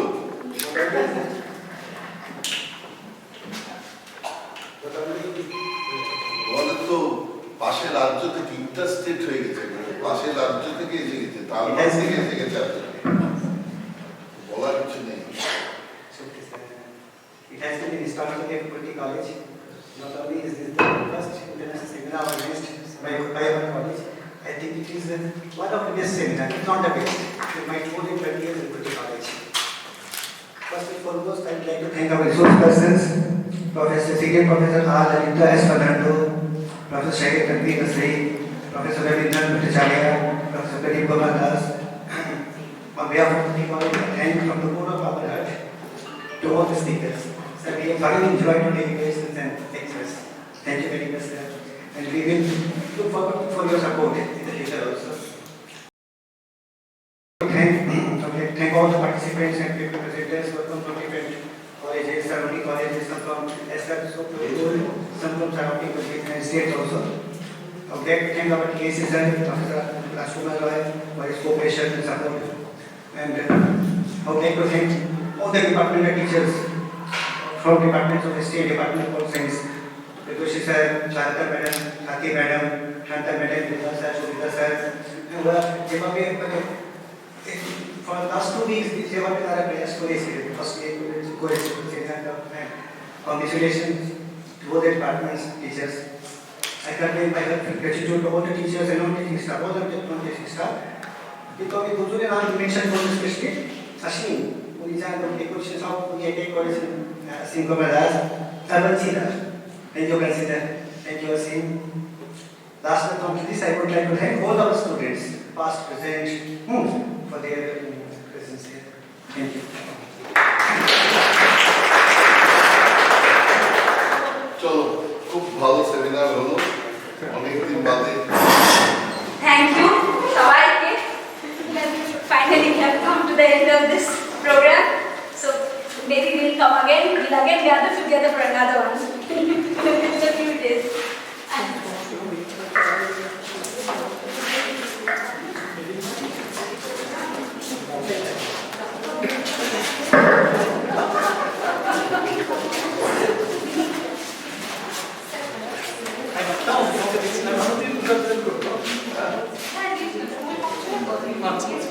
আচ্ছা